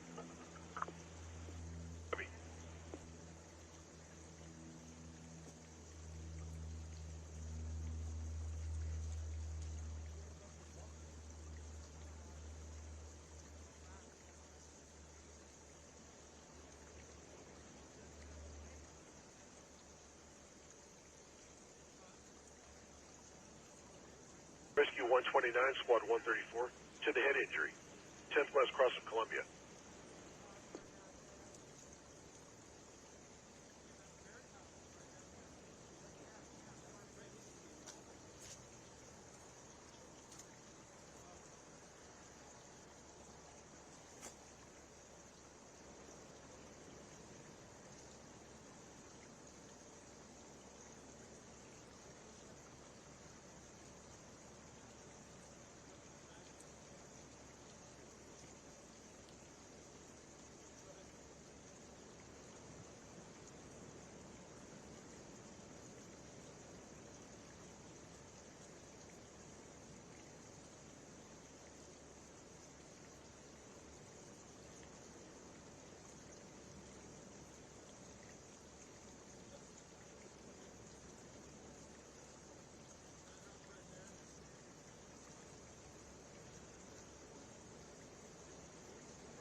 LA Agent 64. Head. 64, we're out of service mechanicals. Can you send the next unit, please? 64 LA copies. Traffic collision 168. Squad 167 with engine 39 and 168's traffic collision westbound 10 freeway at Santa Anita Avenue. CHP en route.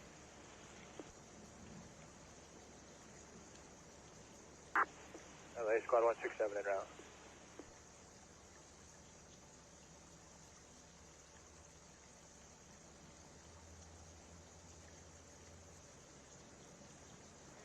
Evacuating on precautions. So now we're here trying to figure it out with 2-day-old outfits on, but it is what it is. You know, hopefully we can come through this. Absolutely. And, you know, it's so early in the whole situation. Do you have a plan for what's next or what to do? Well, that's what we did. We went and sat at a restaurant yesterday to devise a plan. So we're going to try to, get in touch with the insurance company and file a claim and rebuild. Right now, I do have another son that lives here in Pasadena, and thank God he has a home that was not affected by the fires, and we're at his house, for right now. And I have family and friends are taking up collections for us and donations and stuff. But of course, we can't get too much because we don't have a place to take it. But the gifts and act of love is good because we need to go find us something to put on, And so that's the plan, to rebuild. Right where it burned down, I plan to rebuild. Bigger and better. Bigger and better. And Aaron, I saw, a man walk up to you, give you a hug. So it seems like the community has really been coming together too. Yeah, the community is great. Everybody's kind of banding together. A lot of people in this community know each other. It's especially people, black people that have been here for years and have homes here. A lot of people are calling each other, helping each other, just being a resource to each other as best they can. So that's been awesome. And I just want to say, I'm a member of Victory Bible Church. 28 families in our church lost their home. Engine 129, can you put me back on the ticket? Show me on the scene, please. At least 11 families that lost their home. Engine 129, my place you job back as en well. route. Time of So dispatch we're will show you on scene all 10, in this 56 hours. together, and we just have to support each other because people have nothing. They have memories that they've lost. And my heart goes out to everyone that lost something, not just myself, but everyone. I also teach a line dance class here in Pasadena. 3 of my instructors lost their home. So, you know, we're all going through something right now. Thank you so much for talking to us, Tatris and Aaron. And we do hope and pray that, you know, everything will work out. And like you said, you've got faith. You know that it will. And a lot of people here at the Pasadena Convention Center going through the same thing. I'll send it back to you. What a positive outlook in the face of tragedy. Thank you so much, Coco, for that story. We have so much more coming up, including talking with a principal whose school burned to the ground. So what the plan is for students with no place to go. That's right. To stay with us, much more of coverage coming up shortly after this break. All right, our partners at Fox 11 taking a commercial break, but we're going to stay on some more of this coverage. I want to bring you some of these compelling live images that we continue to get in our newsroom. And take a look at this. This is from the camera, the reporter on the ground there for Fox 11. A little earlier on, she did bring the update that investigators say and have confirmed that human remains were found in the rubble of one of the homes that unfortunately burned down due to the Palisades fire. Los Angeles County deputies saying they were doing a wellness check when they found what they believe were human remains. Now, earlier this week, the LA County Fire Chief said the department had been stretched thin over the week and has requested additional resources from Northern California, other agencies in Southern California, and from out of state. And we do know that some of those resources are coming in to Los Angeles County from places like San Francisco, and also those out-of-state locations like Nevada and Arizona. Fire crews again from Arizona, Nevada, Oregon, and Washington arriving there to help tackle the fires. The Palisades fire first reported around 10:30 a.m. Tuesday. That was January 7th. And the latest update is that fire had grown to about 17,234 acres with no containment at the moment. And we do know that about 180,000 people continue to be under mandatory evacuation orders as those fires continue to burn in several parts of Los Angeles County. I want to also showcase another live picture that we have, this one courtesy of our partners at EarthCam. And take a look at this. This is the Port of LA. And what's interesting about this is that you got to keep in mind, over on the West Coast, it's just about to be 11 in the morning. So you can really see the toll that these fires have taken when it comes to the air quality. I mean, it looks like there's a filter on this. It's completely overcast. The air quality is really terrible in several parts of California due to the smoke that continues to just permeate the air in so many separate locations that aren't even having fires burning at the moment. And then we also have this live picture courtesy of our partners at the Associated Press. This is in Altadena, California. And really striking images that we're getting from there, because you can see these homes that have completely been burned to the ground. Earlier today, we had some aerial footage of some choppers that were flying overhead at some of these neighborhoods that were really affected, and whole neighborhoods have just completely been destroyed, decimated. And it's having such an impact on so many tens of thousands of people that are looking for where to go, what to do next. You know, that latest live conversation that was showcased on Fox 11, the woman had commented that she had just finished paying off her home, and now she unfortunately lost it because of these fires. Let's head back out to Fox 11. They have more live coverage and some guests joining in to really give us a perspective and a sense as to what folks are experiencing on the ground. That fire continues to force tens of thousands of people to have to stay away under those mandatory evacuation orders. There are another 13,000 buildings in the path of danger. Moving on to the Eaton Canyon area above Altadena. That fire there where at least 5 people have died. Excuse me. That fire has exploded to nearly 11,000 acres. Some 100 structures have been destroyed, and more than 32,000 people are under evacuation orders, including parts of Pasadena and Altadena. There at Eaton, it is also 0% contained. Winds that drove the flames are backing down a little bit, which is an opportunity that firefighters will use to take advantage of what's happening. But again, that's just speaking for this moment right now. The Hearst fire in Sylmar has now burned 855 acres. It is 10% contained. The fire began near the 5 and 210 freeways, forcing evacuations across the region, and 44,000 people have been ordered to leave their homes. Evacuation zones do extend to Santa Clarita and the Newhall Pass. The Sunset Fire burned 60 acres in the Hollywood Hills, and there is zero containment there. Flames are pushing towards Hollywood Boulevard, but most evacuations have been lifted at this point, and residents are returning home, but urged to stay alert. Firefighters are monitoring for flares. A massive fire erupted last night in Studio City. You can see the dramatic footage there. Flames engulfing a 4-story home on Sunswept Drive. The fire then spread to nearby brush and buildings. More than 50 firefighters quickly, though, brought this blaze under control. There was some damage to surrounding structures, but no injuries were reported. When the fire was at its height, there was the sense of even if a spot fire would break out, you just didn't know what was going to happen next, because it was just, you know, burning so ferociously, and those winds were kicking up. But hopefully it's going to be a different situation today. Maria, you can talk more about that. These Santa Ana winds seem to have died down significantly. Yeah, it's so encouraging. I mean, we listened to those officials at the press conference.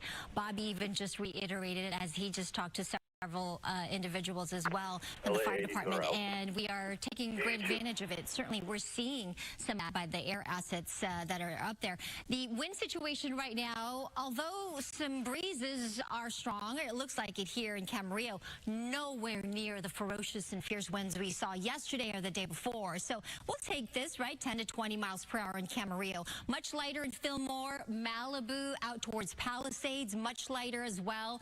The winds near the Eaton fire also much better. Nearly calm winds here downtown LA, not much registering on our wind gauges here. Yorba Linda also quite calm, parts of Orange County. The Inland Empire is where some of those stronger winds are at. Ontario, Corona, that drive through the Cajon Pass and that the Riverside area, parts of that 210 impacted by these winds. Still coming out of the northeast, we're still getting that offshore flow, and that's contributing still to the dry conditions outside, of course. However, nowhere near where it was the last couple of days. So we're going to take advantage of this brief break in the strong winds. It will start to get a little stronger as we get to the afternoon and evening. At least that's what the models are looking at. Red flag warnings has been extended through at least 6 p.m. on Friday. And I don't be surprised if that gets extended again through the weekend. Here are the temperatures right now. It's warming up because of that offshore flow. That's typically what happens. 72 in Santa Ana, 64 in downtown LA, 65 in Santa Monica, 75 in Camarillo. Here's also what's going on. This is the view from space. You know, this storm system that brought us all that cold air and added support, which helped to drive those winds even stronger out of the northeast. That low is pushing off to our east, giving the parts of the south some wintry weather. High pressure still in control, and it's that clockwise flow of air that's giving us that offshore flow, and that's going to maintain its position. And also want to give you a heads up on that air quality. Really, really tough out there. Very toxic air quality. So all the areas, basically all of us here, shaded in the gray color. That means limit your activities outdoors. Just get in the car, get to where you need to go, and then get back home, get inside where it's better. Look at the air quality here, the data from AQMD. A lot of red dots, very unhealthy, hazardous air quality for everybody, not just for those with upper respiratory issues. High temperatures today will range from 75 in Burbank. If you're headed north to San Francisco, 67, 69 in Sacramento, 46 in Portland. You can see the storm track. It continues to ride up and over us and over that area of high pressure into the Pacific Northwest, or rather today, in this case, well up into Canada. We do have some changes coming up in the extended outlook, including a strengthening of those winds next week, but also maybe a hint of some moisture. I'll show you that in just a few moments. In the meantime, I'll send it back to you. And Maria, you were mentioning the poor air quality. LAUSD just announcing that they will have all schools remain closed tomorrow. Again, LAUSD closing all schools tomorrow as well. And on to the Palisades fire, of course, we've been talking about it's left a path of destruction behind with thousands of acres scorched, landmarks lost, and homes destroyed. And in all probability right now, we do know at least one life has been lost. Gigi Graciet is live with the very latest on this. Gigi. Well, an investigation is underway here now in Malibu because, yes, the Palisades fire did reach Malibu. It actually jumped PCH and destroyed so many homes on the beachfront homes, one after another. But right now, the focus is on this home, or what's left of it, which is basically rubble, because in that rubble, deputies believe they have found human remains. The story started with a call to the Los Angeles County Sheriff's Department. A family member had not heard from their loved one who lives here on Pacific Coast Highway. They were worried. They asked the Sheriff's Department to please do a welfare check, come to the house, see what was going on. And deputies did just that. And that's when the deputies believe they found human remains in the rubble. And now homicide detectives are investigating, along with investigators from the Sheriff's Department Arson Explosives Unit. They're also here because it is a fire. And just because homicide detectives are here at the scene does not necessarily mean they suspect foul play. It is just part of the investigation, and they are in charge of it. And this is not the only destroyed home they're looking at. Right now, as we speak, in Altadena, at 2 different locations, at 2 different homes that burned down, detectives are also looking to see if what is believed to be human remains were found there right now. And now, what the video that you're looking at is actually the devastation from the Palisades fire. Let's come back out here live, please, because this is really the newest and the most important part of this story right now, and that is the possibility that this fire has claimed 3 more victims. Let's go back to the Eaton fire. Let me tell you what happened there. One home, firefighters were looking through the rubble for something when they found what they believe are human remains and called police. And then at another house, deputies driving by were flagged down by someone frantically telling them that they had found human remains in the rubble of a burnt out house. Unclear if that was a loved one that found that. So it will be examiner to determine exactly if these are indeed human remains, and then who these people were and how they died. Reporting live in Malibu, I'm Gigi Graciet. Back to you. It is heartbreaking, Gigi. Thank you. Speaking of the Eaton fire is still raging through Altadena and surrounding communities. Firefighters are working aggressively to slow the spread and try to protect the critical infrastructure. It's not easy, though. Mario's live with us right now with more on what's happening currently there. And it does look like the winds have subsided, which does help the situation somewhat. Yeah, that's the good news, Roxy. We haven't been feeling strong winds at all this morning. Hopefully they're not going to pick up here in the next couple of hours throughout the day. Now, there are hundreds of structures that have been touched by flames here, and at least 100 that have been destroyed. Now, what you see here behind me used to be a few businesses, a coffee shop, a pottery studio, and Rancho Bar, a dive bar that had been here for decades, now completely gone. Now, I want to have Carlos Jacinto show you across the street. Several businesses burned, including a martial arts studio and a salon. You see there what's left of it at the corner. 1 block up on East Altadena Road. Several churches no longer standing. The Altadena Community Church has been there for over 80 years, operating a food bank on Saturdays and hosting a number of community events every week. St. Mark's Church right across the street, also destroyed. Now, I want to bring in Stina Ross. She was born in Pasadena, grew up in the area. You're very familiar with all of this. What's your reaction coming in to this neighborhood and seeing some of the destruction? It's hard, to be honest. I mean, I rent an apartment right on that street. I just walked by and it's destroyed. I worked for a decade at Avison, an amazing charter school up here. Just stopped by there. It's completely burned. I submitted my master's thesis sitting in this bar, and it's gone. I mean, I love this town. I love these people, and I don't know how they rebuild, but I'm sure they will. Yeah, that was one of the questions we had is like, how long will this take? When will they get power back? A lot of streets, we see down power lines, down trees. Talk to me about the resilience of the people here. I mean, you must know the people here in this area, what they're going through. So Altadena is a really special place. It gets lumped in with Pasadena a lot, but the people here, it's such a diverse community. It's a really inclusive community. The neighbors help each other out. Even just walking around, I've seen people hugging each other and jumping in and grabbing branches. And so if anyone can do it, it's going to be Altadena, but it's going to be a tough uphill battle.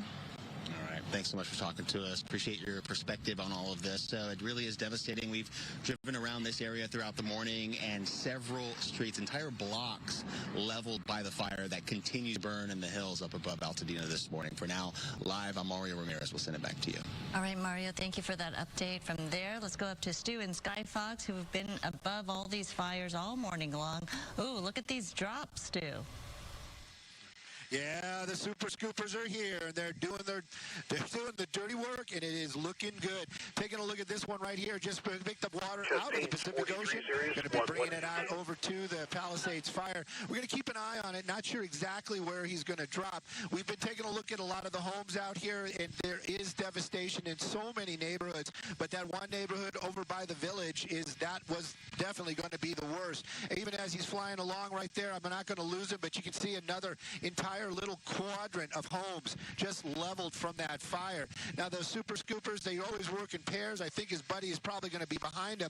I'm guessing they're going to be dropping on the active part of the fire, and that is not me trying to be sarcastic. That is going to be on the far side, or the very northern side of the Pacific Palisades. So he's probably going to go up over the hill. We did see a lot of smoke down there in some of those areas, like the homes are, as we were just kind of looking around, is because, like I said, we did get a lot of folks saying, hey, can you take a peek? Hey, can you take a look?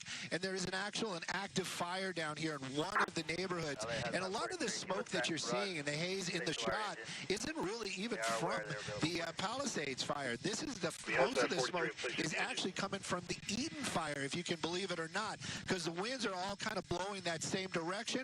But right there, you got another house. This one's burning on Las Lomas Avenue. And again, this firefight definitely continuing out here. So much devastation to see. Sending it back to you all in the studio. Stu, thank you for that perspective. Coming up, we're going to check in with Bob DeCastro. Bob. Just be aware. We have a power outage LA Mayor Karen Bass faces growing criticism for her preparation and response to these fires. She spoke to reporters early this morning. We'll tell you what she had to say coming up. All right, so our partners at Fox 11 taking a quick commercial break. We're going to be doing the same here at Live Now from Fox. This is the first commercial break of this new hour. We're going back out live to this picture, though, still courtesy of Fox 11. This is just outside of what used to be the home that now investigators are looking into, because they believe they have found human remains inside of that home. And then we also have this, another vantage point for where just moments ago we saw a plane kind of flying overhead there, trying to put out several of these sparks that can still be seen and are contributing to all of the smoke that we're seeing in parts of Los Angeles. We'll be right back.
Quint 166 LA.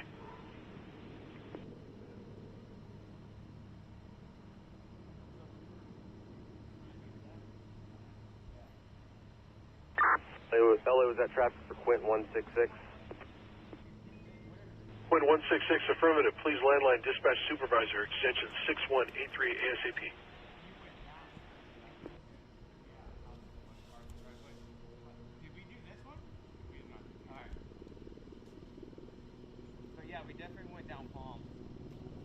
Abdominal pain 156 is engine 108 only.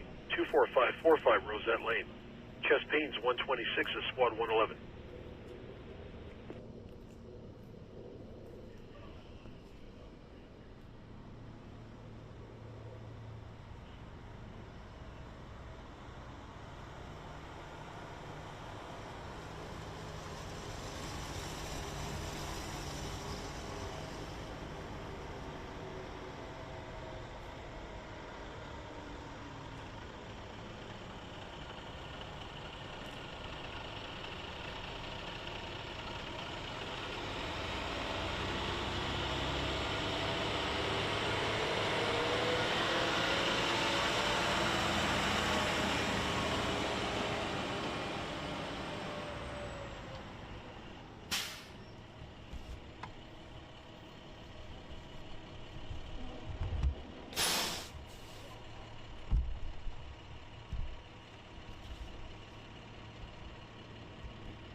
About the criticism that she slashed the LA Fire Department budget by more than $17 million. Some rank-and-file firefighters have said that they're weary, that they are stretched too thin, and that impacted the firefight. Here's what she had to say.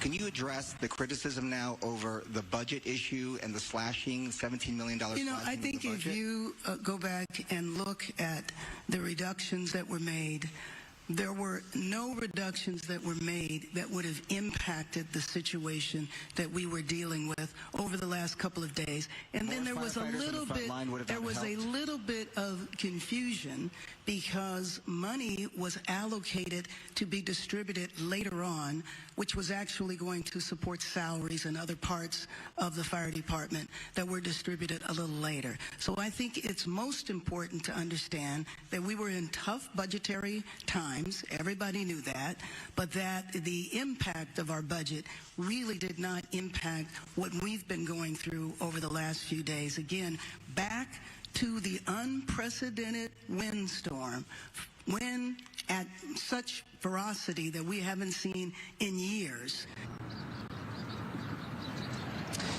I will tell you, a member of the mayor's staff did approach me after the press conference and presented me with a couple of articles which seemed to suggest that the budget was actually increased for the LA Fire Department during that time. And they said that the numbers were interpolated or interpreted a different way. But I did speak with LAFD Chief Crowley, who did affirm that there were cuts, but she said that they tried to mitigate some of those cuts by making those cuts in what she called non-essential services. You do talk to rank and file, and many of them do say there was a $17 million cut, and it did affect them. On another note, I do want to point out, Roxanne, Sandra, that a lot of news came out of here.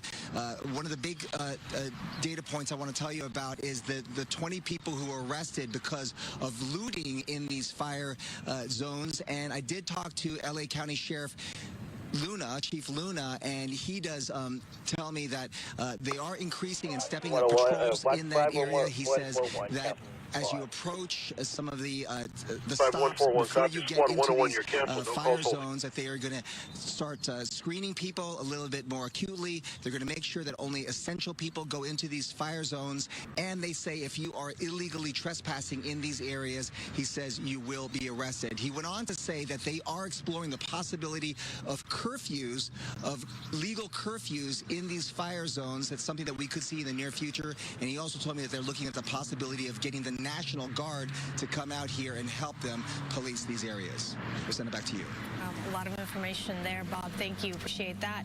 Coming up at 11:20, Amanda's going to join us shortly, and later we'll take a look at the perspective from a firefighter's scene and what they were able to record and share some of their experiences there fighting the fire on the front lines.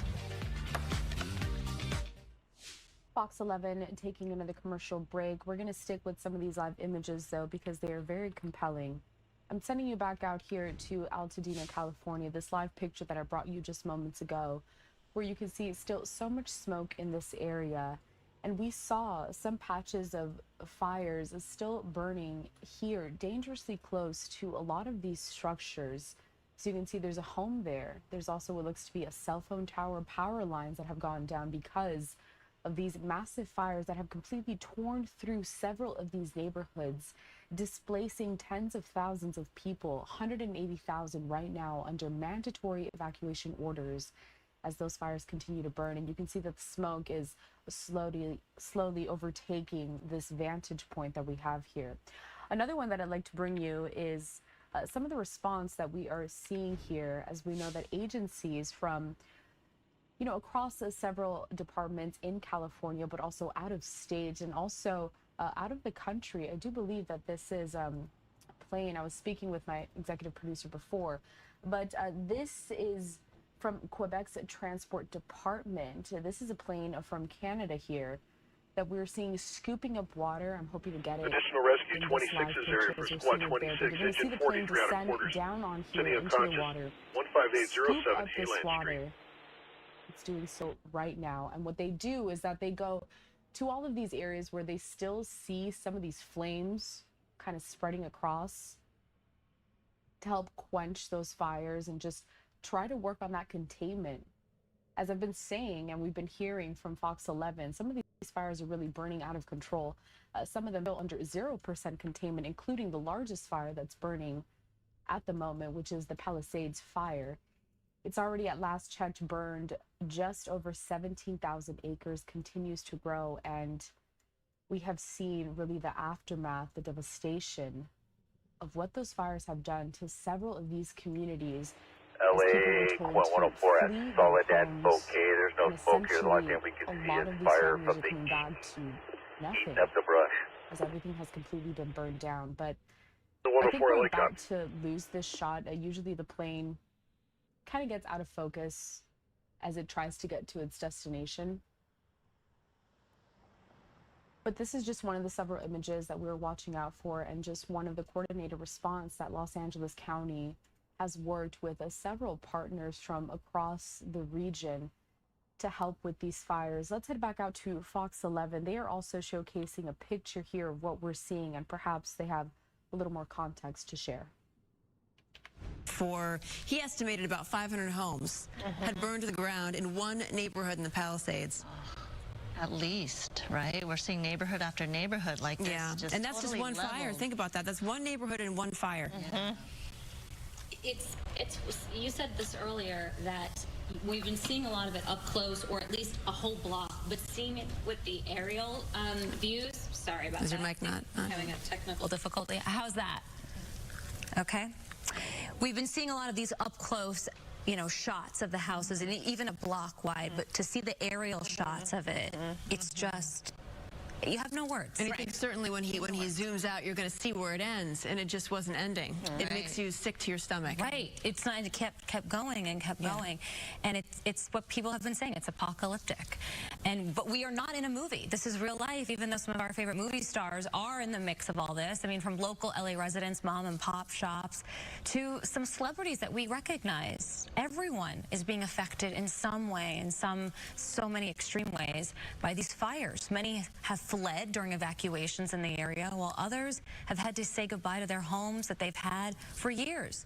I mean, no matter how big your home is, it's where you hang your hat. And we're taking a look at this map with several names and faces that we're familiar with, including Tom Hanks and his wife Rita Wilson, Steven Spielberg, Diane Keaton, Michael Keaton, Eugene Levy. Billy Crystal and his wife Janice Crystal have lived in the same home in the Pacific Palisades for 46 years. Since 1979. Ben Affleck and Miley Cyrus. Ricky Lake is one celebrity whose house burned to the ground. She had described her home as heaven on earth and perfection. Actor James Woods posted a series of videos on X showing his home and his neighbors' homes surrounded by smoke and flames. Woods says that his family evacuated from the area safely. He commended first responders and even members of the community for evacuating children from elementary schools within the neighborhood. Right now, the frustrations are also very high amongst a lot of people. And we're seeing a lot of people wanting to hold our city officials accountable. Sarah Michelle Gellar posted on her Instagram story saying, City of LA, you want everyone to evacuate, yet you have complete gridlock and not one traffic cop on the roads helping. And she tagged the city of Los Angeles and Mayor Karen Bass. Former Dancing with the Stars professional dancer Valentin Chmerkovskiy also vented, writing on social media, quote, fifth largest economy on the planet, firefighters didn't have enough water pressure to do their jobs? Are you joking me? The taxes we pay for third world infrastructure is unbelievable. Come on. But, you know, we find the helpers, as Mr. Rogers says. Maria Shriver shared, we find the helpers in this situation. And this morning, actress Jamie Lee Curtis announced that she's donating $1 million, her and her husband, Christopher Guest, and their children, through their family's foundation to help wildfire relief efforts. In an Insta post, Jamie Lee Curtis says that she and her family are determined to make a difference. Our donation will start a fund of support for our great city and state and the great people. There are a lot of entertainment events also being canceled due to the fires. The Critics' Choice Awards was scheduled for this Sunday, January 12th in Santa Monica at the Barker Hangar. That has been postponed to January 26th. Also, the deadline for Oscar nomination voting has been extended 2 days due to the fires. You know, there's that saying, the show must go on, but sometimes it doesn't. Nobody's in a celebratory mood right Nobody now. is in a celebratory mood right now. Yeah. It was funny to me. I recently asked somebody, you know, when do you stop saying Happy New Year, right?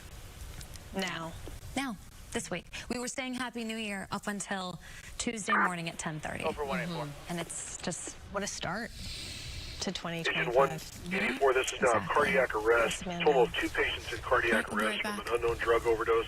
About Squad 182 is second As squad. our partners head Falk to a ambulance quick is commercial responding. One break, additional we will be ambulance, total doing of the 2. same here at Live Now from Fox, but I do want to bring you just once again a live picture of some of these resources, these planes that are working to help the LA County Fire Department and several other agencies that are responding to these fires.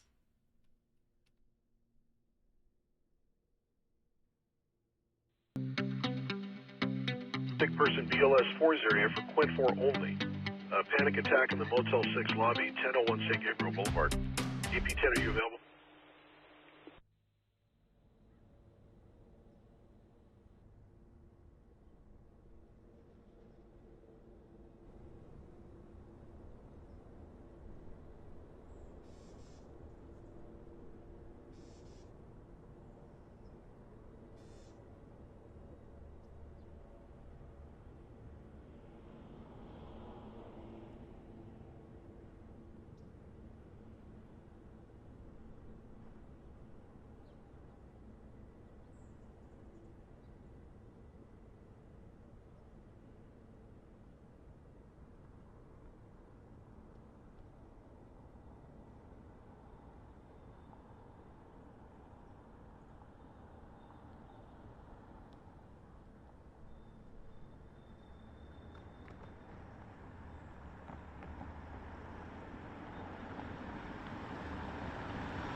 Outside investigation 121.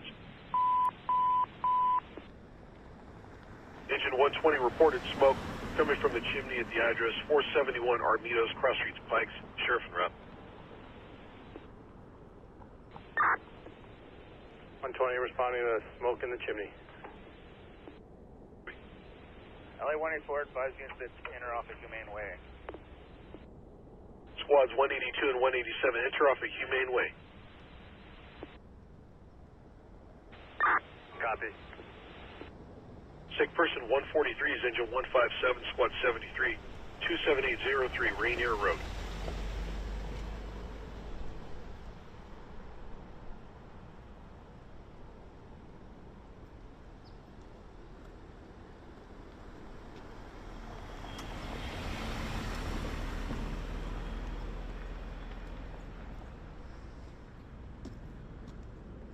Person bleeding 131.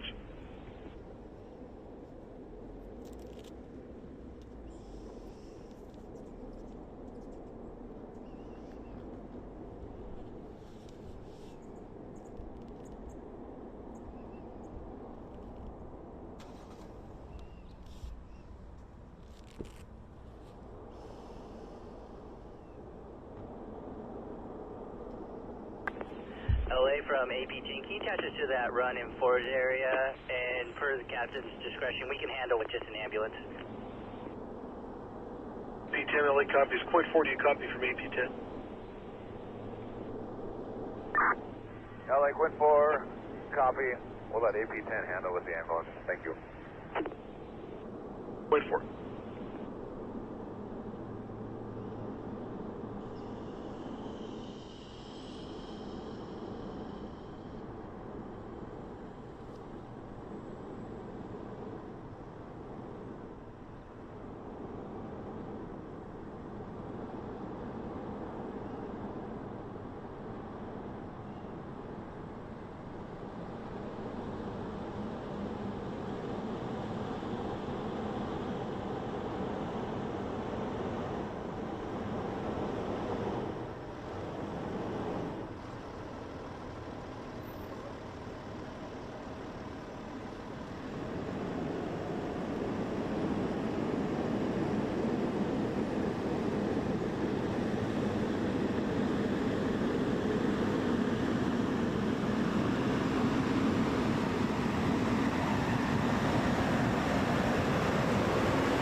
LA 184.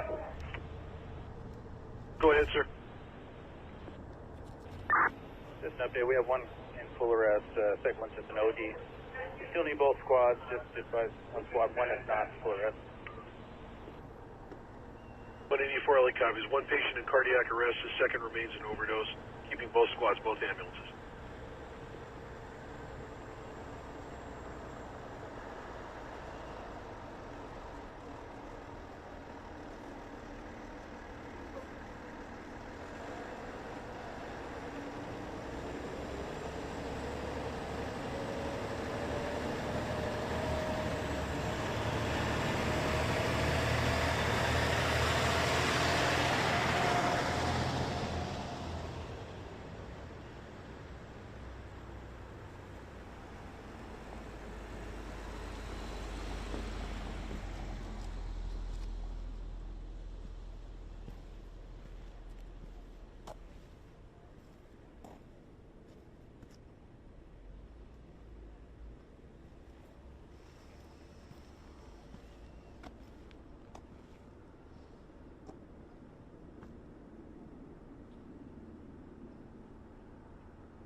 Helicopter 15 will be off.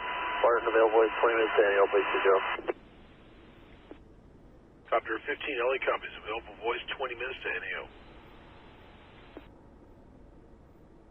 LA engine 134, we're going available. Are there any runs we can handle? 134 negative, no runs pending. We'll show you available.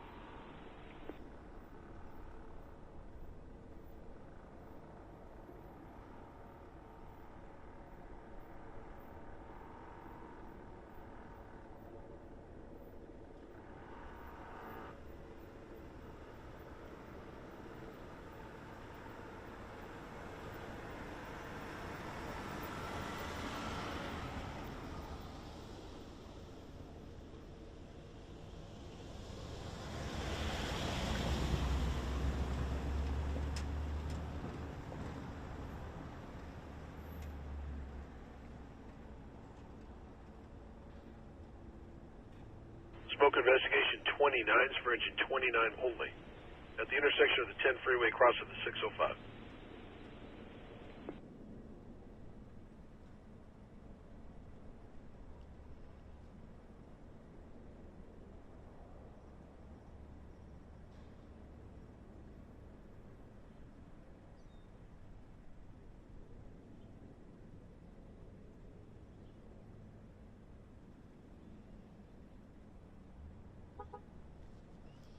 Rescue 92's area, squad 92 to the fall.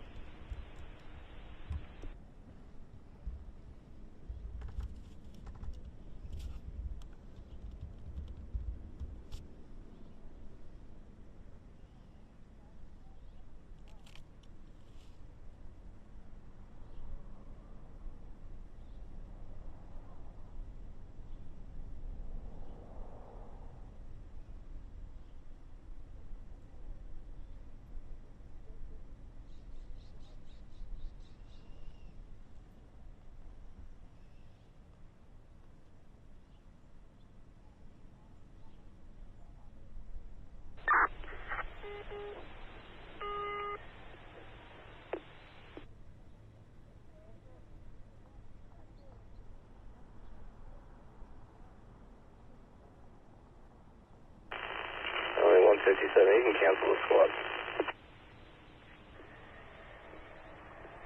157, squad 73, you're canceled. LA 120, can you have the RP meet us at the reported address? Copy, will do.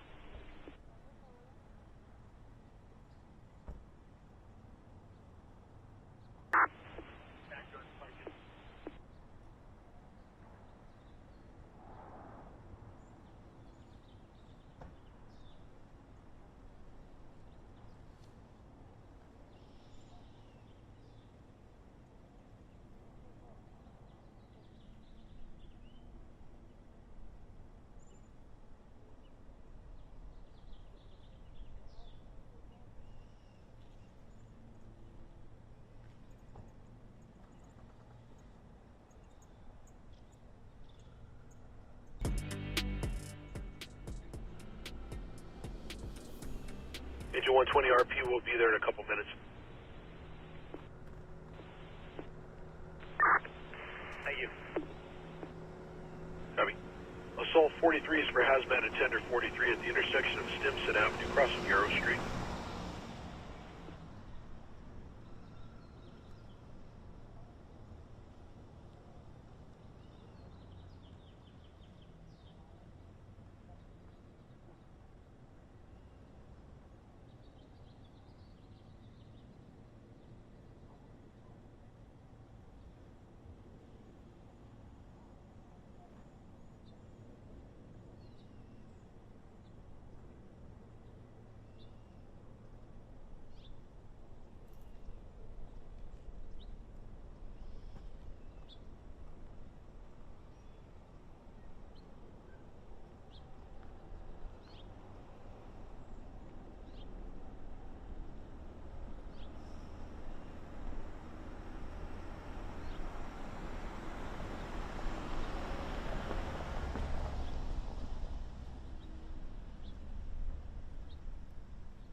Notify Azusa Light and Water. The power's out at Azusa and Arrow Highway, please. Agent 32, LA copies.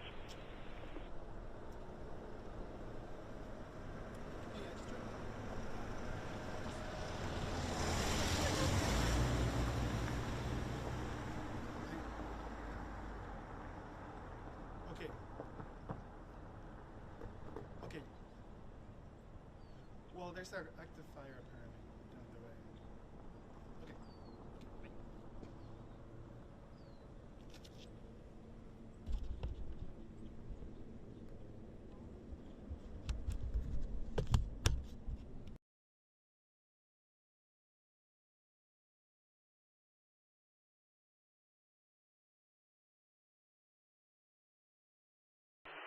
LA 157, can you check on that ambulance ETA? 157, LA copies.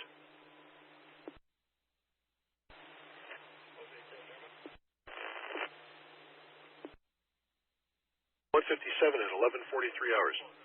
Stuck elevator 131's for engine 131 at Quint 24 at the Palmdale Terrace, building C, Charlie, 2650 East Avenue, Q12, across the 25th.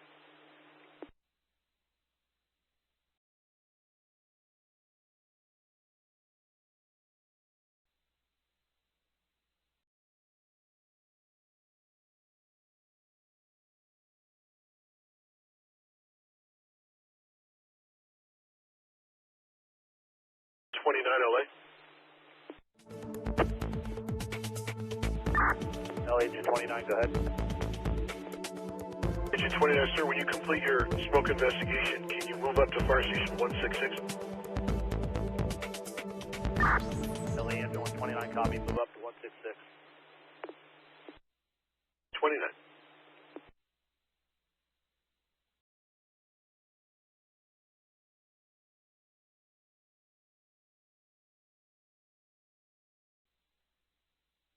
.348 acres, and the Sunset Fire has come down to about 43 acres.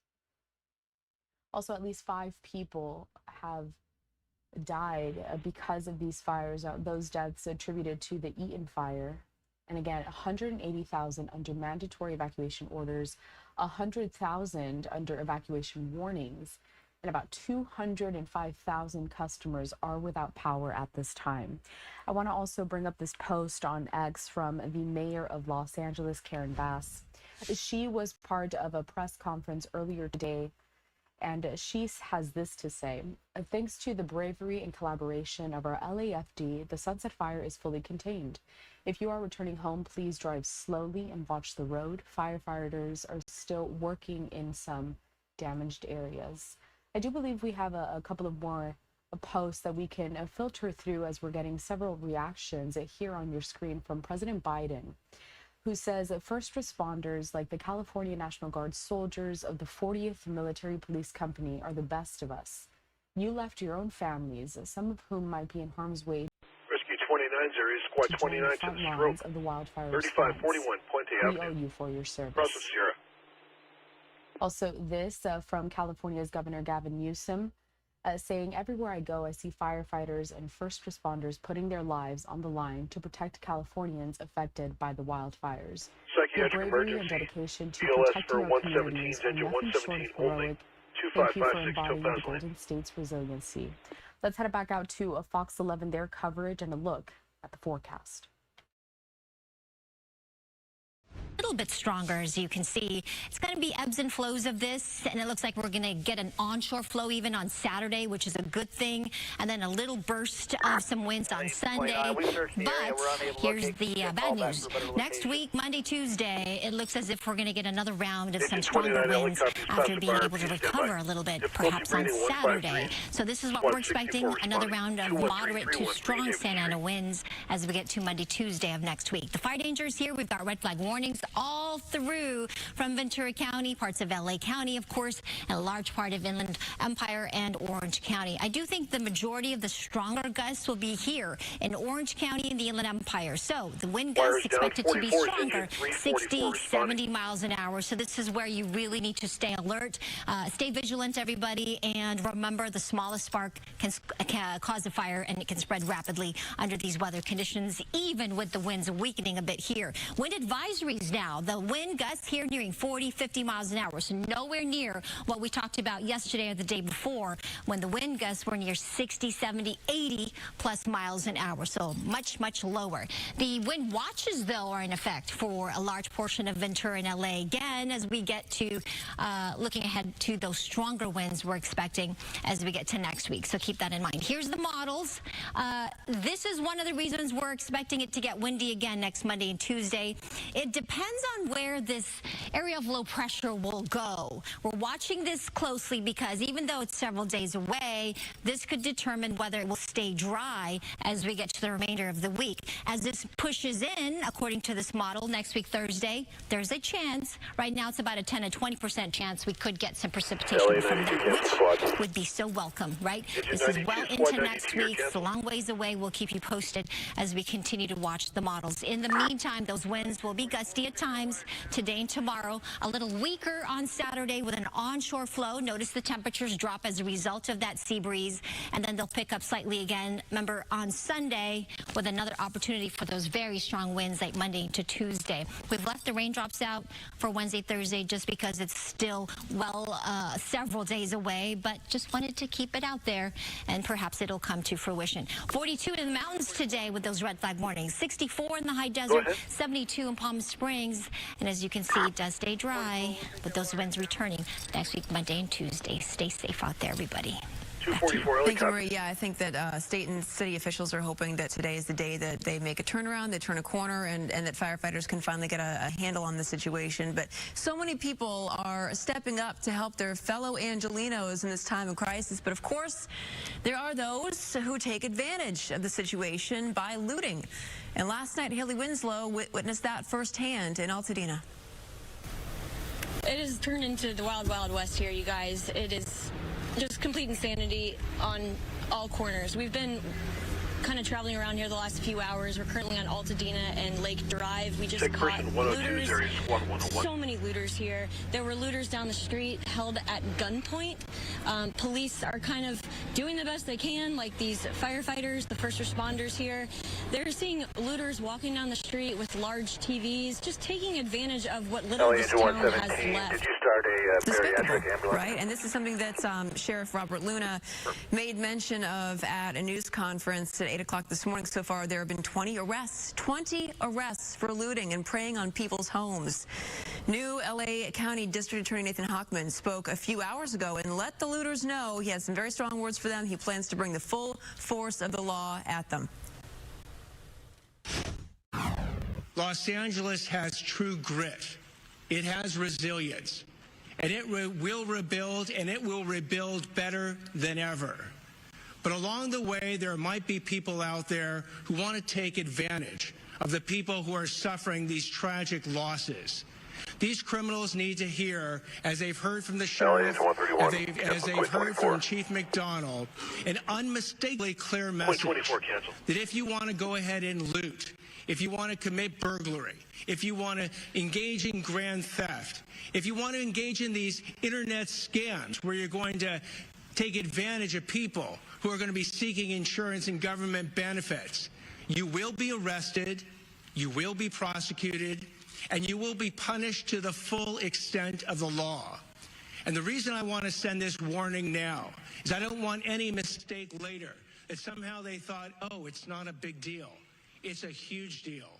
These acts are despicable, and we will prosecute them with maximal punishment.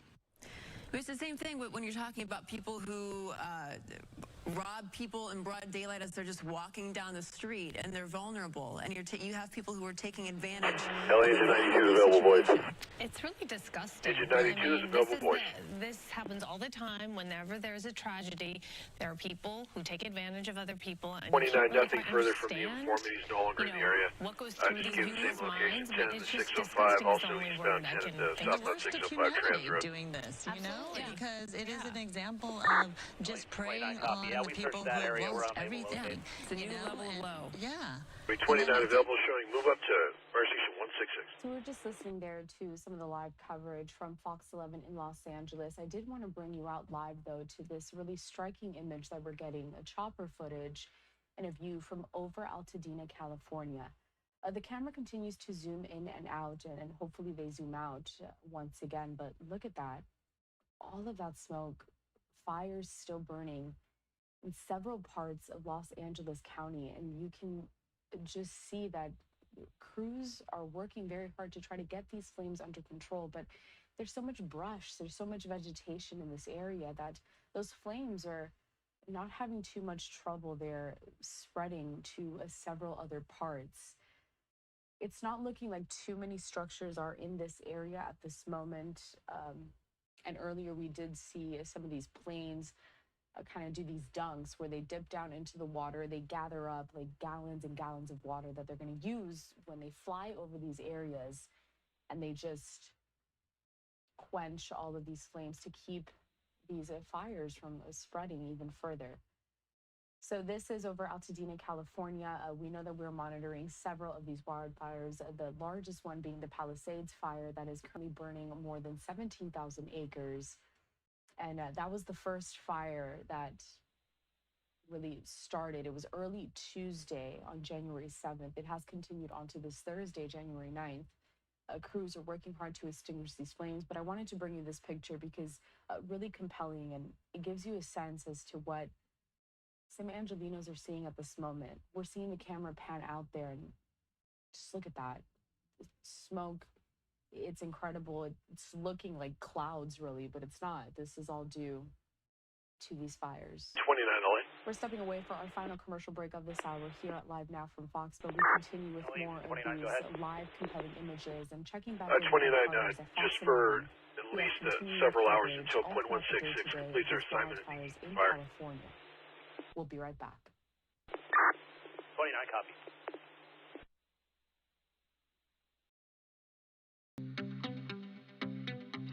Is available quarters NAO.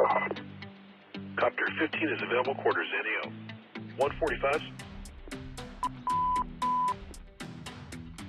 Engine 145, sick person, 18138 Los Palacios Drive.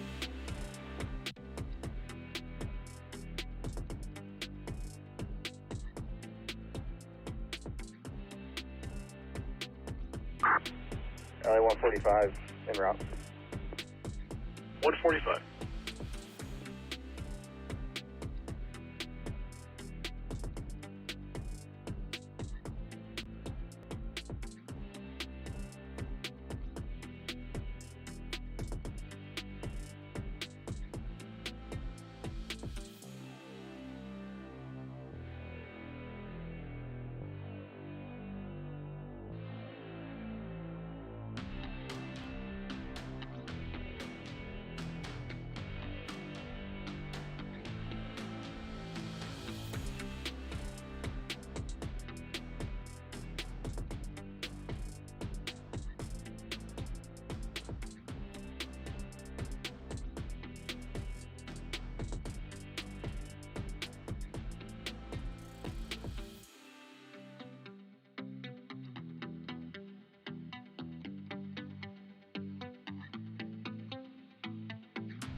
Welcome back into Live Now from Fox. Thank you for joining us on this Thursday, January 9th. I'm your host, Carla Hara.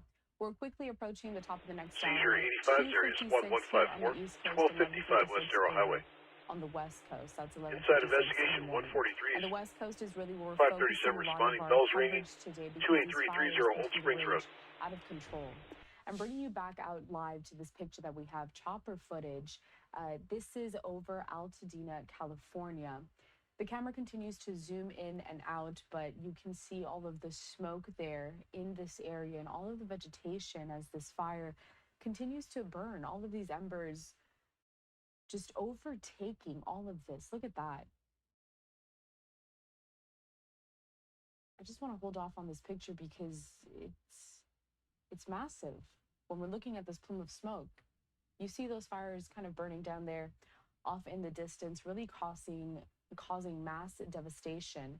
About 180,000 people still under mandatory evacuation orders, and at least 5 deaths have been attributed to these fires. We are working with our partners at Fox 11 in Los Angeles as they also have continuing coverage. They have reporters on the ground assessing the situation, speaking with people who have lost their homes and really everything due to these fires, as these neighborhoods have completely been burned down. A lot of people having nowhere to go after this. But let's head out to Fox 11 and see what kind of context they can bring to this situation. Smoke, but by the time we got here, those flames getting very, very close to those repeaters. Right now, that seems to be the priority. Fire department working to get those flames in check before they get over there and start doing damage to those antennas. I'm Stupid Sky, Fox, back to you all in the studio. This is a real nightmare situation for first responders. They were trying to protect those transponders and Wires those down, repeaters. 19, This is engine obviously 19. a core hub of communication that so many people rely on, and they were hopeful that the fire wasn't going to reach these transmitters, Stu, but clearly now they look like in jeopardy. And in fact, they were having a protected line around these transmitters for quite some time. They scaled down to a skeletal staff up there in Mount Wilson because obviously they need to staff these positions, but now it's quite a threat. It is most definitely a threat, and it is very serious. We're trying to see, when I push in like that, I'm just wondering if we can see something down there. I know there is one aircraft nearby, but I don't know if they're doing water drops or how they're trying to control it. There's also a small village up here as well. There's a restaurant and some other stuff, and of course you've got the observatories. All that right now in peril. I'm not sure about that, but these repeaters right here, that's definitely a serious situation. Those flames, this isn't the camera kind of looking at an angle. They're getting very, very close to that group of repeaters right there. And there, again, there's buildings at the bottom of them. I'm trying to show you maybe one of them and get an idea how close those flames are. But that's the problem. If any of those buildings get damaged, those repeaters will go down. Communications will become a problem. Of course, they have backups and alternates. But this is one of the main ones that we use out here in Los Angeles. And of course, if they have a problem here, it's going to ripple effect throughout all of Los Angeles and the smaller communities nearby. I don't know if you touched on this yet, Stu, but what's the response that you're seeing out there from firefighters? Well, we know they're down there. That's the thing. I'm actually trying to see if we can find somebody or maybe an aircraft maybe doing a drop out here. We have yet to see them. But, of course, they are up here, and, they are busy. They have all of that Altadena to deal with. Unconscious person 136 is squad 84. Out in the Entering Palisades BLS as well. 93 for We engine do see 93 a lot only. of open fire out here, and we do see it making their way closer to these buildings. And that's another thing, too. A lot of these buildings, these are all county-owned, and they're businesses, so they do take advantage of all of that brush clearance and that safety net that's around all those buildings. So maybe if the flames get close, they might not actually get to those buildings. But it is still definitely a scary situation and worrisome situation for any of the first responders. If they lose any of these repeaters up here, it's going to be a problem. Yeah, first responders have their towers up there. We have our towers up there, I believe. That's a lot of TV stations do as well. It could be a big problem if those towers are impacted, for sure. Definitely, and with the, the flames seem to be kind of, and it might be because of the brush clearance in the area. Now that we're getting up higher and closer to it, there's also a TFR out here, so we can't just go right up to the repeaters and take a look. It does kind of look like they are. It's not right up to the antennas. Some of them are. Some of it is very, very close. But in this position right there, that fire, that smoke is actually automatic alarm with the reset. 117, engine 140 out of fire station 33. 2640 East Avenue, Julian 4. 27th Street. Very close to those buildings up there. Where there's smoke, there's fire. So we're going to keep an eye on it for sure, looking to see if we can see any of the fire trucks out here. But these flames definitely made their way to the top of Mount Wilson right now. And this is from the Eaton fire that started down in the Altadena area. Oh boy, all right, let's hope that they don't get really any closer to those towers, but thank you for that perspective, Stu. Certainly a situation we're going to be keeping a very close eye on all throughout the day. But meantime, I want to show you this. This is the front page of today's LA Times, like 1,000 fires. Yeah, I mean, there is no better picture than that. There's no more emblematic picture than that. Just one of absolute terror. Across the Southern California, you have at least 5 people dead as a result of these fires. More than 2,000 structures burned, as Stu was showing us, a couple of hours ago. When you see the Pacific Palisades and some 500 homes in one neighborhood just torched. This has been a 48-hour nightmare for Southern California, the most destructive winter fires to ever hit the city of Los Angeles. And this is the cover of the New York Post. LA. Yeah, I mean, that's I'm sure how it felt for firefighters and for our news crews, by the way, to be driving, and residents to be driving on some of these streets when you see fire on both sides of the road, and just everything it feels like in that moment is person 146 really is area squad 61. In certain spots too, or it did at least, right? This is not a filter. No. Because this orange hue had just taken over. Unbelievable. Well, I have some new images to share with you, and these videos to share with you sent to us by firefighters to show the firefighters' perspective. We do want to say thank you to the LA County Fire Department, Station 16, Engine 9, for the footage and the information they've provided. Watch this. 145.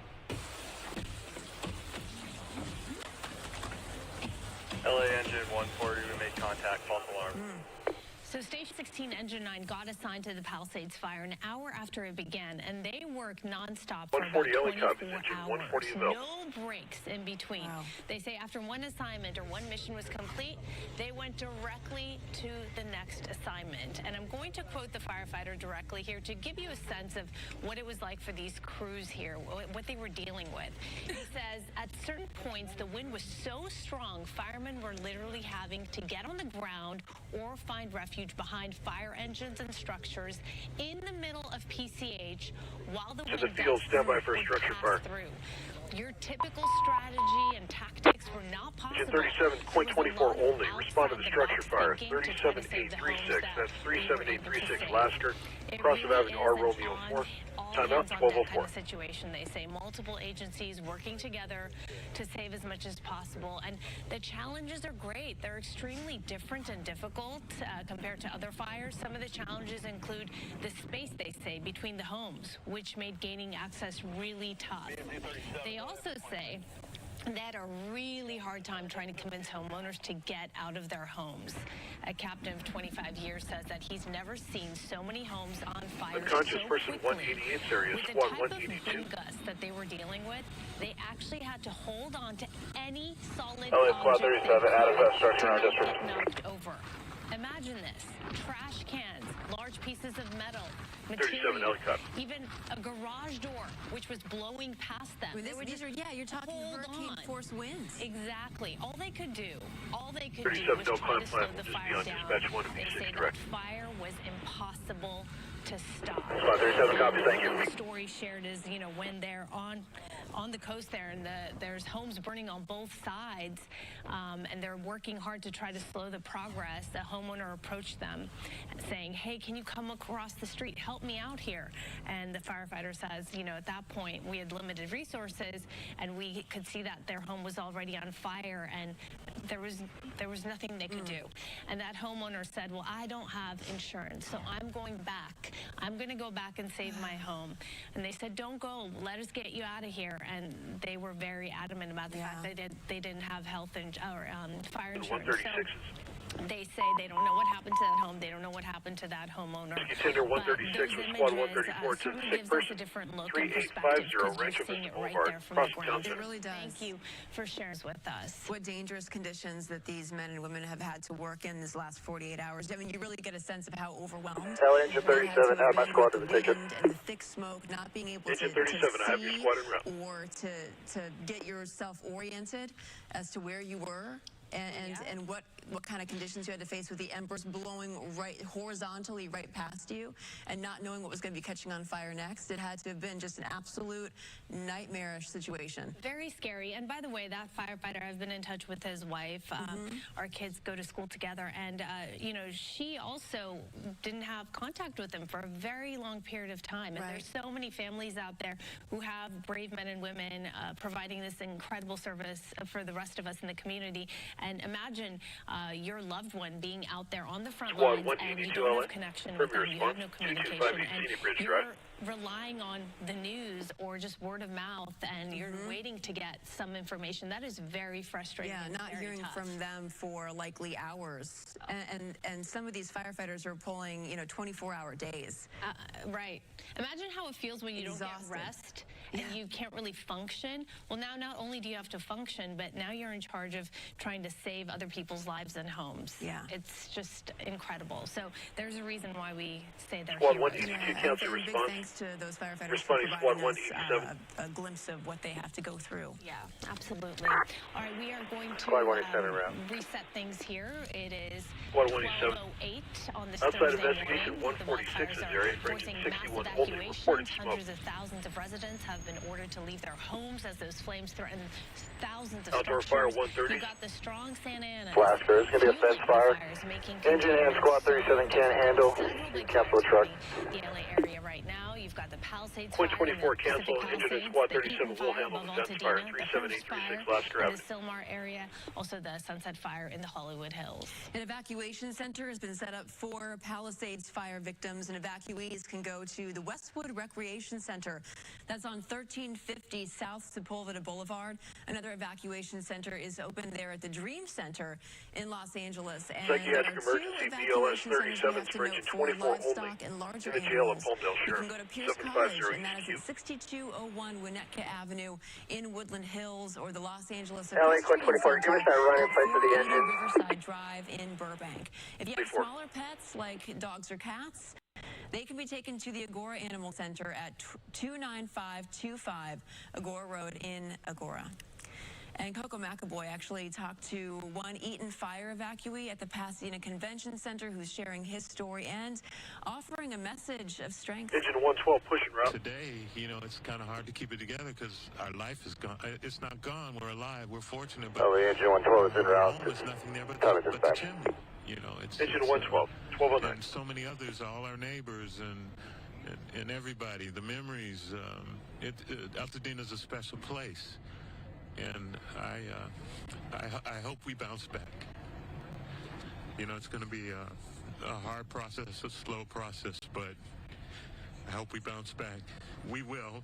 It's just going to take time, you know? It's just going to take time. And I know, like you were saying, this is emotional for you, too, because of your cancer journey. You've been through a lot. Yeah, I mean, I was diagnosed with cancer in the middle of August. I spent 3 weeks in the hospital. I couldn't use my legs at all, and after 7 weeks in a nursing facility and some great PT people, I'm now on a walker, and God willing, in a couple months I'll be walking again. So it's just like a big 1-2, you know. And but I'm fortunate because I'm here. I have my wife. We have some great friends who really helped us out, and we'll get through this, you know. And I'm wishing that for everyone. You'll get through it one day at a time, you know? Excuse me.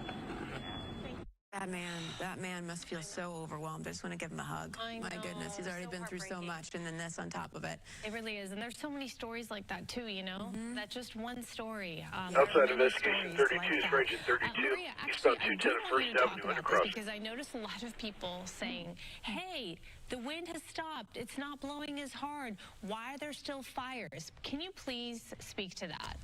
Well, okay, so there's many reasons why there's still fires, right? A lot of that falls on the firefighters. Of course, they have still Residential a lot alarm of wind to 114. contend with. It may not be windy where you are, but certainly as you get up higher and higher in the atmosphere, it gets windier and windier, and that affects how they attack this fire, whether it's the helicopters or fixed-wing aircraft or none at all. Rescue There are 130. all of that to consider, but also the winds are going to go up and Squad down. 130 with engine Okay, 134 to the fall. In your district at 2070 Westwood Court, as we take apartment a number look 47 outside across right now, I the just want 20th to West. point out the contrast of temperatures.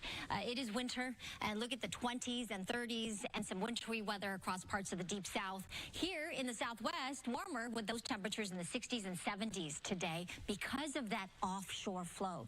This wind, the Santa Ana wind, is still with us. Not as strong as the last couple of days. That is the good news.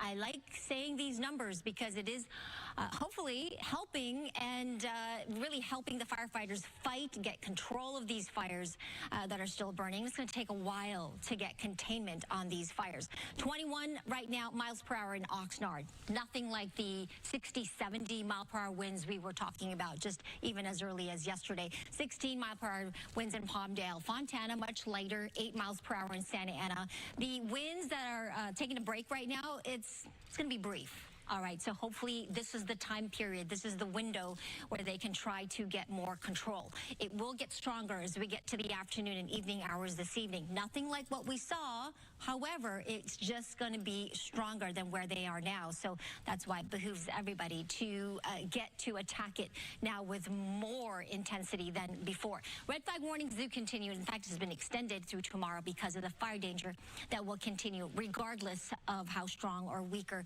those winds are going to be this morning into this afternoon. 67 in Burbank currently. There's the warming up. 72 in Long Beach, 74 in Santa Ana, 71 in Ontario, 36 in Big Bear. Here's the computer model. I want to show you what's going on. The winds have definitely increased since early this morning. It's getting up to about 30 mile per hour winds in Camarillo, the mountains out towards the Inland Empire. Some LA, Utah 136 Central Squad. The 60, 70, 80 mile per hour wind gusts we saw, right? Now watch as we put it into motion. It did increase a little bit. We're going to continue with this intensity through the afternoon and evening hours tonight through tomorrow morning. So that's what the firefighters have to contend with. But here, a little calmer. Parts of the San Gabriel Valley, parts of the foothill communities that had to deal with the winds coming down from that Eaton fire in those mountains there in Pasadena. It's going to be a little bit more of an onshore flow as we get to Saturday. That's a good thing. That's going to add more moisture into the atmosphere, right? Also give us some lighter winds. However, as we look ahead to next week, Sunday into Monday, we're watching another round of stronger winds. See this? So the brighter areas. So the offshore flow is going to stay with us. It'll get a little stronger, a little weaker, a little stronger. It's not going to be quite as ferocious as the last couple of days. That's the good news. But that being said, it doesn't take much wind to continue to fan these flames. LA 124, can you contact Sheriff State and have them open the back gate so we can access the result of the offshore flow. Often warmer closer to the coastal basin that it will be inland. 42 in the mountains, 64 in the high desert, 72 in Palm Springs. So we're going to talk more about the watches and warnings that are still in effect, as well as the 7-day forecast coming up in just a few moments. In the meantime, I'll send it back to you. Maria, thanks so much. All right, 12:15 coming up here. When we come back, speaking live with insurance expert and host of Insurance Hour, Carl Sussman. We thank our partners down at Fox 11 in Los Angeles as they step away for a commercial break. We will do the same here at Live Now from Fox. The Live Now picture, a chopper footage just over Altadena, California. We'll be right back.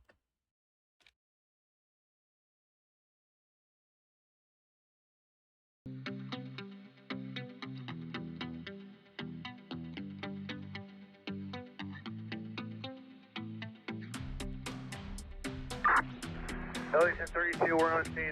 The location and the info in the text are correct. No immediate hazard. Just notify Edison, please.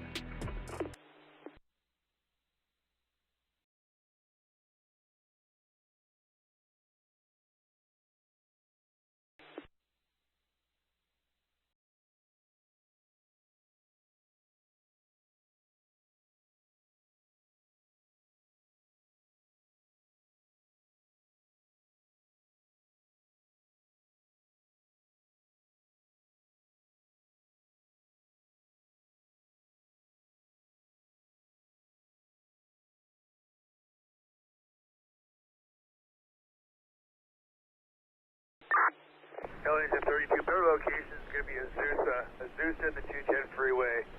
High voltage lines on top of the freeway. 32.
Door fire 32.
Somewhere safe.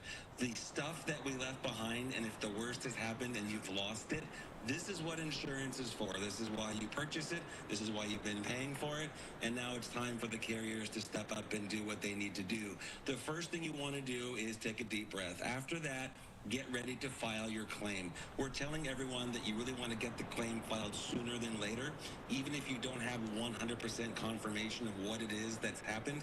Maybe you've been evacuated, you're not 100% sure. Is your home there? Is it not there? Which is just the worst feeling. But start the process now. It's sort of like going to the bakery and you take the number. You want to get in line.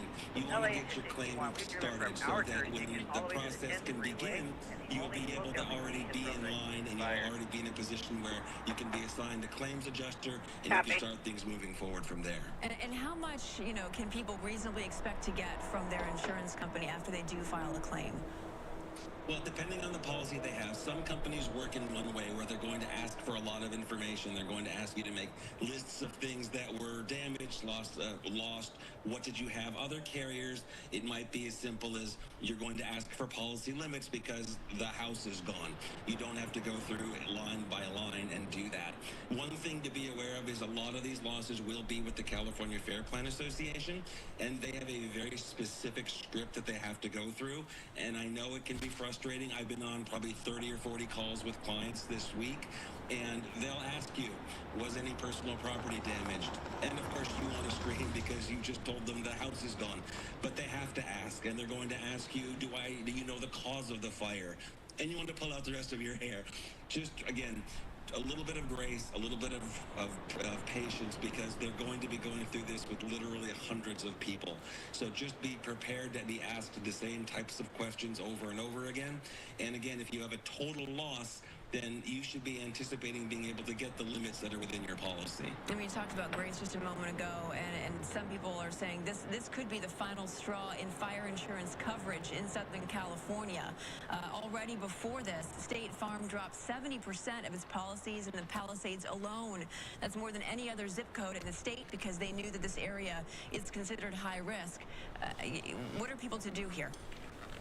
Well, I think that was actually a bit of luck for consumers, as it turns out, because as we know, State Farm is having some serious financial problems. They've actually filed with the Department of Insurance for emergency rate increases because they are claiming they don't have enough money right now to pay their claims. So if they were on the hook for all of those clients in the Palisades, the likelihood of them being able to pay those claims are pretty low. So those people, as frustrated as they were, they are with other insurance companies, and they're in a position where they can likely get those claims handled and get them paid.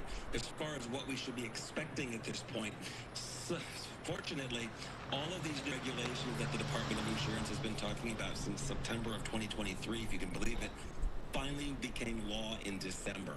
So what I think is going to happen is now the industry, instead of being in a position where they're saying, oh, we're just done, this is just ridiculous, there's no coming back from this, I think because of the new regulations that are in place, there is a path forward.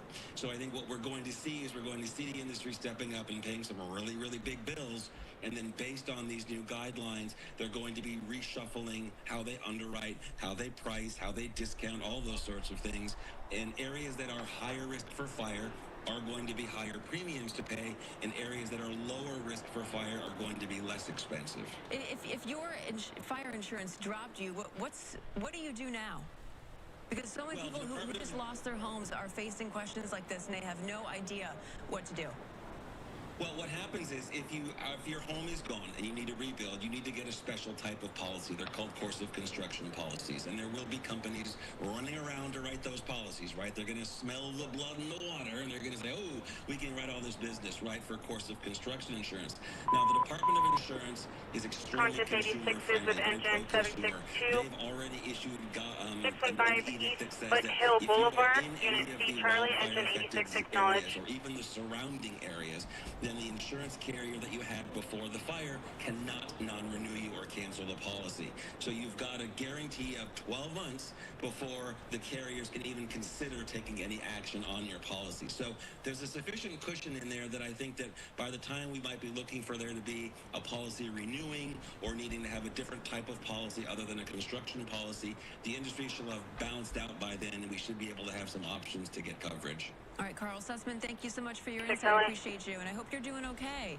I know you said you were evacuated. Go ahead and show us some route, please. I've got everyone I need around me. That's what matters. Copy. That's all it is. All right, thank you, Carl.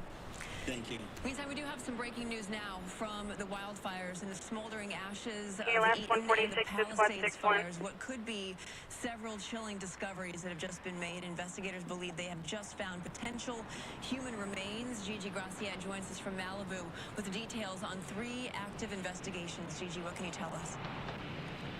That's right. Law enforcement sources confirmed to me they do believe that the remains found in the rubble at this home here on Pacific Coast Highway in Malibu are human, are from someone who lived here. But the medical examiner who just arrived on the scene will make that determination. And this is one of at least 3, possibly 4 different investigations going on simultaneously after human remains were found in multiple locations. Let's start here on Pacific Coast Highway. We understand now that there were two people who lived here. One of them got out, and when that person didn't hear from the other occupant of the home, they called the sheriff's department and asked them to do a welfare check. That welfare check was done, and that is when deputies found what they reported to be human remains. Homicide detectives are here. That doesn't necessarily mean that there is foul play suspected. It just falls under their jurisdiction. We have the medical examiner now. They will make the ultimate determination if the remains are indeed human, and then they'll have to identify who died here at the scene and how they died. I mentioned this is one of possibly 4 investigations happening simultaneously. Over in Altadena, at 2 different locations, human remains have possibly also been found. In one case, firefighters called deputies, telling them they found the human remains in the rubble of a burnt-down house. In another case, deputies were driving by when they were flagged down by a resident who told them they had found human remains. Again, it's important to know the medical examiner will have to confirm this, but our sources are telling us, at least here in Malibu, they do believe that the remains found belong to someone who lived in this home, the home that has burnt down. Reporting live in Malibu, I'm Gigi Graciette. Back to you. I do suspect that this will be, especially when you saw the overhead look that Stu was giving us of the Palisades. You don't know what's in those homes, and I have a sneaking suspicion that we'll be finding more, unfortunately. I think you're right. In the rubble. Which is why Sheriff Robert Luna at that press conference earlier this morning made mention that, he doesn't necessarily trust the numbers that are out right now. He wants deputies to be able to go and search these homes one by one. Yeah. Just to really find out. Of course, absolutely. More, unfortunately, bad news to come. We're going to take a break, though. We'll be right back. To Fox 11 in Los Angeles there, you were taking a live look out in the port of Los Angeles, courtesy of our partners at EarthCam, trying to give you a better picture of what things are looking like in the area as fires continue to burn. And that breaking news that Fox 11 just brought, more investigations underway as law enforcement agencies are looking into possibly more deaths due to these fires. At last check, just 5 deaths at the moment, but that number could rise. We'll be right back.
Welcome back into Live Now from Fox. My name is Guadalajara.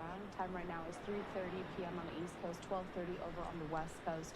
And that is where we are heading to continue our coverage of these wildfires that are burning across Los Angeles County, and bringing you back out live to this picture we have of a chopper flying over Altadena, California. And you can see still very hazy because of all the smoke in the area and down there on the ground. We see several law enforcement agencies, first responders, a fire truck kind of moving through. And also you can see just the devastation left behind because of these fires that have really decimated several of these neighborhoods. So many of these homes completely burned to the ground. LA engine 762, you can cancel engine 86 at their discretion. We can handle. Just take a look at that. Engine 86, you copy? In California. Let's head back out to our partners at Fox 11 in Los Angeles for their continuing coverage. To another financial crisis. The full cost of recovery still unclear as firefighters battle, of course, to contain the flames. Meantime, LA County Sheriff Robert Luna has a sad update to the amount of people accused of looting LA fire victims, and he's ramping up the department's efforts to curb it. Last night and this morning, we are up to 20 individuals who chose to go into our areas and deprive these poor people who have been through so much of their property. Absolutely unacceptable. 26 is engine 43, squad 26, 15525 Fellowship As Street. you know, when we have an evacuation order by law, if you remain in that area, you are guilty of a misdemeanor. If you commit certain crimes, it could jump up to a felony. I'm going to be asking our employees to start enforcing that. That is very different than a curfew. Why? Because it's 24/7. I don't have to wait for the sun to go down or the sun to come up. If you are in one of these areas and you do not belong there, you are going to be subject to arrest. Shortly after that, newly elected Los Angeles County District Attorney Nathan Hochman echoed the sentiment. You want to commit burglary, if you want to engage in grand theft, if you want to engage in these internet scams where you're going to take advantage of people who are going to be seeking insurance and government benefits, you will be arrested, you will be prosecuted, and you will be punished to the full extent of the law. And the reason I want to send this warning now is I don't want any mistake later that somehow they thought, oh, it's not a big deal. It's a huge deal. These acts are despicable, and we will prosecute them with maximal punishment. It's still sickening to me that people would, be all too willing to take advantage of vulnerable people who are trying to, protect their homes and people who frankly lost everything. In the meantime, there are people who are doing good, and it's world first responders battling fires in LA are getting a much-deserved free meal. This is all thanks to one local restaurant. Yeah, Bob, we're right now live with this heartwarming story. Hey, Bob, where are you? Good morning. Yeah, it's one of those stories where in the midst of a big crisis, all the community comes together. You ask where I am, we are really in the heart of Eaton Canyon. I've been hiking around here. This is not even very far where the fire actually originally started. Really a short stone's throw from here, just up the hill. And so we are at Station 66, LA County Fire Station 66. It was a station that was spared. The fire tore right through here. And over the course of the hours when this was spared, this actually became a central point for all of the firefighters that are on the front lines. They come out here and they come down here for some rest or just to check in. In fact, if you look behind us here, there is a fire station there from Kern County. They're doing their check-in here as well. They've probably been on the front lines. Difficulty breathing, 145, squad 119, 1615, Ibarra Drive, engine 145 acknowledged. All of these fire units were coming in, right? How many units would you estimate, or people are coming here every single day to check in after the fire, after they're out in the fire lines? We've had a few hundred people come yesterday, and maybe 150 come today already to fuel up, to rest a little bit, to eat, and get back on the fire. And your firefighters were telling me one of the issues they had was the firefighters were coming in here and they were like, hey, you got anything to eat? And they pretty much had water. They have to go all the way down to the Pasadena Rose Bowl, right, to get to that replenishment. They have to go down to their base camp. We had some people that fortunate enough to donate some food for us here because like all the businesses around here are closed now because everything's been evacuated. So we were able to have like a hub or a second base camp, if you will, for all the firefighters in the area to recharge, refuel, and get back on the phone. So who's supplying the food? You bring in this Bachi Yaki food truck here from downtown that opened during COVID. Mike and his family, you reached out and you said, hey, how can we help? And also they connected you with Fire Station 66, right?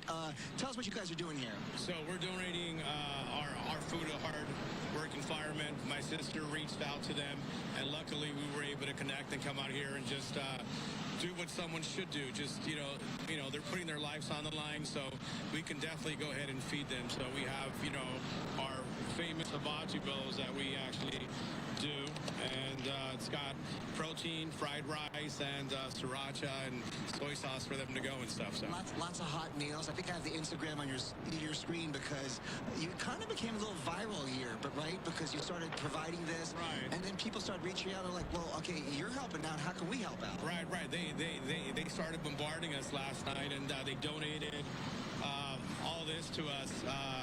Just last night, a lot of foundations. There's at Big Sleeps. He's a big tattoo artist in LA. He put everything together for us, and we went viral because of him and other people. So the whole community is coming together. It's one of those things, you know, you're like, we just want to help out, and I know a lot of people want to help out. You know, why are you doing this? You know, you're an Angelino, right? You're kind of born and raised here? Born and raised in South Central LA, and always, you know, admired firefighters and police officers, even though some people didn't, but you know, they need our help, and we have to come together. Yeah. How are you guys doing? Because you were telling me you're putting, I'm going to take a look at your truck in here, because your guys are hard at work, right? They told me that you keep cooking. When all of it is done, you leave it here for the night, you go back, and you basically get all your supplies for the next day, and then you do it all over again. Right. We're on day 2. Part of we're going to try to stay here as long as we possibly can, and they need us as well. Awesome. Tell us a special connection. Come on back out here, because you have a special connection with the captain, right? You guys were talking, and you're like, he's heading this up, you're heading this up, and then you realize that you guys had kind of this special connection. Right. He came out here and said, why you do it? And I said, we want to give back. I told him where I grew up and near USC, and then he said, I grew up near USC, so we grew up blocks, you know, within blocks of each other. What is that? Exposition Park, or what's the area? That's what it's called right now, Exposition Park. It's called right now? What's it called? Exposition Park back then? Well, back then we called it South Central. Okay. Well, South Central or Exposition Park represent is what I say. Yes. Thank you for your service, Captain. We appreciate everything you and your firefighters are doing right now. I know that a lot of these guys are working really hard. They're very tired. And Mike, obviously, I thank you and your family for providing the services. Bachi Yaki. And if you're out there and you're wondering how you can help, how you can donate, they'll take the donation. Breathing 129. Instagram. I'm going to put it right there on your screen again. It's at Bachi. Tell me the Instagram again. At Bachi Yaki LA. There's an underscore in there? Yeah, I'm sorry. At Bachi Yaki _LA. Gotcha. I remember you telling me that. Thank you so much. All right, there they are. So another great story there. People coming together in the face of crisis. Boy, that is quite literally food for the soul right there. Go give them a follow. Bachi Yaki doing great things for the community. This is what it's all about, right? When you're talking about times of crisis, wrapping your arms around each other. We need people. Good people. Yes. It's a nice contrast to the story of people looting and taking advantage of people. For sure. All right, we're gonna go to break. We'll be right back.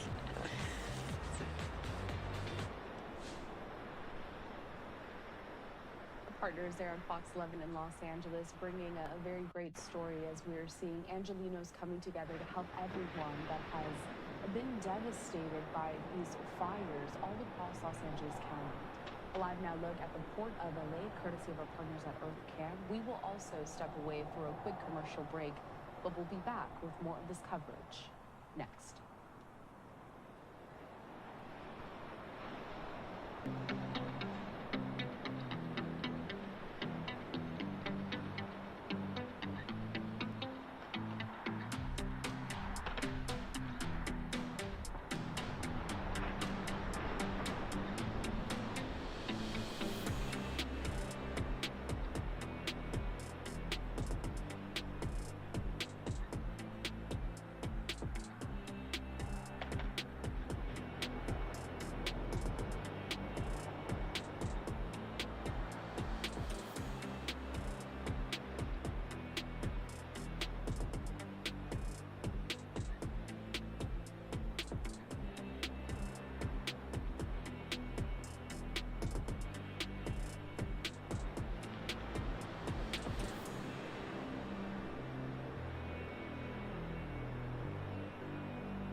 32 LA.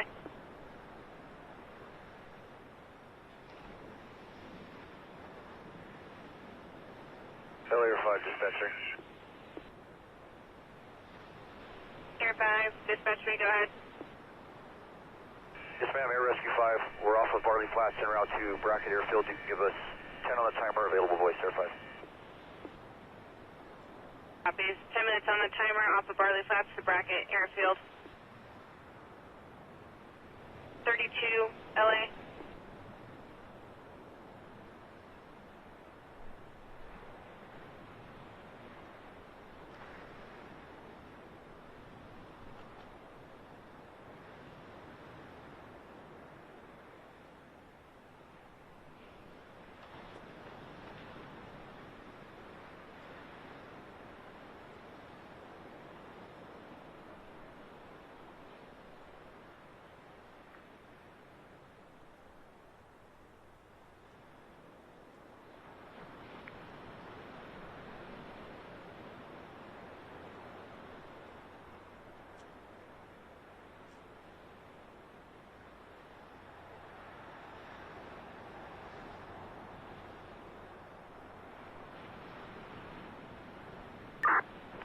LA Quinn 185, calm line only.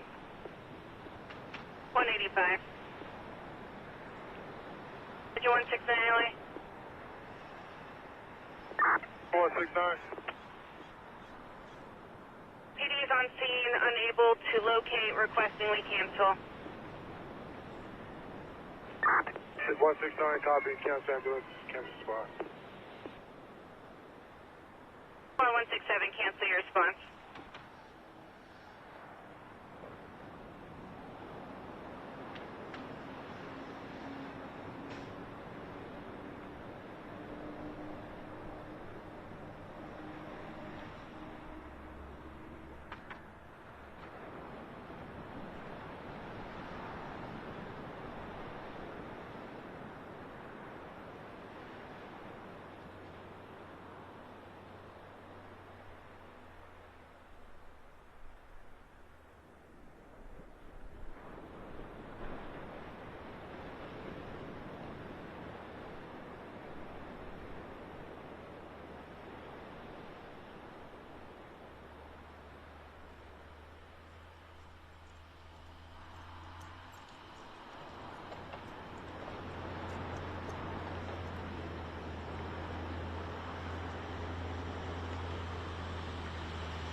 plan for this when they knew the winds were coming. So there's a lot of different emotions out here, but one thing that is universal is the concern about what's next, what steps people should take in order to get this ball rolling, because everyone knows this is going to be a very long process to rebuild. I'll send it back to you. Poor woman who just made the last payment on her house in December. That's awful. That she's owned. That's right. And I also want to point you, by the way, our website has a link to all the hotels that are offering discounts to people who might be displaced in these fires, because she did mention that a lot of people were looking at some hotels and the rates were astronomical. We have discounts on our website then. And I didn't know that was allowed, as you said. I thought that there was a cap. There was a rule that you can't do that. You can't price gouge in times of natural disaster like this. Okay, so as the result of the ongoing wildfires continue, Caltrans did announce major lane closures, some fully blocked at various locations. So let's get into that. Yeah, so let's start with Pacific Coast Highway. So southbound lanes between Malibu Canyon Road and the 10 freeway are closed, and northbound lanes are closed at the McClure Tunnel. For the 10 freeway, westbound lanes are closed at Lincoln Boulevard, as well as on-ramps from 4th and 5th Streets. And finally, Topanga Canyon Boulevard remains fully closed between PCH and Mulholland Drive. Let's touch on some road closures for the Eaton fire on Angeles Crest Highway eastbound lanes at the entrance of Angeles National Forest to Big Tahunga Road are closed for the 210 freeway. The westbound and eastbound on-ramp from Arroyo Boulevard is closed. And then finally for San Gabriel Canyon Road that remains fully closed north of Azusa, allowing only residents there to be able to enter. And finally, let's talk road closures for the Hearst fire. For the 5 freeway, northbound truck lanes to the 14 freeway are closed. And for the 210 freeway, westbound truck lanes to the 5 and Yarnell Street on and off ramps do remain closed.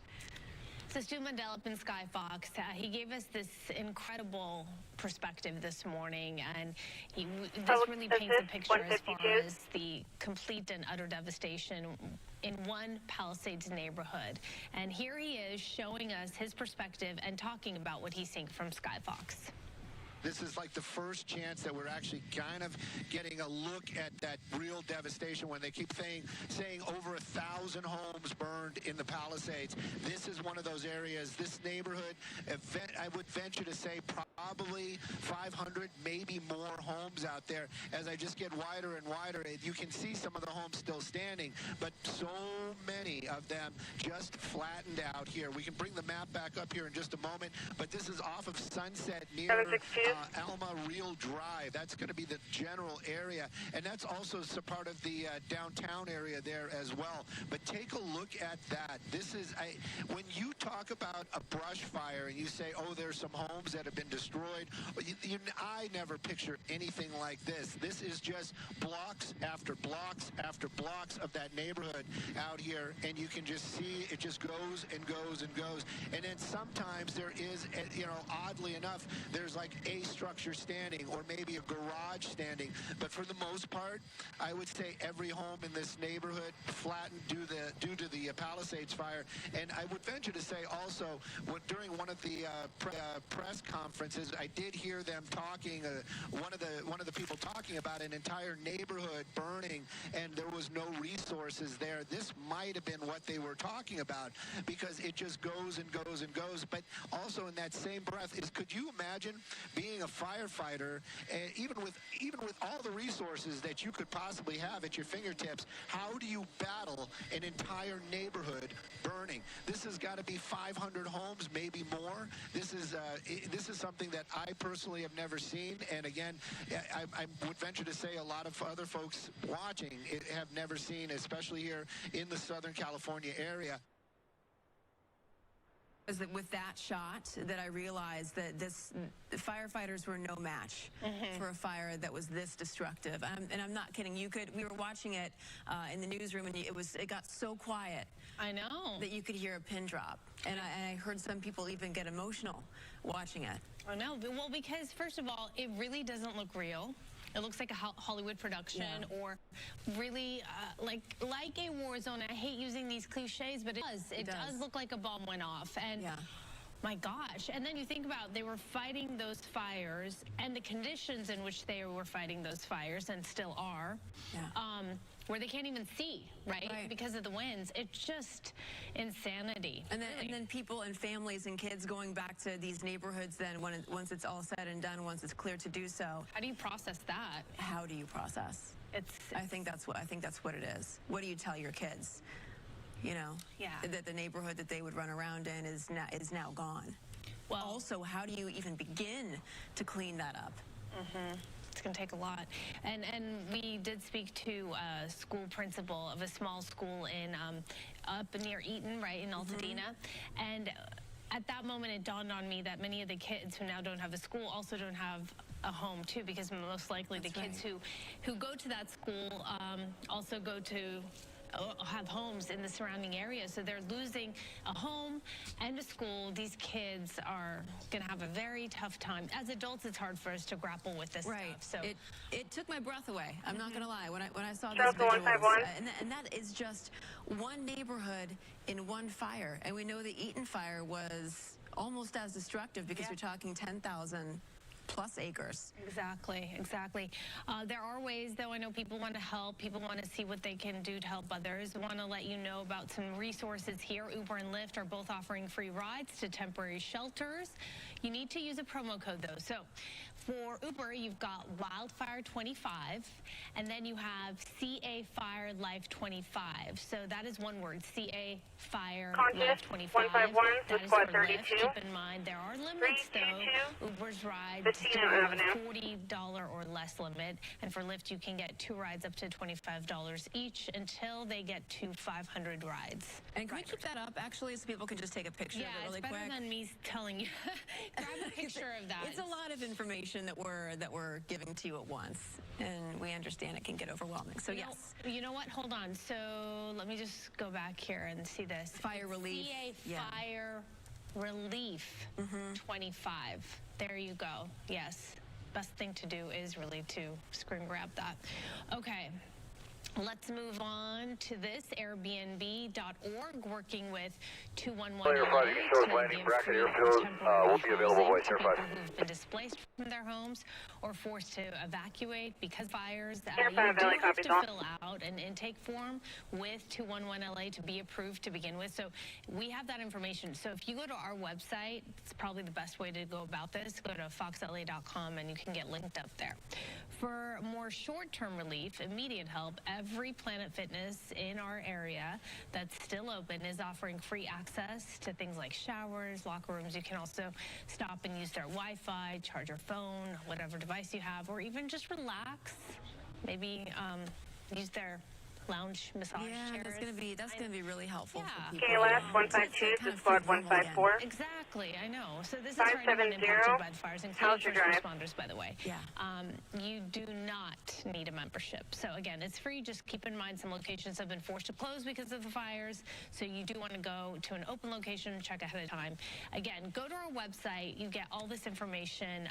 If you were having a hard time keeping up with what we were saying, foxla.com is where to go. Our partners there at Fox 11 in Los Angeles. And again, I just want to reiterate what they were saying. If you go to foxla.com, you can see all of those resources that they just mentioned for anyone that has been severely impacted by these fires. We are taking a live look once again out there at chopper footage over Altadena, California. As you can see, the skies are still very hazy. You can also see from this vantage point a huge plume of smoke out there in the distance. Crews are still working to battle multiple fires across Los Angeles County. Tens of thousands of people still under mandatory evacuation orders. LA engine 152 will be available for that second call. Live now from Fox, but we have continuing coverage on the other side.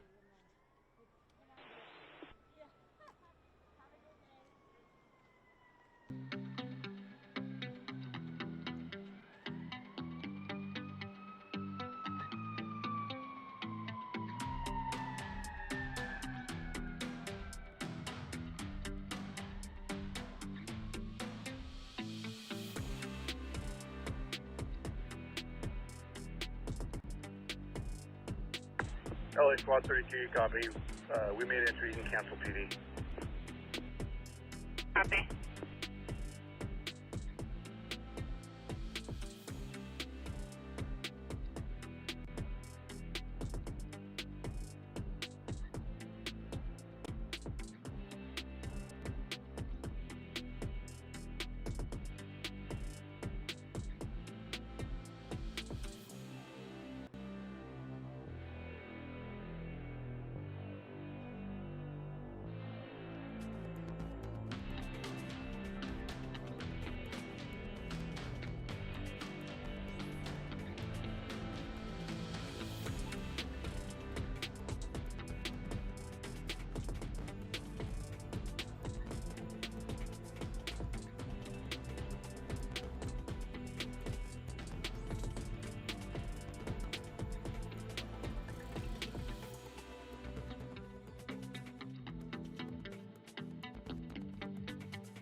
Welcome back in here to Live Now from Fox. I'm your host, Lajada. I will be with you for the next hour or so as we continue to focus in with our partners in Fox 11 Los Angeles regarding these wildfires across Los Angeles County.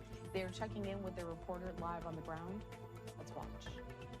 Much to indicate what was there. There's no signage, so we've basically been having to use Google Maps for some of these businesses that aren't listed, and also talking to nearby residents when we can to find out what these places were. Now, just in front of this business, or what's left of it, take a look. You can see some cars that were torched here. We've seen dozens throughout this area here in Altadena. Just imagine that fire passing through car by car, home by home, business by business, across the street here, across Lake Avenue.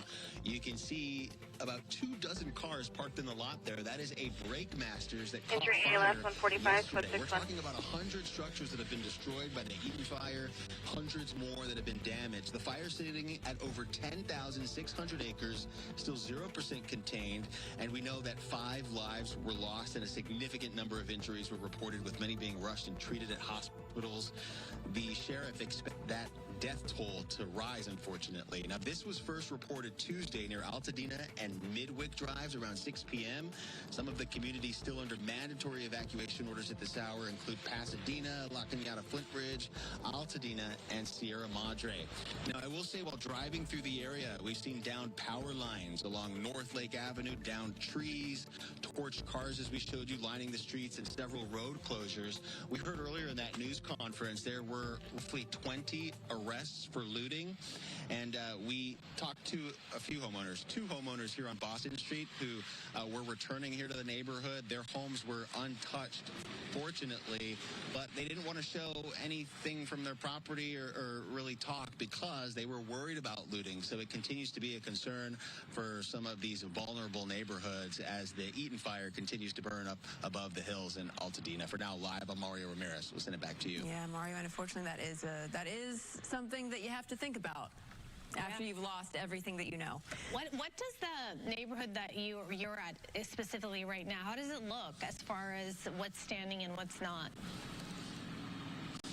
I mean, there are blocks that have been completely leveled. Justin O'Brien behind the camera, if we can maybe, take you down this way along Boston. This entire stretch, we count at least 6 homes here on Boston Street that are completely gone, and we'll show you one here at the corner next to the ALS 42.4 squad 47 4107 Fairleigh Avenue. Really hard to grasp. It's unbelievable when you're driving through this area, and unfortunately that's the scene that many of these residents are going to be looking at when they're repopulating these areas, which is not the case yet. Again, those mandatory evacuations still in place. But just look at this. It's really, really sad to see this devastation. Think about homes that were spared, but then people moved back into their neighborhoods. LA from APCAM, we're going available. Can you add us to that row in Squad 47? We can handle with him. You can cancel the claim. Whatever it is, life is just going to look very different for a while. Oh, yeah, the Aldi Food Mart just up the street. I know Christy Fajardo was reporting in front of it while it was burning, and we can confirm the inside completely gutted by the fire. So, yes, banks, local markets, all kinds of different businesses that these communities rely on. It also looks like winter. I mean, I know it's winter, but it looks like everything's so charred. Yes, it looks like a different place, not Southern California. It's almost like in fires like this, the aftermath, it turns everything monochromatic. Yes. Everything is just kind of black and white right now. Yeah, and you see that smoke smoldering still. Look at those spots. It's just so eerie, so eerie. Mario, thank you. Thanks to you. And I think you said you're with Justin, right? Thank you, guys. Yes, no problem. Thanks, guys. And you can see the smoke in the aftermath of this fire. Still, I mean, it's still in a lot of spots still raging. But that smoke and whatever's in the smoke is something that you have to be concerned about as well. We are going to take a short break. It's almost 1 o'clock, and we will be right back with continuing coverage of the California wildfires. So Fox 11 LA taking a quick break, but we are going to stay on here, give you a couple of these live images that we keep filtering through as we recap what we know the latest with these fires in Los Angeles County. Here on your screen, we're taking a look at the Port of LA, courtesy of our partners at Earth Camp. And then I do want to circle back to that chopper image that Fox 11 was just showcasing on their air. And you can really see just how the smoke has impacted all of these areas across LA County. Smoke still rising up there as crews are working to put out several of these fires that we are continuing to monitor. Tens of thousands of people have been ordered to evacuate. And I want to bring up this 4-box shot, 4 different live looks. Take a look here on your screen. So we have Santa Monica, California, Los Angeles, LAX, and then there on the bottom right corner, you have Mount Wilson, California. Now, very early on, when I first sat on the desk, I had commented that this camera, it seemed to be frozen. And it is actually, because just a little short time ago, we saw those flames approaching Mount Wilson and the Mount Wilson Observatory, really affecting all of the communication lines that are up there. And that's why we no longer have a live picture over there. So that was pretty much like the last picture that we were able to get before that camera went down completely. I want to bring up a post on X from the Mount Wilson Observatory, in which they say, as you may have seen on the news, the Eaton fire is approaching Mount Wilson. There are firefighters on the ground, but the power is out at the observatory, so communication is limited. We are monitoring the situation and will update here as we can. Thank you for your concern. A couple of other posts to filter through. The Angeles National Forest saying this, that effective immediately, the fire danger level has increased to critical at the Angeles National Forest. The temporary closure of the forest announced on January 8th and extending through January 15th at midnight, end of the day, is tied to critical fire danger. Continuing on here, we have a reaction from the Canadian Prime Minister Justin Trudeau. He says Canada is mobilizing to help fight the wildfires in Southern California. Canadian water bombers are already in action. 250 firefighters are ready to deploy. The Canadian forces are standing by to move personnel and equipment to our American neighbors. Canada's here to help. Now, earlier we did showcase some of those planes that were doing water drops along the area, but I am seeing that our partners at Fox 11 are back with it. LA Squad 187, we're available if there's any calls we can take. Fires that are burning right now across the Southland, the wildfires are forcing massive evacuations. Hundreds of thousands of residents have been ordered to leave their homes as flames threaten thousands of structures. Those strong Santa Ana winds. Rescue 5, we're off of bracket airfield en route to the Alstein area. You give us 20 minutes on the timer. Available voice, Air 5. Several big fires burning in LA right now, so let's get to that. The Palisades fire in Pacific Palisades, the Eaton fire above Altadena, the Hearst fire in the Silmar area, and of course, you have that Sunset fire in the Hollywood Hills. Star Harvey joining us this morning, or oh gosh, I'm so robotic in this. I know, we keep on saying the morning. And this afternoon, Star, you took over for Maria. Good to see you. And it looks like there's a little bit of a lull with these winds, which is good news, so firefighters can take advantage, right? Yeah, you know, the difference in, you know, what we did see starting on Tuesday morning as to, you know, where we are now. We're at the peak of those winds. It is a complete different story, or at least it's feeling like one out there.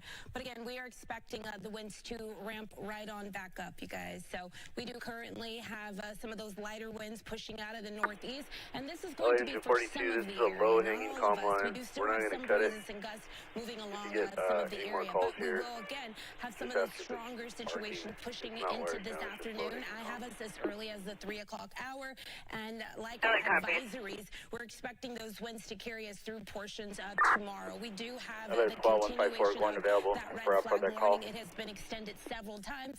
As of now, the National Weather Service has extended it until tomorrow at 6 p.m. Rightfully so, just like as you can see right out that picture right there, the fires and all that smoke out there. We do have an air quality alert in place. This one will carry through. I'm so sorry. We're going to have to interrupt you for just a moment because we are getting some breaking news right now. This fire that has spread to the peak of Mount Wilson. We're going to go up to Stu, who's in Skyfox right now. This could interrupt our communication system. If you can cancel the point that was on this ticket requested only the squad. Did you want to continue to that run? How that fire, if the Eden fire made its way all the way up to the top No, thank you. Mount We're available. Wilson. Skyfox, we actually, well, we got our honeydew list. We made our way back out to the Palos Verdes area, but you can still see a lot of that smoke. What the problem is behind that smoke are antennas, huge antennas. They're called repeaters, and that's how we broadcast the show over the air. If you're watching us that's not on cable or not on the internet and still using an off-air type of system, this might actually interrupt that system. So that's the reason why we're talking about this right now. Look at all that smoke. I'm going to talk about that for just a moment. Take a look. This is all the smoke. If you are in, San Gabriel, Pasadena, West LA, downtown Los Angeles, Hollywood, and you're like, wow, all that smoke, that's not actually the Palisades fire. That is all LA from AP10, we're on scene. Cancel squad 47. All the way up to the top of Mount Wilson. Squad 47, cancel your response. Everything that you're seeing right down there, that is the areas that are being covered by that smoke. That's Santa Monica, Santa Monica Airport right there in the shot. Now, Skyfox actually up over the Palisades fire, and we actually had the DCA just moments ago doing some orbits. This is the actual Palisades fire.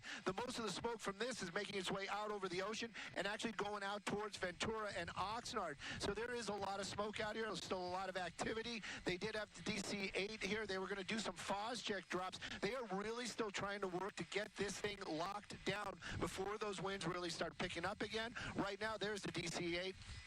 I'm not sure if he just did the drop or if he's still setting up, but you can see them actually out here. They're bringing in the big guns. They are taking this moment when the winds are a little bit lighter, and they're bringing in the big fixed wings, and they're going to start dropping a lot of that FOS check, that red fire retardant out here to kind of just box in these the flames that are still active up on the hillside. So if the winds do kick up, there's a good chance that it will just basically run to a line and burn itself out. That is what they're hoping for. But right now, though, still a lot of devastation out here, and of course we saw this earlier on, but I know that we were just supposed to talk about the repeater, but there's so much going on out here, and especially from the air, and we got this visuals from all these different angles. I needed to share it with you all. Sending it back to you all in the studio. Stu, I'm checking this, which, by the way, is an amazing app. It's called Watch Duty. It gives you updates on evacuations and whatnot, and it says the crews conducted offensive firing at Mount Wilson, and they report that everything is going good. This is per, radio traffic, and that no infrastructure has been impacted. Is this something that you're seeing as well up there in Skyfox? Well, when we were on the other side of the smoke and we could actually see the antennas, I was actually wondering what was actually going on up there, because we didn't see any active firefighters or anything moving around and like aircraft. When we went to this side of it, which would be the west side of the smoke plume, we did see a couple of LA County fire helicopters, but they weren't making any effort to go up there. So actually, I did think to myself, I wonder if they're doing backfires just to clear the brush in the area, taking advantage of what was going on. And they know how strong those winds are, but there's been times in the past where a backfire might actually create more of a problem than they intended. But if the fire does get to any of those buildings out there and the power does go out, that's going to create problems for communications for first responders. It'll create communications problems for us. Anybody that's watching Fox on an off-air system, they might lose that signal until we get that repeater back up. So that's one of the big concerns right now, but all that smoke is also a huge concern for a lot of folks out there. I mean, even up in Skyfox, a lot of times we can say, well, we're up in a helicopter, but lately, today, my eyes are watering. This is really tough stuff, and I can just imagine what a lot of folks are dealing with down there on the ground. Wow, Stu. Okay, thank you for that. So as Stu mentioned, that fire is burning near Mount Wilson, and yes, it could impact the way we broadcast, our ability to even be able to share this information with you. The communication towers are how we transmit our newscasts to you as well, and he did mention first responders and emergency personnel rely on the signal as well. So if our over-the-air broadcast happens to go down, we will continue our coverage on our Fox local app and on our YouTube page, which we just had up there, and hopefully we can get that banner up and you can check that out there in case things go wrong. Just LA 151 available. Give us the next round. Yes, so that being said, this is important to know that Fox 11 Los Angeles, we have the Fox local app that's available through Amazon, Fire TV, Apple TV, Roku, and Google Android TV. 154 cancel. YouTube.com/FoxLA in case we lose you here. So the Palisade Palisades fire, of course, the largest fire in our region right now, with more than 17,000 acres burned.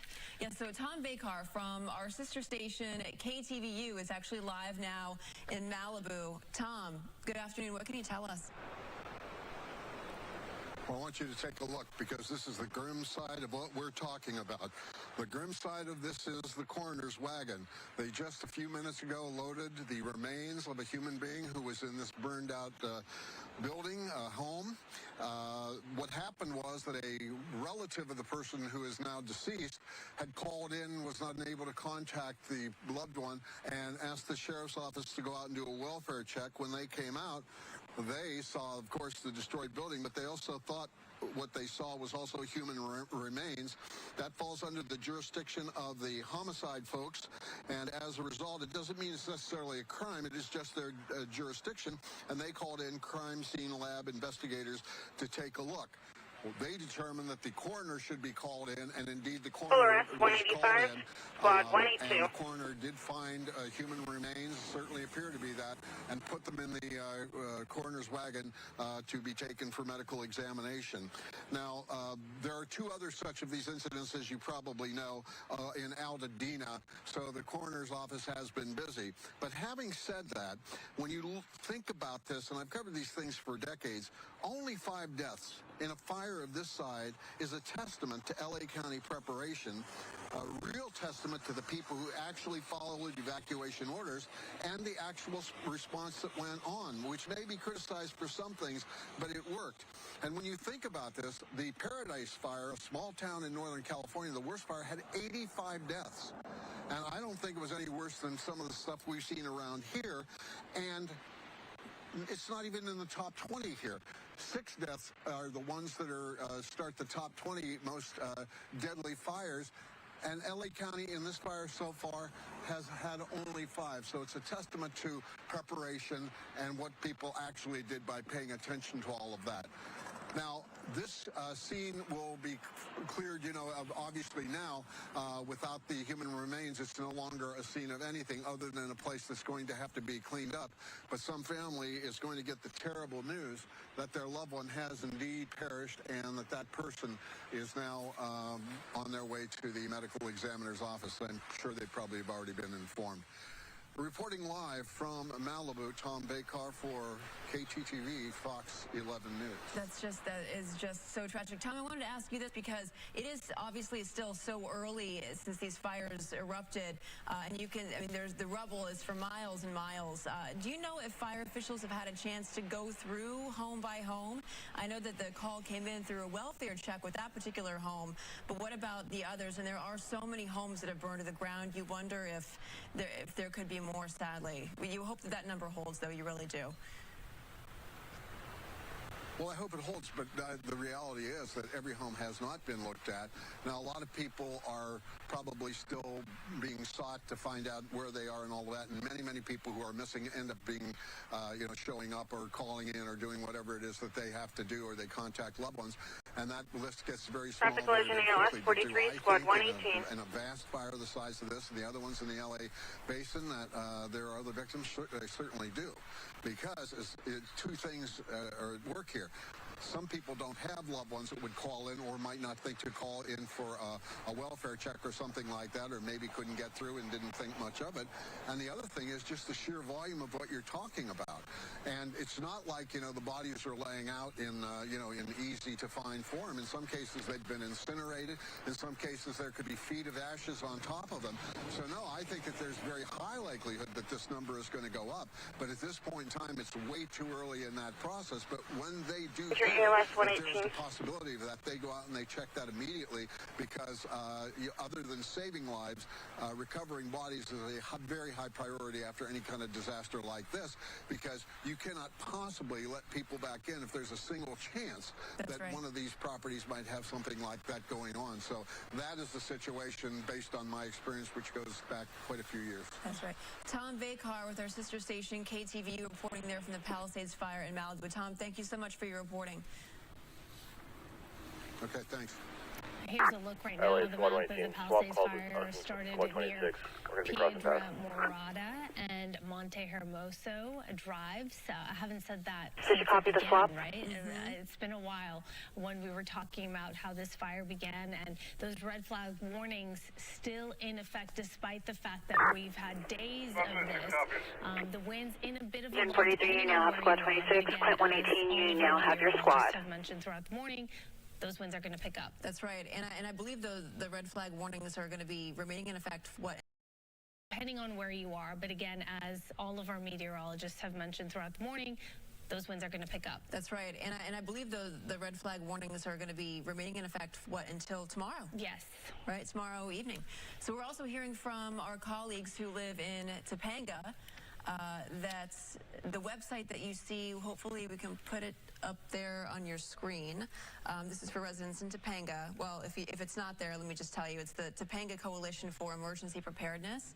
And that website is tcep.org/emergency status. And there's just a lot of resources that are available to you if you want some more information. I mean, there's 3 apps that I can think of off the top of my head, and that would be the Genesis Protect app, and that's GENASYS Protect. You also have the Watch Duty app, which can give you notifications on different fires that might be popping up or evacuation zones, and then of course our Fox mobile app. Fox app is a great one. If you haven't downloaded it yet, do so, please. We're going to take a break. When we come back, we will check in on the deadly Eaton fire in Altadena. Again, more than 10,000 acres burned. As our partners at Fox 11 and take a commercial break, we will do the same here at Live Now from Fox. Just quickly, this live image that they continue to show over Altadena, California, and you can see down there really the devastation that's been seen because of these fires. We'll be right back.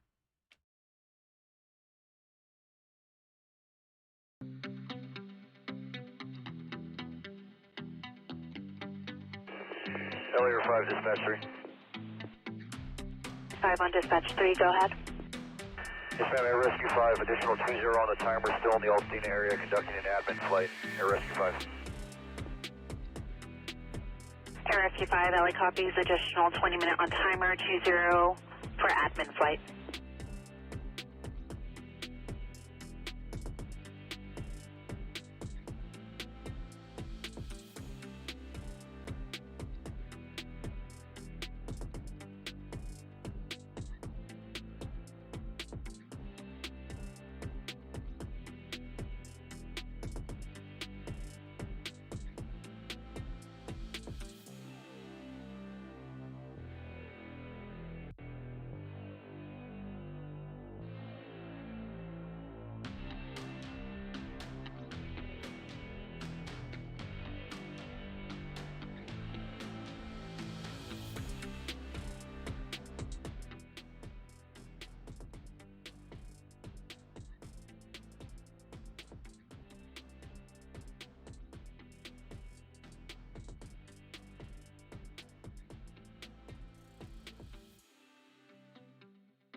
Engine 29 LA. LA engine 29, go ahead. 29, clear, enter per PD on scene. Is the squad on ambulance with you? LA 29, the ambulance was with me, but not the squad. Squad 90, did you copy traffic? Squad 90 on scene. You copy. Person 43's squad 87. Awesome. Thank you for being with us throughout this Thursday. I'm your host, Carl Lajada. And we are continuing to discuss the wildfires burning in Los Angeles County. Let's head out to Fox 11 in Los Angeles for their coverage. Yeah, and you know, sadly, these are the difficult moments. People are now returning to the community of Altadena here, and sometimes arriving to see their home still intact, but many, many times now, this is what they're finding. These are homes that are, well, homes in general are irreplaceable. This is an 100-year-old home. Many of the homes here are historic homes. And the woman I spoke with earlier, Cindy Ott, this home is fully insured, but she'll never be able to replace it. Essentially nothing left standing here. She came back, she started sifting through the rubble. What you're looking at right here, it's the tile roof. It just completely collapsed in. She was able to find maybe a dozen small antiques that she had collected over the years. But other than that, everything is absolutely gone. These are the antique tiles that show you just how historic this home is. This type of work you just can't replace. She's picking up the pieces now. She's staying with her sister. Thankful that she got out in time. I mean, this fire was incredibly fast moving. I want to give you a sense of just, I mean, beyond this, how powerful it was. You can see their truck in the distance there. That is the melted aluminum that went trickling down the driveway, just completely melted.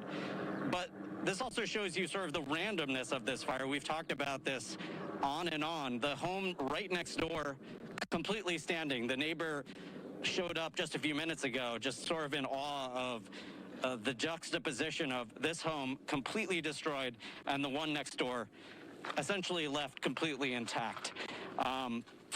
Cindy, literally at a loss for words. Take a listen. I spoke with her just a short while ago. At this point, I don't even know what to tell you. We're just still, doesn't even feel real yet. And we're just trying to get through this. 344. I haven't started really figuring out what I'm going to do at this point.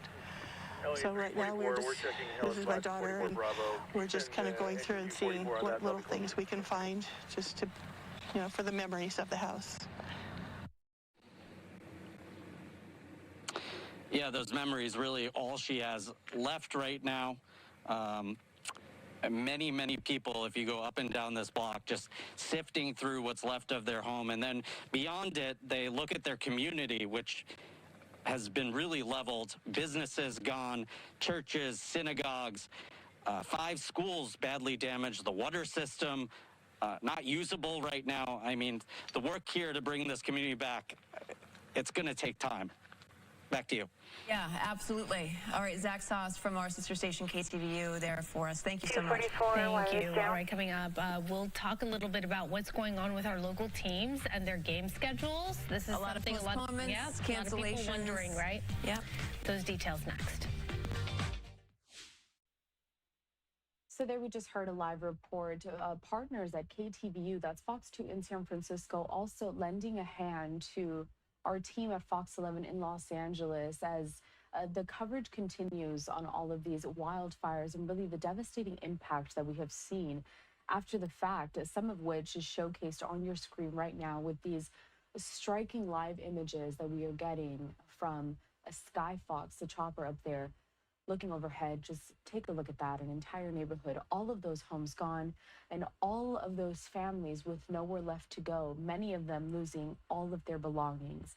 Now, in keeping with this, I know that a lot of folks watching our programming right now may not be in California, but you do want to offer a helping hand. So I would look to put this up on your screen here. It's a QR code. You can scan it to help make a donation to help anyone that has been affected by these wildfires there in California. So again, just take out your phone, scan this QR code. It will bring you to a page where you can make those donations. So the Fox Corporation has made a $1 million donation to the Red Cross's California wildfires relief efforts and continues to partner with the annual disaster giving program. This partnership does allow the Red Cross to respond immediately to disasters, providing safe shelter, hot meals, emotional support, and recovery resources. You can also head to go.fox/Red Cross to make a donation or just scan that QR code, as I have been mentioning. Your donation enables the Red Cross to respond and help people recover from this disaster. We're stepping away for another commercial break, the second one of this hour, but we continue with more of this coverage when we come back.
Welcome back, and thank you for joining us here at Live Now from Fox as we continue to assess the damage from these wildfires that have really been raging all across Los Angeles County. So I'll take you back out to this live picture that we have, courtesy of Sky Fox. This is over Altadena, California, as we continue to bring you more of these images of these communities that have been completely ravaged by these fires. So many homeowners not able to return back home, and if they do, they just see that everything is gone, essentially. I also want to showcase the latest post on X from California Governor Gavin Newsom. Taking a look here, he says this: "The selfless acts we're seeing as we fight the fires in LA are extraordinary. Good Samaritans jumping to aid neighbors, humanitarians like Chef Jose Andres, providing meals to responders, bipartisan support from leaders across the U.S. California thanks you for your generosity." Speaking of all of this support that California is getting, we do also have this, a tweet from a post from the Navajo Nation president saying, "Prayers to our brave Navajo scouts who are on their way to California to fight the wildfires." It is a lengthy post on X, but you can see here a photo accompanying this post with all of those scouts. And then I wanted to bring this back as well, the Mount Wilson Observatory, their latest update as of 11:42 local time there Pacific, so a couple of hours ago, saying that, as you may have seen on the news, the Eaton fire is approaching Mount Wilson. There are firefighters on the grounds, but the power is out at the observatory, so communication is limited. We are monitoring the situation and will update here as we can. Thank you for your concern. And we did hear Stu Mundell with the chopper up there as he was showcasing those live images in Mount Wilson, saying that, you know, the communication may be lost. There's a lot of power lines up at this mountain, and so broadcasting systems may also go down. But remember that you can stream us here at Live Now from Fox. We will have all of these updates throughout the day and evening. Let's head back out to Fox 11 in Los Angeles. Continuing their coverage. Across the Southland right now. I suppose that fire officials were really hoping that we would turn a corner today, that the dying down, so to speak, of the Santa Ana winds would help them in their fire efforts. But let's bring in Star Harvey for an update on the wind conditions out there. Yeah, oh my goodness, I'm so happy to see that our winds, are giving us this lull in their pattern. And so it's been going on since this morning. Currently checking our models, and we do still have our winds on the lighter side, pushing out of the northeast, and this is going to be for some. I am clocking our winds to pick up moving into the later half of our afternoon, and we're likely to see that stretch into portions of tomorrow. And with that, our red flag warning has also been extended, and it is expected to go until about 6 p.m. tomorrow. I myself would not be surprised if that does get extended. It's already been extended several times since this event began on Tuesday. Here's a check out at our air quality alert. It's going to be all of our gray highlighted region here. And again, if you have not been outdoors, it is best to not be out there. And if you have to, just make sure you do have that mask. Our air quality alert is in place until midnight. Checking in on our air quality index, our AQI, or air quality index number for the Los Angeles area. We do have some of our sensors clocking us in at about 187. And so again, that puts us right back in that unhealthy level there. And so we do have a lot of these little sensors placed all over, the area. And so most of us still clocking in some very nasty air out there. It's going to be anywhere, I'd say, from that unhealthy to that unhealthy for sensitive groups. So again, we are just urging you to be indoors if you can. If you look up, I'm sure you see it surrounding you. It's going to be the smoke. The smoke is continuing to circle through our region. In fact, I'm forecasting it not just to impact us here across portions of the Los Angeles basin, but getting into as early as tomorrow, seeing that plume of smoke start to push over into the San Luis Obispo area. And again, we are likely to see that impacting us through portions of the weekend as well. As far as our humidity, we're still on the drier side. We do look a little better than yesterday, depending on where you are. We do still see those numbers coming in the teens, where yesterday, a lot of these numbers were in the single digits, and getting us through the rest of this evening, rolling us over into tomorrow morning, we do see a little improvement once again, but nothing significant, I'd say. We are still seeing some desert-like dryness continue across the area, and then it's until we get to tomorrow evening that we start to see that coastline really changing it in contour there. So we see those greens and those darker browns, just letting us know that things are trying their best to improve across the area. Here's a check out at our winds. These are our sustained winds. Los Angeles, we're clocking it at about 7 miles per hour. Still, things are looking a little heavier around portions of our high deserts as well as our low deserts and out towards the Oxnard area. But again, still a lot calmer than what we did have across portions of the area this time yesterday. Our wind gusts still subject to, I'd say, points east of Los Angeles, but also across portions of Camarillo. Our future winds, again, picking up into this afternoon, and this is as early as, I'd say, the 3 p.m. hour that I do have those winds, and they're going to carry not just through the rest of today, but into portions of tomorrow as well. I'll have more details on your forecast coming up, but for now, back to you guys. Yeah, still nothing close to what we saw even a couple of days ago. Oh, yeah. Thank you, Star. So meantime, hundreds of Eaton fire victims are sheltering at the Pasadena Convention Center. We have Coco McAvoy there with a closer look. And Coco, you've been talking to people out there with just awful stories of uncertainty and loss. Coco. Good morning. Yes, a lot of uncertainty and loss for the Eaton County fire victims, the Eaton fire victims, I should say. And we've been hearing from a lot of the people who lost their homes and lost everything. And now a lot of people are staying here at the Pasadena Convention Center.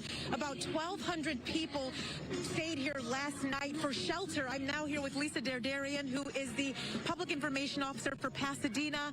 If you can just tell us how operations are working here at the Pasadena Convention Center. Sure. With over 1,200 overnight and probably a couple hundred during the day that are just coming for support. It's mass care and operations. It's food. It's mental health needs. We hope to get a local assistance center set up shortly. People have lost vital documents to help them retrieve those. Whatever we can do to support them, we're here. And this has been set up since Tuesday night when the fire started. But you were telling me that you're getting an influx of donations, and that kind of needs to be handled now. Right. Although we greatly appreciate the community support, we have people dropping off like old couches, used clothes. We appreciate everything, but we have to wait until we have a process in place. So we are good now with food and water, and even for the special dietary needs, we have food trucks donating that they are already permitted through our health department. So we just have to be cognizant of, we appreciate the support, but please wait till we have a process in place with a nonprofit or a foundation to assist. And of course, you know, we keep getting calls. There's a ton of people who want to help. Are there any ways that they can help? Yeah, we will put out more information. We're establishing relationships with so many great nonprofits, and we hope to refer those that want to volunteer to them. We have spontaneous volunteers showing up at the convention center, so we are trying to organize that. But we do ask to the public wait till we have a more organized process in place, because this will be sustained long term. We will need help for many days, weeks, months. And Lisa, as I was telling you, we keep getting people asking us too, like, are FEMA officials coming? But like we were talking about, this is going to be a very long process, right? Correct. The cavalry's coming. We know that. We're still in a firefighting mode. 0% containment on this fire and the others, so it's going to be a massive recovery operation. We will have the resources here to help from local, state, county. Our elected officials have been amazing. They're supporting us, and in the coming days we will have a lot more government resources, nonprofits, and other entities coming in to support. And just, you know, on a personal level for you, your thoughts seeing all the devastation from the Eden fire too. You know, I'm looking at so many that were evacuated at the shelter. I'm watching them give hugs to each other. They've never met. They're giving hugs to each other. Hopefully they'll be long-term friends just from the experience they went through. So although it's been traumatic for so many, just the support they have here to help one another, it's really heartening. Thank you so much, Lisa. We appreciate you speaking with us. Appreciate you. Yes. And as she was saying, because I know I've been getting a lot of messages from people asking how they can help, asking if they could give donations to this Pasadena Convention Center. But like she said, there's really no plan in place right now to take all these huge donations like couches and clothes. So right now they are asking people to just kind of wait it out until they have a plan in place where they can take some of these larger donations. I'll send it back to you. Generosity of spirit that remains out there. Thank you, Coco.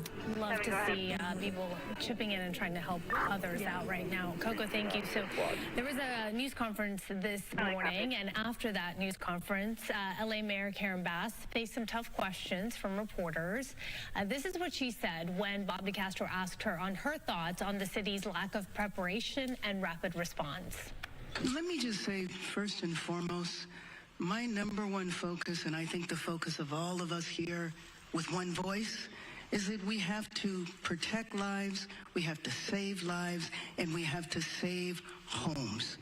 Rest assured that when let me finish. Rest assured, when that is done, when we are safe, when lives have been saved and homes have been saved, we will absolutely do an evaluation to look at what worked, what didn't work, and to correct or to hold accountable any body, department, individual, etc. But my focus right now is on the lives and on the homes. Do you think your leadership was effective while responding to this disaster? I just said what I believe is the most important thing for us to do right now, and that is going to continue to be my focus. Thank you.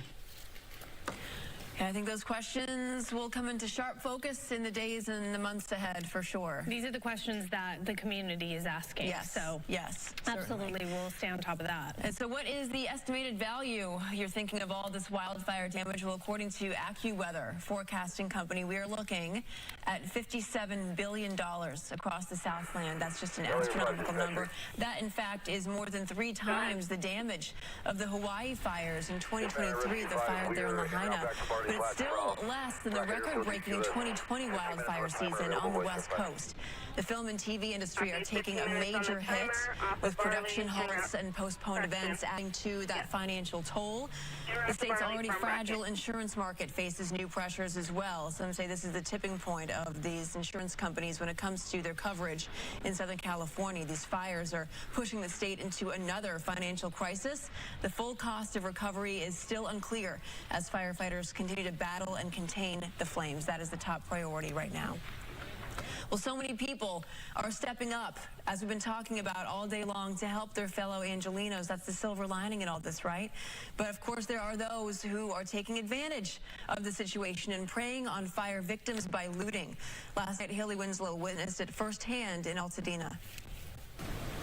It has turned into the wild, wild west here, you guys. It is just complete insanity on all corners. We've been kind of traveling around here the last few hours. We're currently on Altadena and Lake Drive. We just caught looters.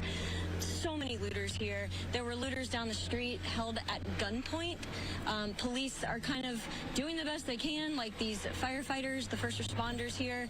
They're seeing looters walking down the street with large TVs, just taking advantage of what little this town has left. It is. It's despicable, right? You're talking about people who are taking advantage of a vulnerable population like this. And so far, there have been 20 arrests for looting. 20. That's according to Sheriff Robert Luna, the new Los Angeles County District Attorney, Nathan Hochman. He was at a press conference at 8 o'clock this morning. He spoke a few hours ago and let the looters know that he plans to bring the full force of the law at them. Los Angeles has true grit. It has resilience, and it will rebuild, and it will rebuild better than ever. But along the way, there might be people out there who want to take advantage of the people who are suffering these tragic losses. These criminals need to hear, as they've heard from the sheriff, as they've heard from Chief McDonald, an unmistakably clear message that if you want to go ahead and loot, if you want to commit burglary, if you want to engage in grand theft, if you want to engage in these internet scams where you're going to take advantage of people who are going to be seeking insurance and government benefits, you will be arrested, you will be prosecuted, and you will be punished to the full extent of the law. And the reason I want to send... It's pretty unbelievable when you hear there are people taking people's television sets. Are you kidding me? Well, I mean, if you think about it, it's nothing unlike when you see someone walking down the street and you decide to hold them at gunpoint, or you just decide to, you know, ambush somebody on the street. It's like you're taking advantage of somebody who is just minding their own. But especially that this is a new level of low.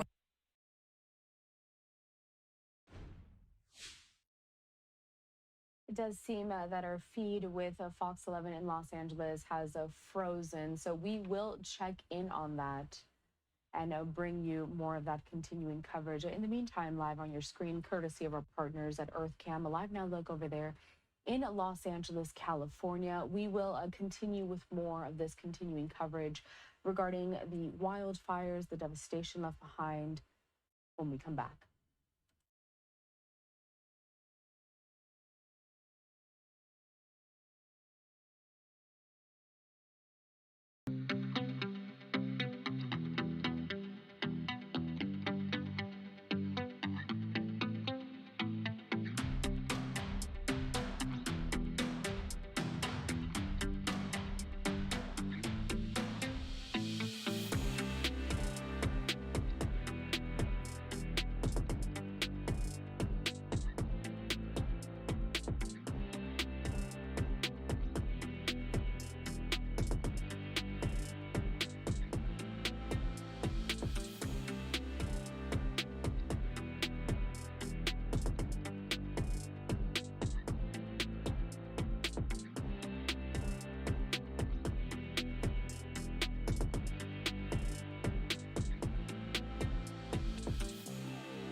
Welcome back in here to Live Now from Fox, where we are continuing to follow the coverage provided by our partners at Fox 11 in Los Angeles regarding the deadly wildfires across LA County.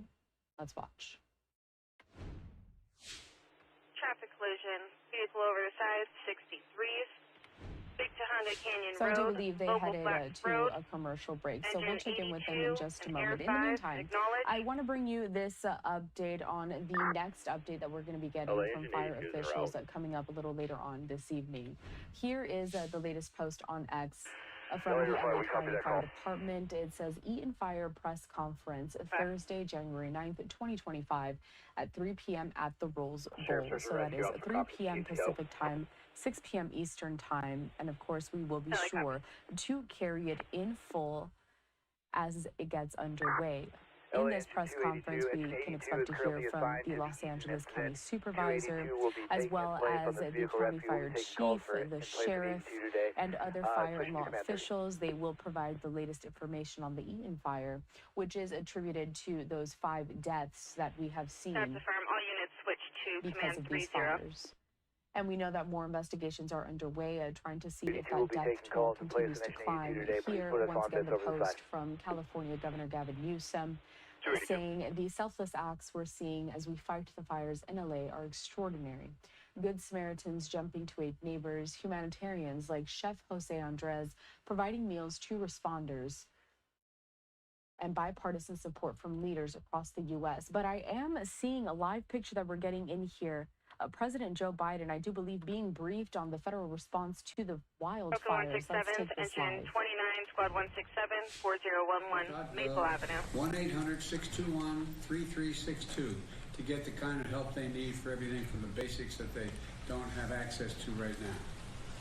And this morning, due to the magnitude of the disaster, I was talking with the governor, and he requested if I could increase the federal funding that was authorized under this legislation from 75% to 90%, increasing it to 100% of all the costs to be covered by the federal government for both the fire management assistance grants and the elements of what they call the disaster declaration. So today I'm announcing that the federal government will cover 100% of the cost for 180 days. This is going to pay for things like debris and hazard material removal, temporary shelters, first responder salaries, and all necessary measures to protect life and property. And folks, I want to underscore, I told the governor and local officials, spare no expense to do what they need to do to contain these fires and in their communities that are really been devastating. And we're doing literally everything we can at the federal level. That's also why I call this group of folks around this table of all relevant federal departments and agencies together to discuss what more we can do. And some of the folks are on the screen as well. Before we begin things, here's an update on where things stand right now. First, we're focused on helping contain these fires. Over the last 24 hours, the United States Forest Service, working with state and local responders, has suppressed over 50 fire starts. And the fire in the Hollywood Hills has been contained by brave firefighters risking their lives. Right now, 3 major fires are still burning in the Pacific Palisades, Pasadena, and the Silmar. Black smoke. I want to be clear. What I know from talking to the governor, that there are concerns out there that there's also been a water shortage. The fact is, utilities understandably shut off power because they're worried the lines that they carry the energy were going to be blown down and spark additional fires. But the Cal Fire, when it did that, it cut off the ability to generate pumping the water. That's what caused the lack of water in these hydrants. And so Cal Fire is bringing in generators to get these pumps up and working again so that there's no longer a shortage of water coming out of these hydrants.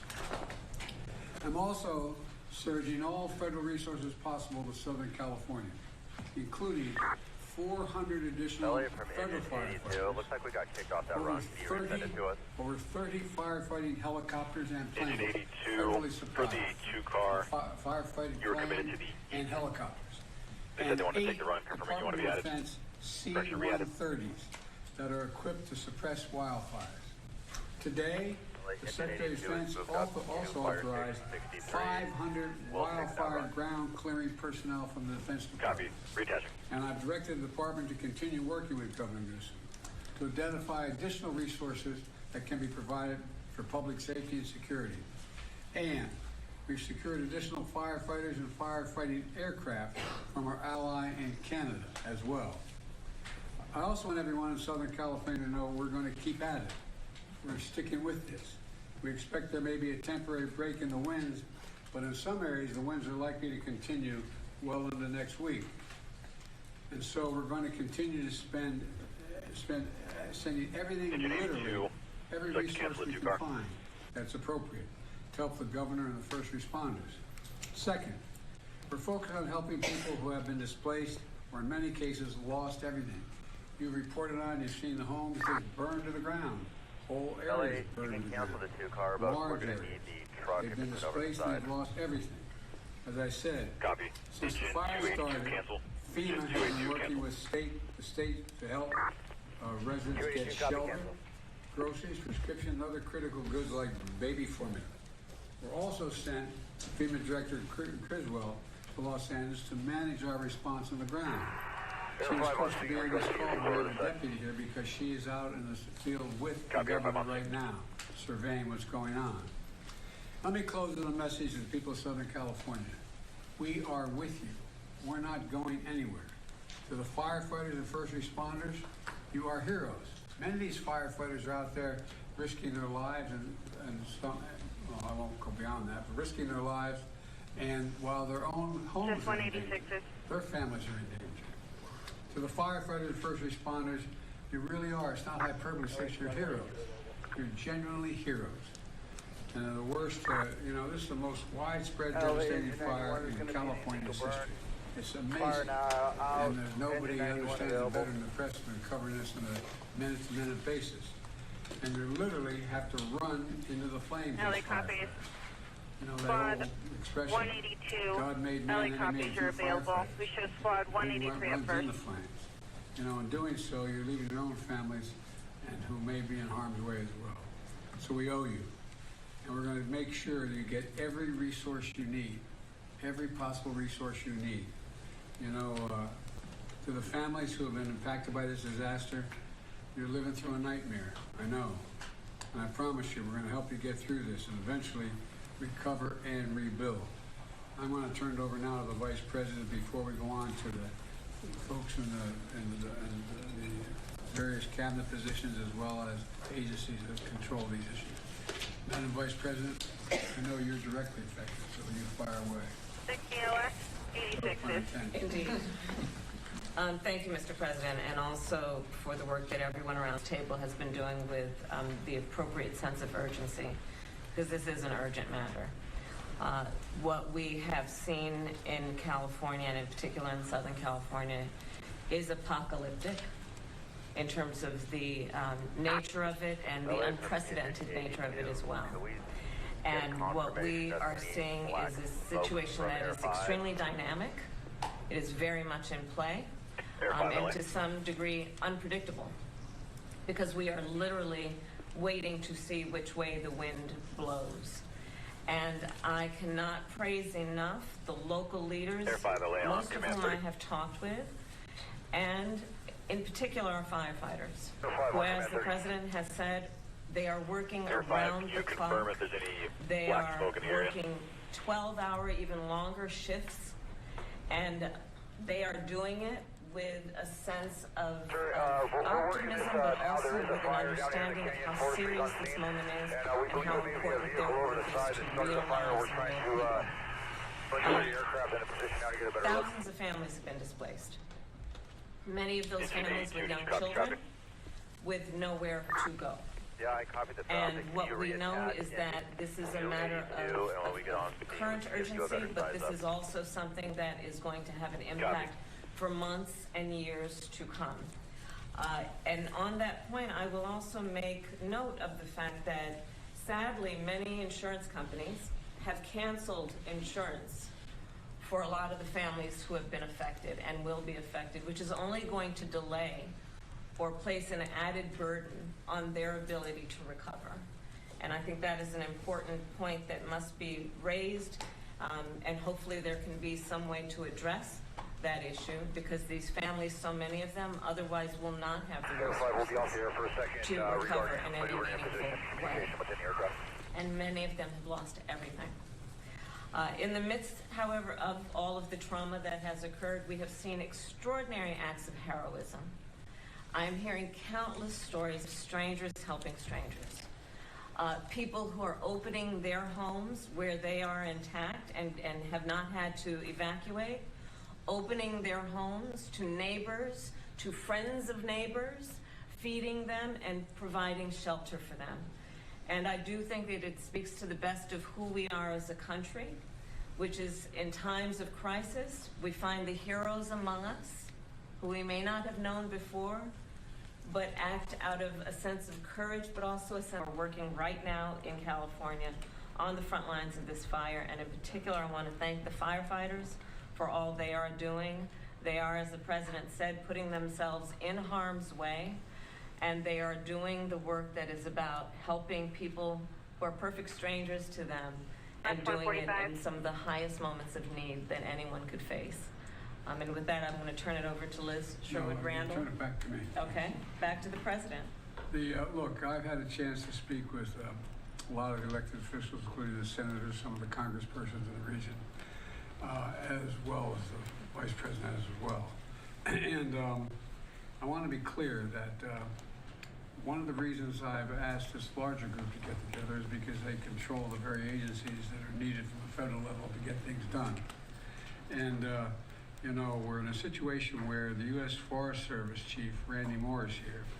And he's going to provide an update in the fire situation in Los Angeles and discuss how the U.S. Fire Service, the U.S. Forest Service is assisting Los Angeles and the state of California with fighting the wildfire, including the action his team has taken to suppress new fire starts. So, Chief, why don't you fire away? Thank you, Mr. President, Madam Vice President. It's great to see you. I, too, consider California my home. Yes. And so it's great to be here to talk about this dramatic situation that we have. So the Forest Service and the Department of Interior are actively engaged in supporting the response to the wildfires in Southern California. And there are 4 major fires that we currently have going on. The Forest Service is in unified command with the LA County as well as other local city agencies. We are looking at the Eaton, the Hearst, and the Lydia. And if you look at that area there, that's the northernmost part of that area where the fires have taken place. The Palisades Fire, which CAL FIRE is in control of. And then we have a new start, which is this Sundown Fire that just started last night. And it also has potential to expand quite significantly just based on the location it's at, but also the winds that are expected to continue. Right now, when I look at the mutual aid system in California, I want you to know that it's second to none in terms of how that system works and how it really moves to activate the federal firefighting community and how it is activated and engaged. You know, every year we prepare for these Santa Ana winds. It's just that what is happening now is happening sooner. It's happening at a time now where we normally are at our lowest point in the fire year. And the fact that these fires are taking place now, it says that there are things that are going on in our climate that is creating truly year-round fire situations, and it's something that we all need to be mindful of, and this is a good indication of that. To give you an example, that if a fire starts from any initial source during these Santa Ana winds, it has the potential for explosive growth and spread, and when that happens under these wind-driven conditions, it's very difficult to control. Now, in addition to this, when these winds are high, the aviation resources cannot fly, so it limits a lot of the potential area of support. As of this morning, there were over 4,000 firefighters that were assigned to these large fires. 600 check your email for or so updated were staffing currently plans. federal All work, which battalion means chiefs Forest Service join and Department of Interior. 14:30 conference And call it doesn't include many who are assigned to the home units to provide initial attack. Teams a link To give you an idea of regarding the unsung updated heroes staffing in plans. these fire LA attack repeating, conditions, all units and stations in the check last your 24 emails hours, for we had updated 50 staffing starts. plans. All battalion And the chiefs join initial attack at success has been 14:30 for a wonderful. conference call So using we've the stopped the 9:45 potential for 50 a.m. additional Teams fires link to be added regarding to these updated 4 staffing sticking plans. fires that we currently have. And that's what I mean by having initial attack crews stay put or pre-positioned across the state based on intelligence that we're gathering. And so I wanted to mention that because we talk about the active fire suppression, but there's so much that takes place behind the scenes that limits the amount of fires that our firefighters are having to respond to. The President did an excellent job of mentioning all of the resources that's available and that are assigned to the fire. I won't go over those, but we have a number of equipment that's out there that when the winds allow us, we'll be in the air fighting those fires. We also have a number of private contract crews that we're working with. We're working wonderfully with the state, county, and other federal firefighters, also the tribal firefighters as well in the communities. And we're looking at these MAFs, which we call the Modular Area Firefighting System Air Tanker. There's 8 of them. And there were, like I said, this time of the year, we're not ready for that. But within the next 24 to 48 hours, we'll have all 8 that's available for assistance. These aircrafts require lead planes to lead them into these fires. And so we're having to go through that whole process and ramp up really quick to get the inspections in, the check drives, so that these are qualified and are able to go. We're also working with our Canadian partners to mobilize 2 CL-415. These are water scoopers. They will clear customs on Monday, and they will be available after they clear federal inspections and the check drive. An important thing to know is that these aviation resources require a lot of support in the form of mechanics, airport space, helicopter managers, area supervision. And so we work with our state and local and federal agencies to identify these aviation support resources to ensure that we can respond effectively. Now, I had mentioned the amount of fires that we responded to in the last 48 hours, and I mentioned the 50 fires in the last 24 hours. We continue to have new starts. We're continuing to monitor the types of activities. We have about 8,000 firefighters on standby to add to this if need be. Right now, we are going to monitor the number of aircraft and firefighters we have in that small space. Because as you can imagine, there's only so much you can put in a space before you create other challenges there. The airspace in that area is pretty tight. You have commercial airports and others in that area.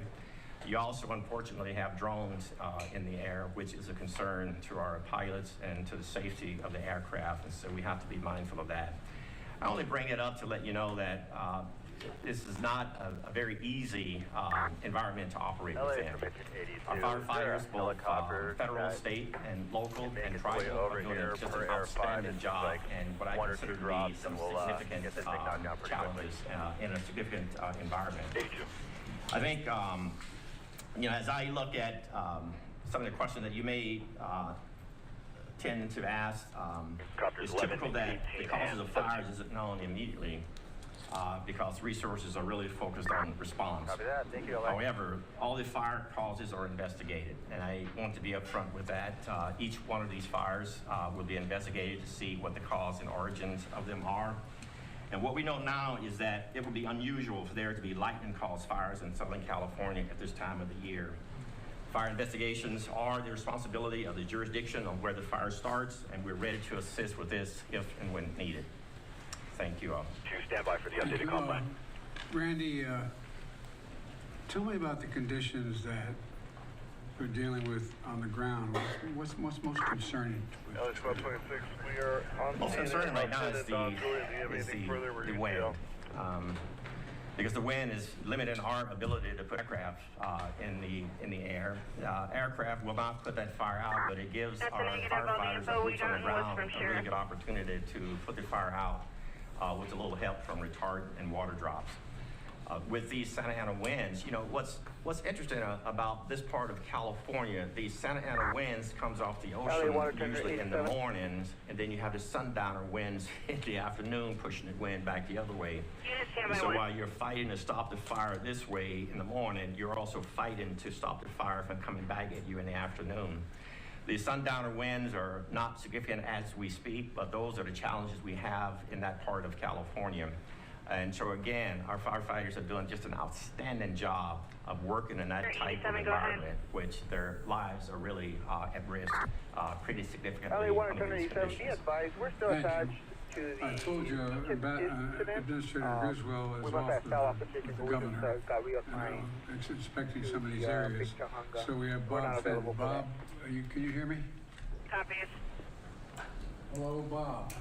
Sir, Mr. President, I Verify that's confirmed. Can you confirm if there are any structures threatened at this time?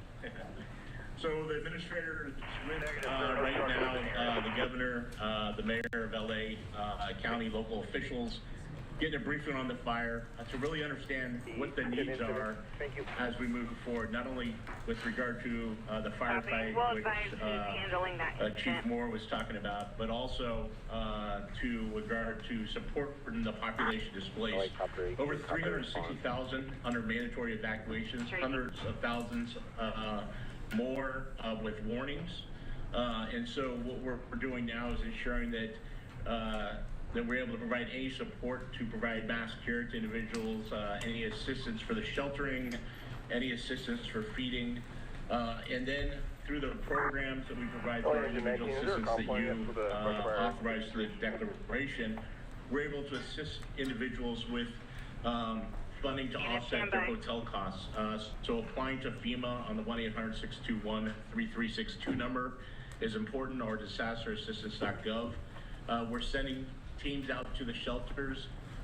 We know that there'll be a huge need after fires for mental health specialists, and working with HHS on providing that. As the Vice President talked about, insurance is problematic in California, especially with the fires. And so not only do some of the changes in our authorities help now with those that are underinsured, which you see more and more, but we want those that are insured to start seeking assistance to their insurance companies. Our programs can help individuals, especially displaced and who have lost their homes, with rental assistance until they can rebuild, and ultimately provide temporary housing. So we're in discussions with state and local governments on how we will meet those housing needs, both in the interim by using available stockage here, but how can we help rebuild? And then lastly, I would just say that we're really focused on already starting to discuss debris removal and all the hazardous waste that comes from fire and how to remove that safely between local, state, and federal government. We'll rely on our federal partners, US EPA, the Board of Engineers, and others to be part of that technical assistance help to support the safe removal so that ultimately we could rebuild. And one of the new things that we will start doing in the next couple of days is starting that discussion on how do we rebuild, and not only rebuild, but rebuild more resilient and bring together state and local federal agencies to start that discussion in the weeks and months ahead. And so right now we're focused on meeting the immediate needs of those displaced, but already starting to work on recovery and rebuild and bring all our authorities and the full weight of the federal government and the resources that you authorized to help California in that endeavor. Bob, what do you think the biggest challenge is? That is correct. That's what we got clarified. We also have a potential. I think the biggest challenge is going to be the mental health stress that is put on individuals that have lost everything. Fires are, so drastic. They destroy everything very quickly. Individuals don't have a lot of abilities to leave in, so I think there's going to be a significant mental health strain, followed by a need to help individuals recover and rebuild. And the Vice President is exactly right. Why I suspect that many have insurance, many are underinsured. And insurance is difficult to get, and some might have lost their insurance or been canceled by insurance companies. And I think that's something we need to continue to work on, as a government at all levels, but something where there'll be gaps in assistance that we will need to bring in not only federal agencies, but nonprofits, private sector to help meet those needs. I think we're going to have to do that. In addition, the fact is that the 2 declarations I signed, provide for example, the rebuilding of churches and schools and certain, but not businesses, not business centers. And so that's going to be a gigantic cost as well. But the debris removal is a big deal. And that's going to take a long time, isn't it? Is 74 dark, or is there an engine at 74? Yeah, it will take some time to remove the debris. In California, unfortunately, we've had a lot of experience with fighting fires and removing debris. And so it will take months to a year. This is a very widespread with significant damage to infrastructure. And we want to not only immediately remove the hazards, things like propane tanks, some of the power cells that are there, and other contaminants that may be in households, and make sure that they're safe to re-enter, and we look for personal effects. But then the second part is removing that ash, and what we've done before is help people with the removal so that we can get down to the grade and then immediately start rebuilding. All right, I appreciate what you're doing, and those, like you said, 360,000 people have been evacuated so far. Sure, appreciate. It's in 7563. We're going to be out of service. Mechanical BCS has been advised. Yes, sir. I just want to let you know I'm on also with the fire administrator from FEMA, who's been working with the local fire chiefs, and I didn't know if you had any questions or she wanted to add anything to this discussion. Chief Lori Moore is on. Well, I've been talking to them. So, Chief, you want to add anything to this?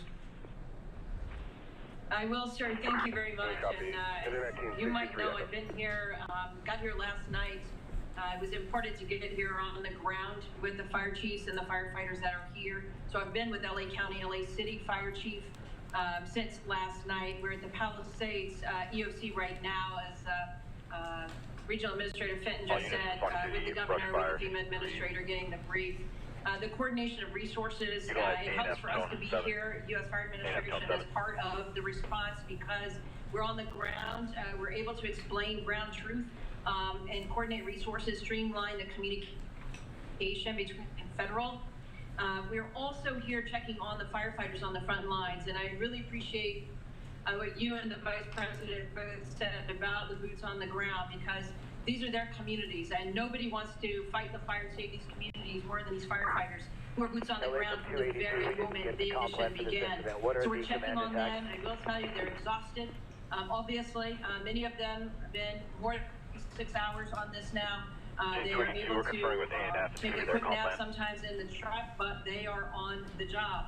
And they keep fighting, and so they need to know that they matter. And so it's important that I show up with them, to see them, to say thank you, and to let them know that we are watching, that we know what they're doing.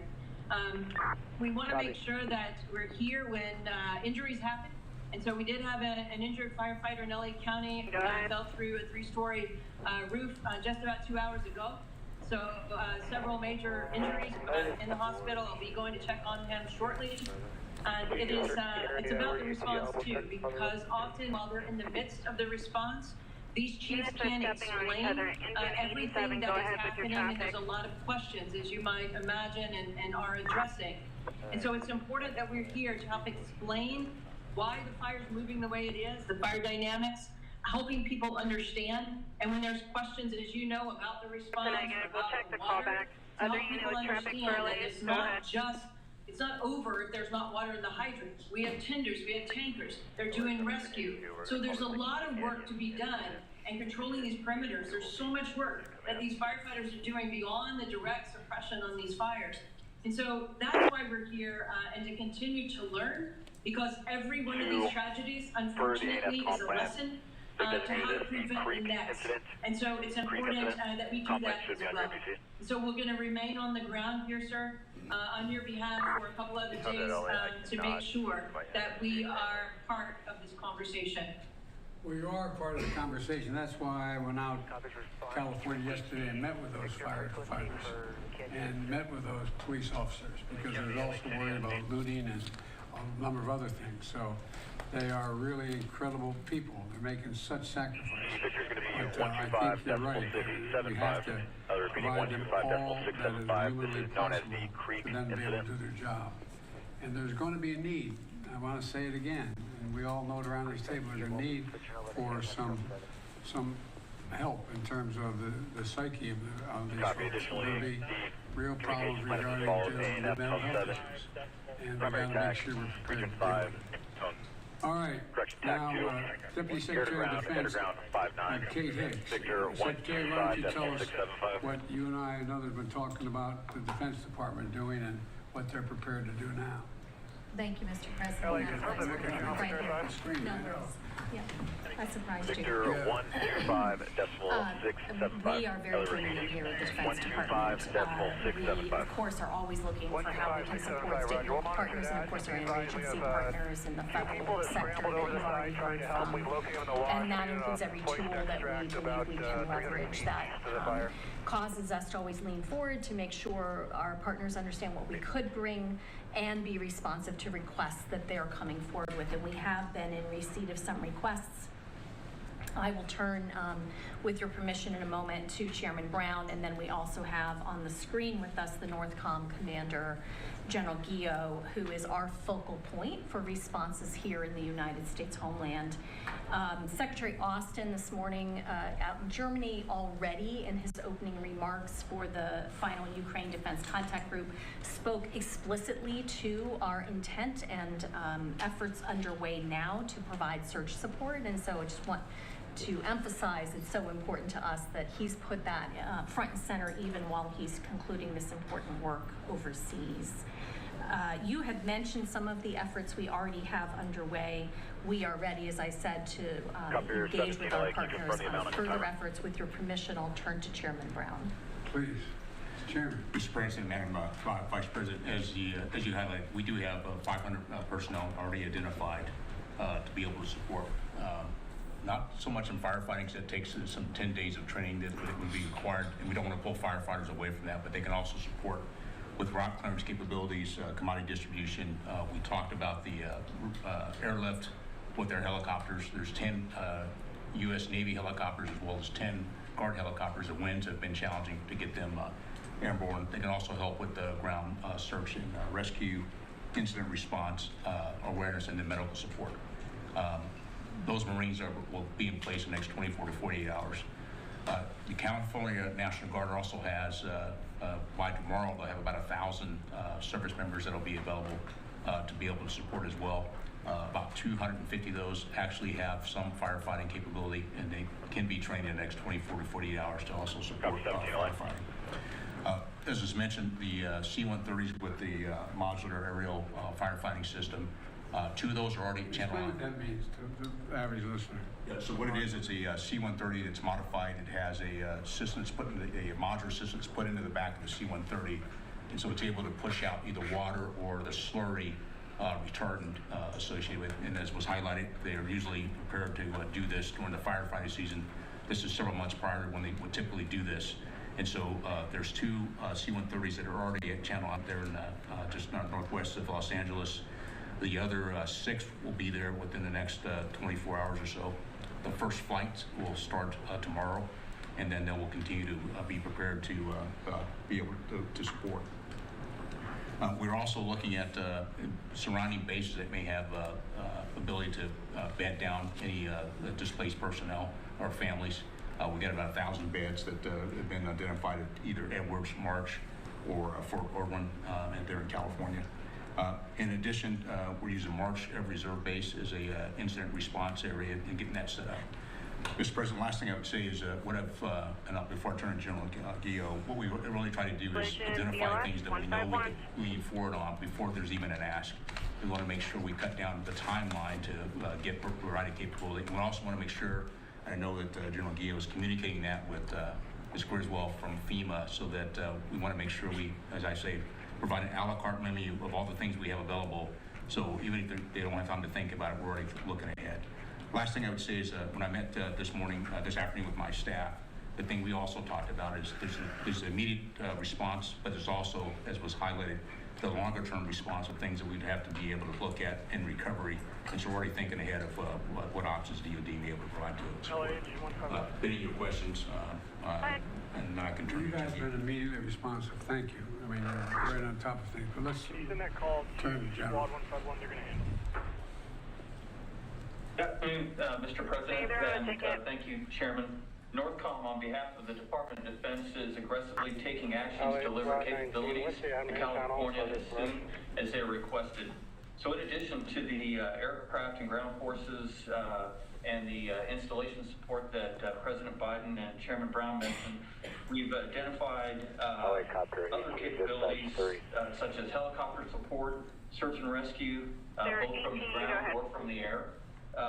Commodity distribution, route clearance, and medical capabilities that we've postured and have leaned forward to make sure that they're able to deploy to California and operate just as quickly as they are requested. And to do that, we're cooperating very closely with FEMA, with the state of California, and the National Guard Bureau to deliver the right capabilities at the right time for the women and men of California.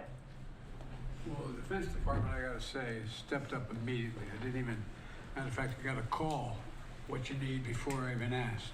So thank you all. And you have incredible capacity and capabilities. It's just getting them in places as quickly as possible is the most important thing. We're doing that right now.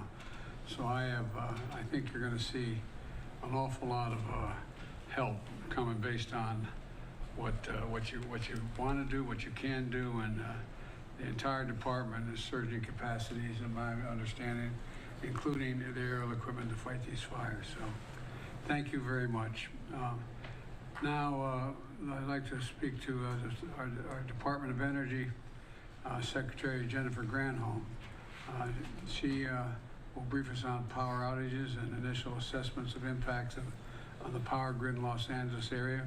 And Madam Secretary, it's all yours, wherever you are. We're looking to see if she's still on the screen. She had to board a plane, so if she has had to board, the Deputy Secretary, Dave Turk, is sitting at the end of the table. It looks like she is on her plane, so I'll Fire away. I'll give the update, Mr. President. At the gate. Yeah. And she's on the way, Mr. President, to Puerto Rico again on official visit, given the island-wide blackout there, and doing everything we can to help on that front per your guidance and the Vice President's direction as well. And of course, again, per your guidance, we're doing everything we can to help, working with partners, including our utility partners, but also other federal partners as well. As of just coming into this meeting, there's about a little over 400,000 customer outages in California. Important to note that these are both actual outages, power that's actually been disrupted because of the fire, but also proactive shut-offs, just as you mentioned as well, to prevent fire ignition and the spread of fire. We've got two main utilities out there, Southern Cal Edison and the Los Angeles Department of Water and Power, and we're in close and continuing contact, including with their CEOs, Pedro and Janice as well, including calls with them just a few hours ago, just to make sure we're doing everything we can to help. We're coordinating with those utilities and with utilities literally across the country to make sure that we've got all the capabilities that we have in the federal government, but our utility partners to provide that. I want to thank you, Mr. President. You joined a call just a couple months ago with Liz and our secretary to thank all of these utility CEOs. We've got this phenomenal partnership with utilities all across the country. It's called mutual assistance. And if any utility in any one region needs help, all the other utilities, and we last unleashed this phenomenal partnership to bring 40,000 utility workers to Florida, North Carolina, South Carolina, the affected regions with the two hurricanes back to back, and everybody. Continue to talk to me. Well, having been with the utilities out, we were all in Colorado for this meeting. They just appreciated you taking the time to thank them for their personal leadership, and it's the utility CEOs themselves who make the time for these calls going forward. We're working closely with all the utilities. We're also in continuing contact with the transmission operators. The disruption has really been at the distribution level, at the local level, but we want to make sure there's not broader outages and broader concerns. As of now, we're not seeing any issues with stability of the broader transmission system, either in the region or across California or more broadly. So that's a good news part of where we're at now, of course. We're working with the utilities trying to restore power to customers as quickly as we're able, but full restoration, of course, is going to take some time here. In particular, the comprehensive damage assessment will take time and can't begin until it's safe for crews to get in there and actually do the assessments and do the work. So we're working, Madam Vice President, as you said at the outset, with a real sense of urgency here, but also with a sense of we'll do whatever we can over the long haul to do right by our responsibilities. David, one of the things that everybody's mentioned so far is the mental stress it's going to cause for average Americans who are caught in the middle of all this. And one of the things that, you know, it's not, these aren't everyday, no matter how well educated one is, we're not always certain how power is transmitted, why it's transmitted the way it is, and so on. Could you explain to the folks here, the public is listening, what the impact on some of the utilities have had on the ability to generate the pumping of water? Because there's a lot of accusations going around that it's because that local leadership didn't care. I mean, explain how this works and why it makes sense what's happening. So this is an issue, actually, Secretary Granholm was on the phone with the CEO of Southern Cal Edison to talk exactly about this and make sure we were doing everything we can on that front. And it's both the power issue, and you mentioned generators and other ways that we can try to help solve the problem there, but it's also the pressure and making sure that we're thinking of these things holistically. And certainly my experience over the last 4 years under your leadership is it's not one department, it's not one slice of your federal government that is responsible. Energy and water issues overlap in a lot of different ways. So we work with our EPA colleagues and others to make sure that we're bringing all of our expertise and explaining it to our fellow Americans. It's important that we give transparent information and information they can rely upon.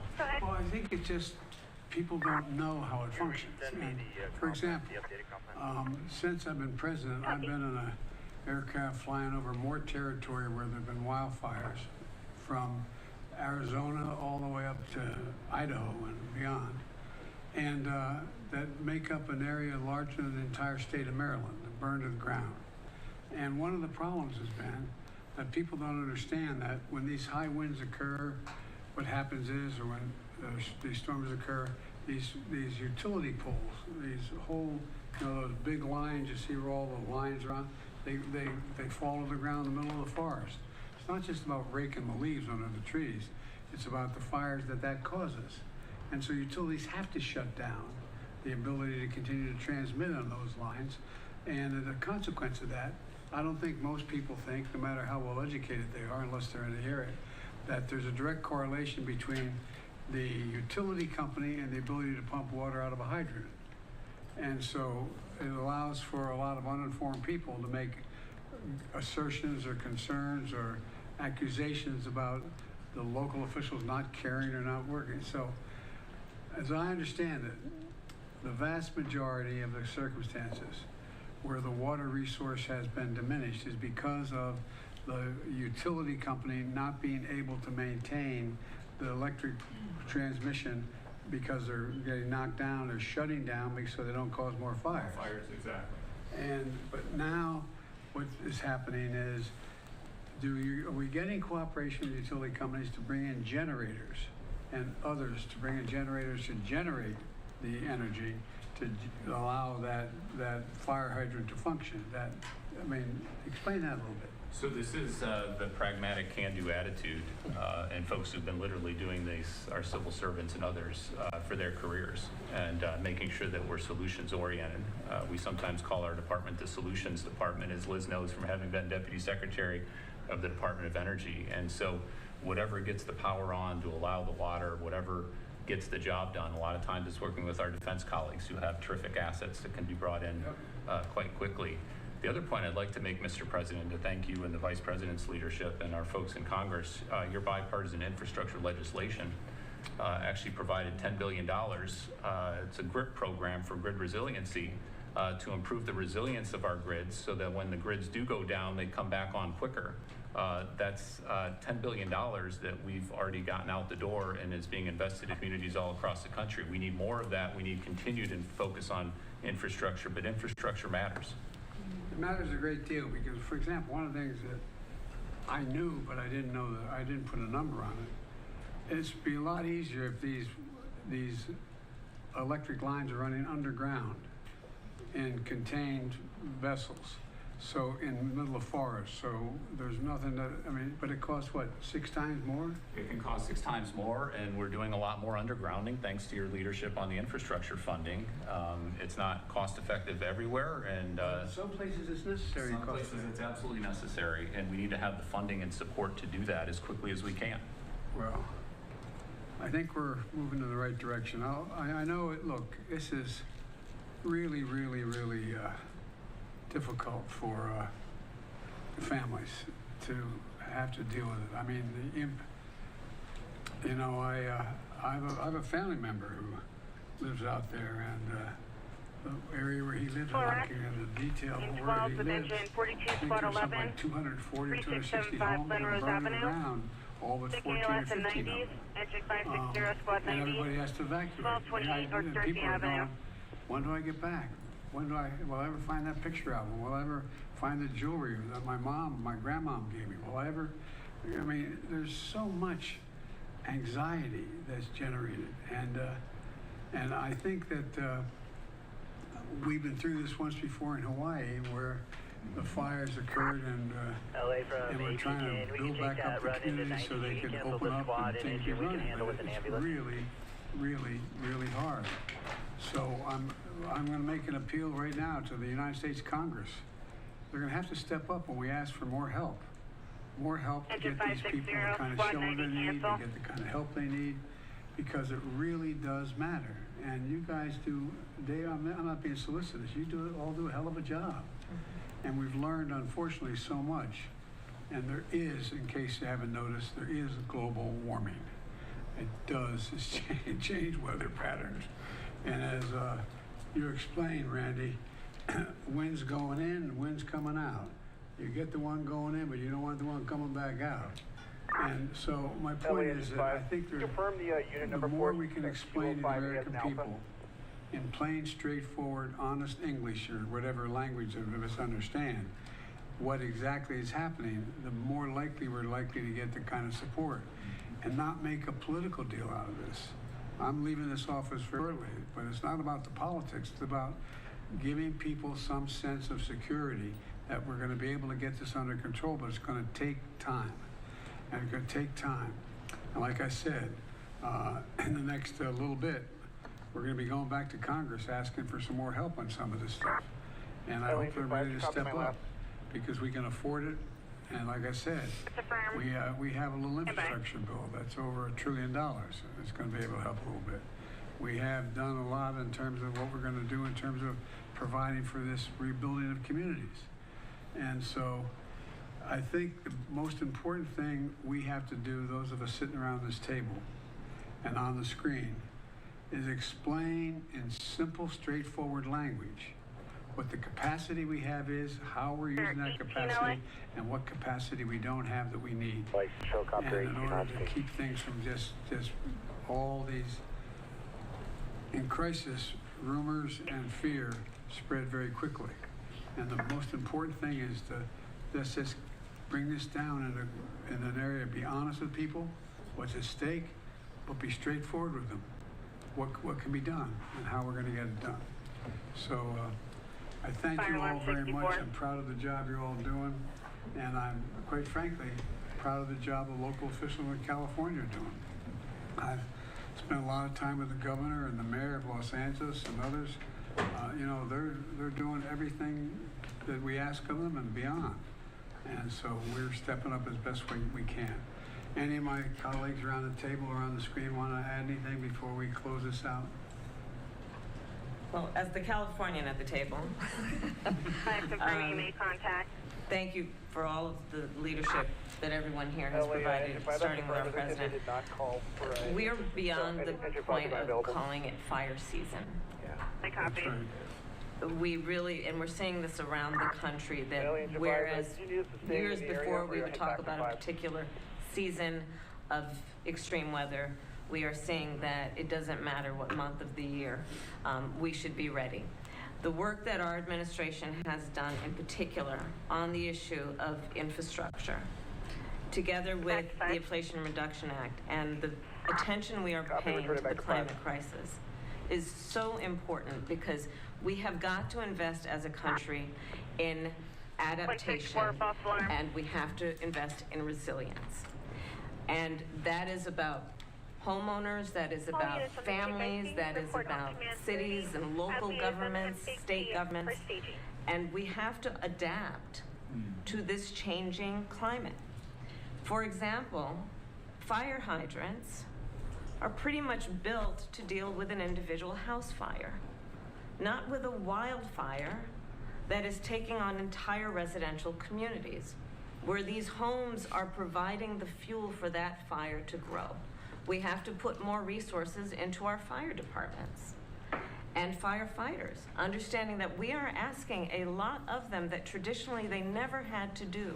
And because of their commitment to their profession, they're attempting to rise to the moment of crisis. But we need to put more resources into those individual professionals and into the departments that sustain that work with the mission. That is such an important mission in times like this. So, Mr. President, I thank you for your leadership, your foresight to understand what over these last 4 years we could do to leapfrog in front of what we know to be a changing climate to meet these types of moments. And God bless all of the people who are on the ground right now in California doing that work. I thank you for your comments, and I think I totally agree with you. It will not surprise anybody. Look, there's an expression from a famous Irish poet. He said, all's changed utterly. A terrible beauty has been born. All has changed in the weather. The climate change is real, fundamentally altering, not just here, but around the world. Around the world, what's going on. And we've got to adjust to it. We've got to adjust to it. And we can't. We got to acknowledge it or begin with. Just acknowledge that there's a change taking place, that we're not going to be able to legislate away. It's real. There is global warming. It's real. It's having a profound impact, and where it goes from here, I don't know, but I know one thing. We have the capacity to respond to it if we, in fact, exercise our good judgment. So thank you all very much. I appreciate it. Mr. President, do you trust that California will get the aid they need in the next administration? Do you trust that California will get the aid they need in the next administration? LA copied your traffic. Squad 11, did you copy? I'm not in a position to answer that question. I pray God they will. Mr. President, do you have a sense of how much this is going to cost in the end? No, the truth of the matter is no one can tell you that. For example, just clearing the debris. LA Engine 5, You saw we're what in happened when 19th area. Why don't you we were put us on dealing with that the call with hurricanes the squad? that occurred from North Carolina to Florida. 42 cancel. The cost of the Copter debris 1-1, is go ahead with your gigantic. traffic. Gigantic. The cost of replacing the housing is almost exponential. I mean, we don't know what it is, but we know one thing we have to do. We have to stay with it. We have the capacity to do it, but we don't know that. Anybody give you a number now? Copter 11, they have go ahead. no idea what the hell they're talking about. It's a big, big, big number. Mr. President, Whoa, wait a minute. Mr. President, can you update us, please, on the Hamas hostages and what you think of the incoming administration's efforts and ultimatum? I can, but I'm not sure it's appropriate for now. We're making some real progress. I met with negotiators today. I think there's what's going on right now in Lebanon, and we finally have a president. He's a first-rate guy. I spent time on the phone with him today, about 20 minutes to a half an hour, what they have planned. They're also working very hard as with the Lebanese 11-1-1. Go ahead with your traffic. Accountable to the Lebanese people, not Hamas, not Hezbollah, not any other group. And so I think we're seeing some progress. And you know, I know hope springs eternal, but I think I'm still hopeful that we'll be able to have a prisoner exchange. Hamas is the one getting in the way of that exchange right now, but I think we may be able to get that done. We need to get it done. Thank you all very much. Sorry, correction. LA 111. Cancel our engine here. Location down. Thank you, folks. Please depart to Roosevelt Room. Pull springs over. Thank you, everybody. Thank you, Press. Thanks, Mark. Thanks, Anita. LA Heavy Squad 182 on the out. Time to get dispatched. Okay. Unconscious, 160, engine 39, squad 167. All right, as you heard there, we were just listening in as President Biden and VP Harris and other senior White House administration officials did hold that briefing there for the full federal response that is going to be directed there for those wildfires all across Los Angeles area. And I'm showing you this tweet there on the screen to just sort of show you exactly why the Vice President was speaking so emotionally. We did get this report that her neighborhood in Los Angeles was put under an evacuation order as well due to those wildfires. Of course, we do know that her and the second gentleman are now praying for the safety of their fellow Californians. And so many of these press conferences will continue to pop out throughout the rest of the afternoon and into the evening. In fact, in just a few minutes, we are expecting to get an update on the Eaton fire. This is set for 3 o'clock local time, Pacific time there in California, going to be held there at the Rose Bowl in Pasadena. So as soon as that gets underway, of course, we will bring that to you here on Live Now from Fox. In the meantime, though, we do want to get back to our coverage there from our partners at Fox 11 in Los Angeles. They've been doing a fantastic job showing us exactly what that response is looking like on the ground.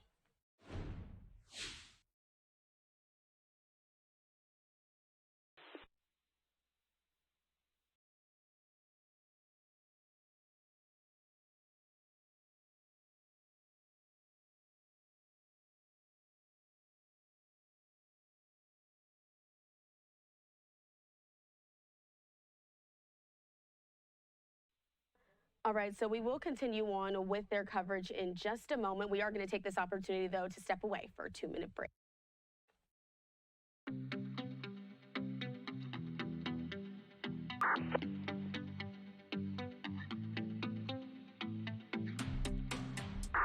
Edge 5, copy. Fire alarm 184.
KOF 48.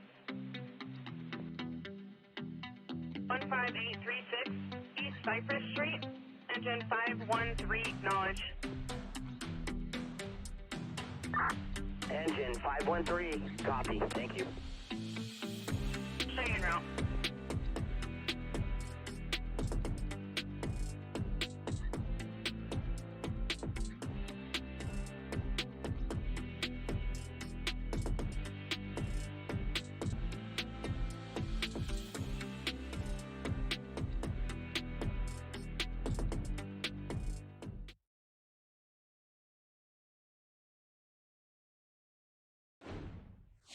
Welcome into Live Now from Fox. I'm your host, Christina Evans. We do want to continue on with our coverage there. We're going to dip back into Fox 11 LA's coverage of these wildfires. They're currently speaking with Senator Padilla as he talks about touring the damaged zones after the wildfire.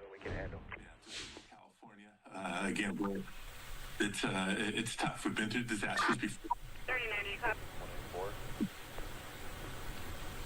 I don't know if we just lost you, Senator. Do you have us? Are we still here? Yes, All right, we're just here. word to folks that have been impacted. Don't hesitate to ask for assistance and support. You deserve it. We're here for you. Disasterassistance.gov is a great starting place, or you can go to my website, padilla.senate.gov. A lot of information, a lot of links.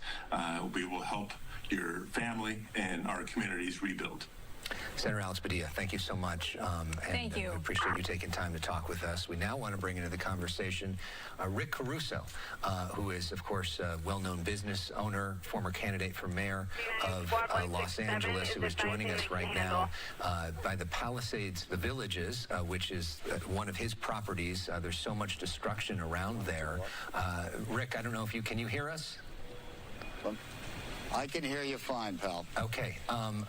Talk to us now that you're there on the ground. I know you're meeting with some different fire crews there.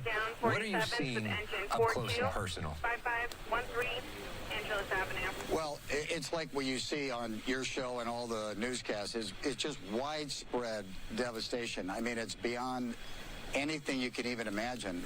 We came out here as a family. We've driven through the neighborhoods, had a very tough stop. Visit my daughter's home that burnt down. Everything is literally destroyed or somehow touched by this fire. And then there's pockets where there's buildings that have survived, and there's homes that have survived. And, you know, I am actually very heartbroken, I know is the word everybody's using, but that's the best word because it's what the real word is. But I was walking with my wife and my family, and at the same time, after being here, I am more hopeful than I've ever been. This is such an incredibly dear, strong, cohesive community, and it's going to come back, and it's going to come back roaring. And we're going to be a part of that. We're going to stand shoulder to shoulder with this community out here and all the communities that have been impacted by this, whether it's in Malibu or Altadena, how we can lean in and help. But this Palisades community has been very good to me and my family, and we're just going to work really hard to help them bring it back. You know, Rick, on Tuesday night, you made news, of course, when you joined us. This was night number 1 of the fire, and you didn't mince words. You were very blunt about the issue of lack of water in the fire hydrants. Since then, there have been many different takes on that. We've heard that this was an issue. This is not all up to the fire hydrants. They ran out of water in the firefight, and this should have been attacked from the air. We didn't have the capability to do that. The vice president in the briefing we just heard now just said that the fire hydrants are meant for individual house fires, not for wildfires spreading like this. What's your response to all that you've heard? I think that career politicians have making excuses down to a fine art, and you see it rolling out and trying to explain why there wasn't water. Nobody wants to give an excuse why they lost their home, why they lost their business. The reality is they were not prepared enough. The reality is we all got the warnings of disastrous, catastrophic winds that could kill people that were issued, and thankfully they were. And the preparation just wasn't right. It wasn't enough. And you talk to the firefighters, they were so frustrated because they didn't have the water pressure they needed. They didn't have the water that they needed. They're standing with dry hoses. And this malarkey about fire hydrants are intended for homes and not for wildfires like this. My God, what an excuse to make. And this is a region that has a history of fires. We had a fire in Malibu 3 or 4 weeks ago. So it wasn't breaking news that there may be a fire here. And because of the negligence of our government leaders and our government officials, we have the Santa Monica Mountains. The density of that brush was fuel just waiting to explode. And that's when it did. And then on top of the high winds, you just had everything come together. Could it have been prevented? Probably not. Could it have been mitigated? There's no doubt in my mind. Absolutely no doubt in my mind. So I hope that there's some very tough questions that are asked, and we've got to hold our elected officials accountable, federal, state, and local, and get some answers. And whatever went wrong, let's get fixed. Because when this community gets rebuilt, It's going to still be at the foothills of the Santa Monica Mountains. It's still going to be subject to fire risk. And let's make sure we have the infrastructure to make sure that it's protected. We now have an opportunity. All the power lines should be underground. They were all above ground. It's an older community. Let's put all of that infrastructure in place to protect homes and to protect livelihood. That's the kind of leadership I hope to see out of our elected officials, and have a very cogent plan on how these communities are going to get rebuilt. The city is going to expedite permitting. It's going to waive fees. It's going to do everything it can to make sure that people can rebuild their homes and rebuild their businesses. And last question real quickly. I know you will have more specifics in terms of what you want to see happen in terms of rebuilding next week, but the top line, most important things you think that the city and the region needs to do now. The city and the region need to do really a couple things at the same time. One, the answer has to be yes to the questions. Somebody wants to rebuild their house and they want to do it quickly. The answer is yes. They have to have a massive mobilization coming in here and cleaning up neighborhoods. You have toxic ash. You have, the fumes going on. They need to start the cleanup as soon as possible so people can start seeing progress. I think what's really important is we give people hope that we are now on the path of rebuilding and reuniting a community. And at the same time, we need to have an independent group of people, of experts, digging into what went wrong to make sure it doesn't happen again. All right, Rick Caruso, thank you so much for joining us. Glad that your property is okay. We know, though, that your daughter lost her home, and we're grateful for you taking a moment to say hello to us. And I know you're also saying hello to some of the firefighters out there as well. Hopefully, we'll be able to capture some video of that and bring that to you all later on today. Rick, really appreciate it. Thank you. They're heroes. They're heroes, as you know. They are. God, we have a great attitude.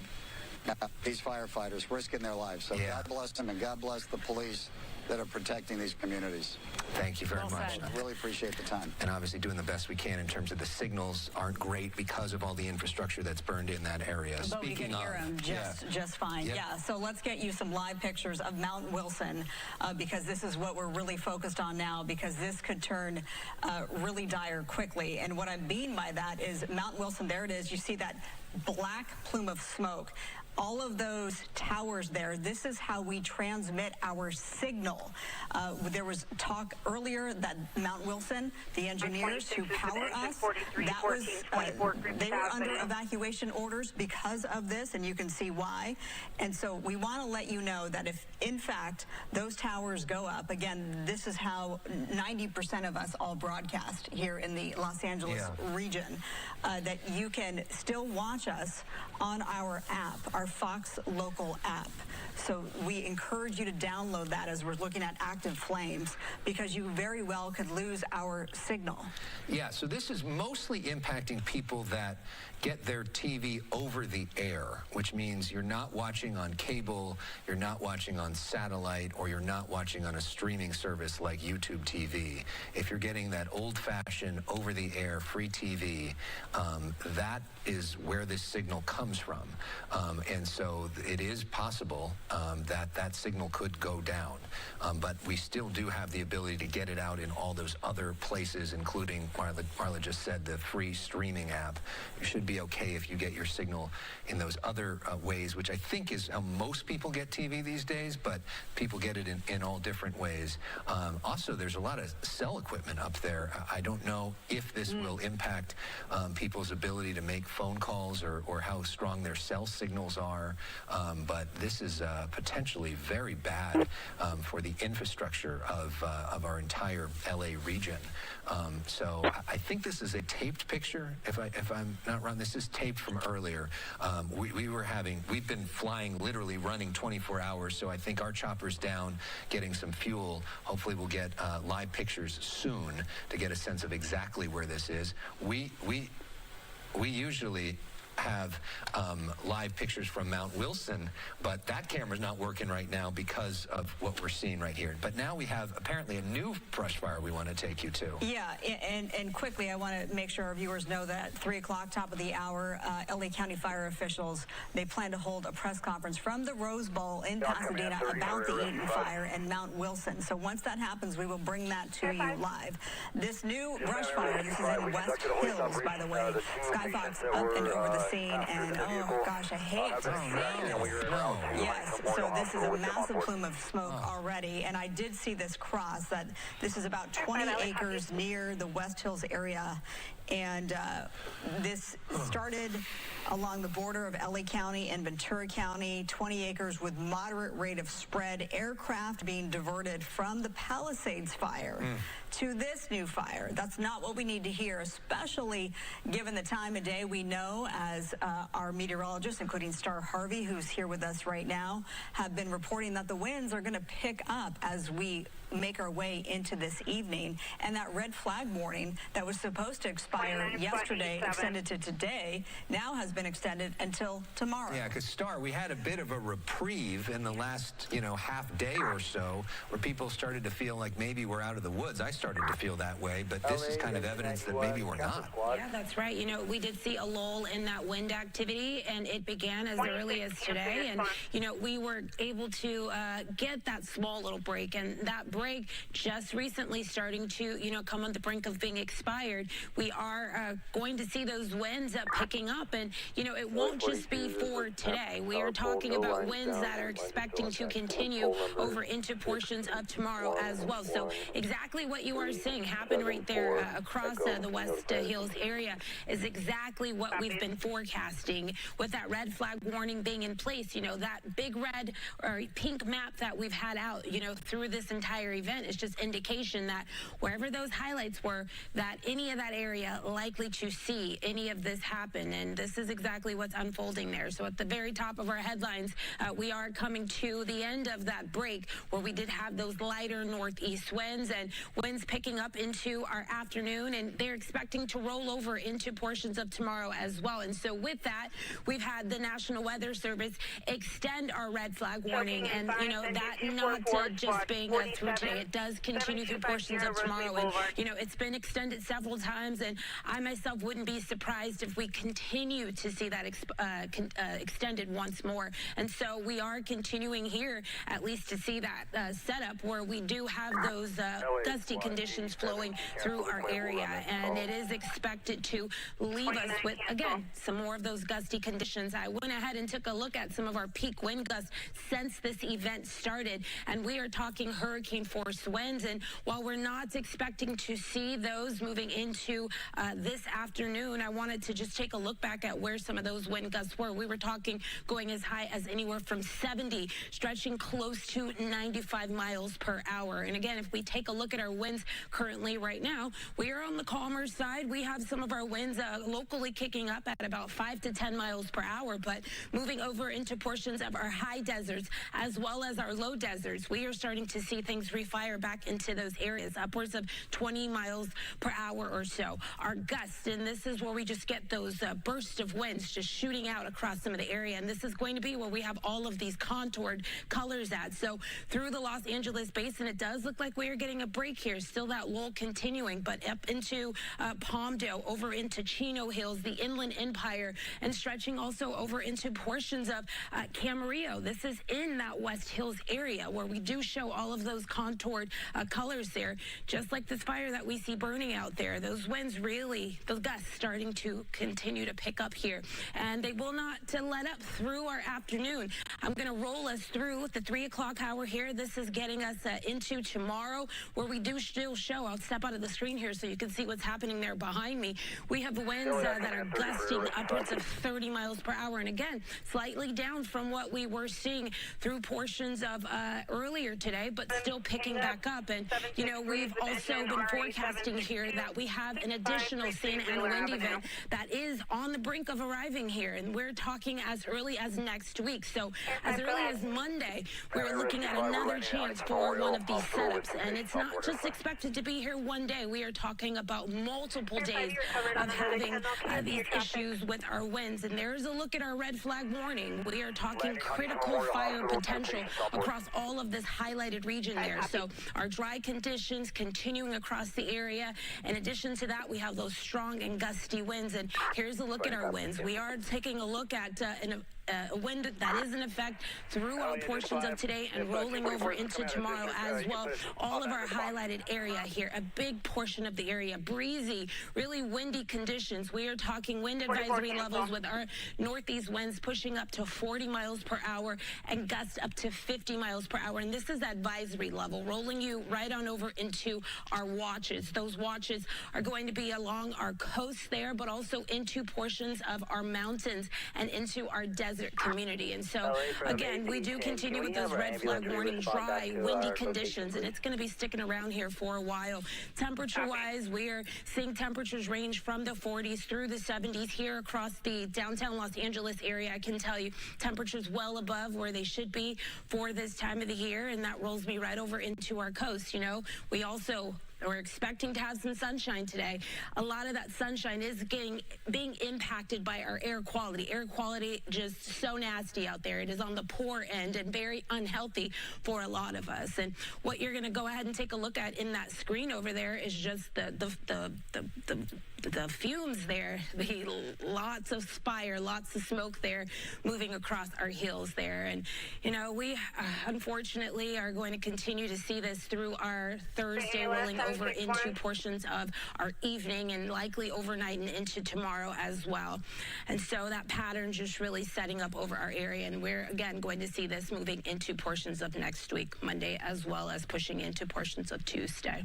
Back to you guys. All right, Star, thank you so much. Now that it is the top of the hour, it is 3 o'clock. We want to let you know that you are watching continuous. All right, we've just been listening into Fox LA's coverage there of those wildfires. But as we promised there, we do know that the Eaton wildfire, we're getting an update there from officials. Let's listen in to this.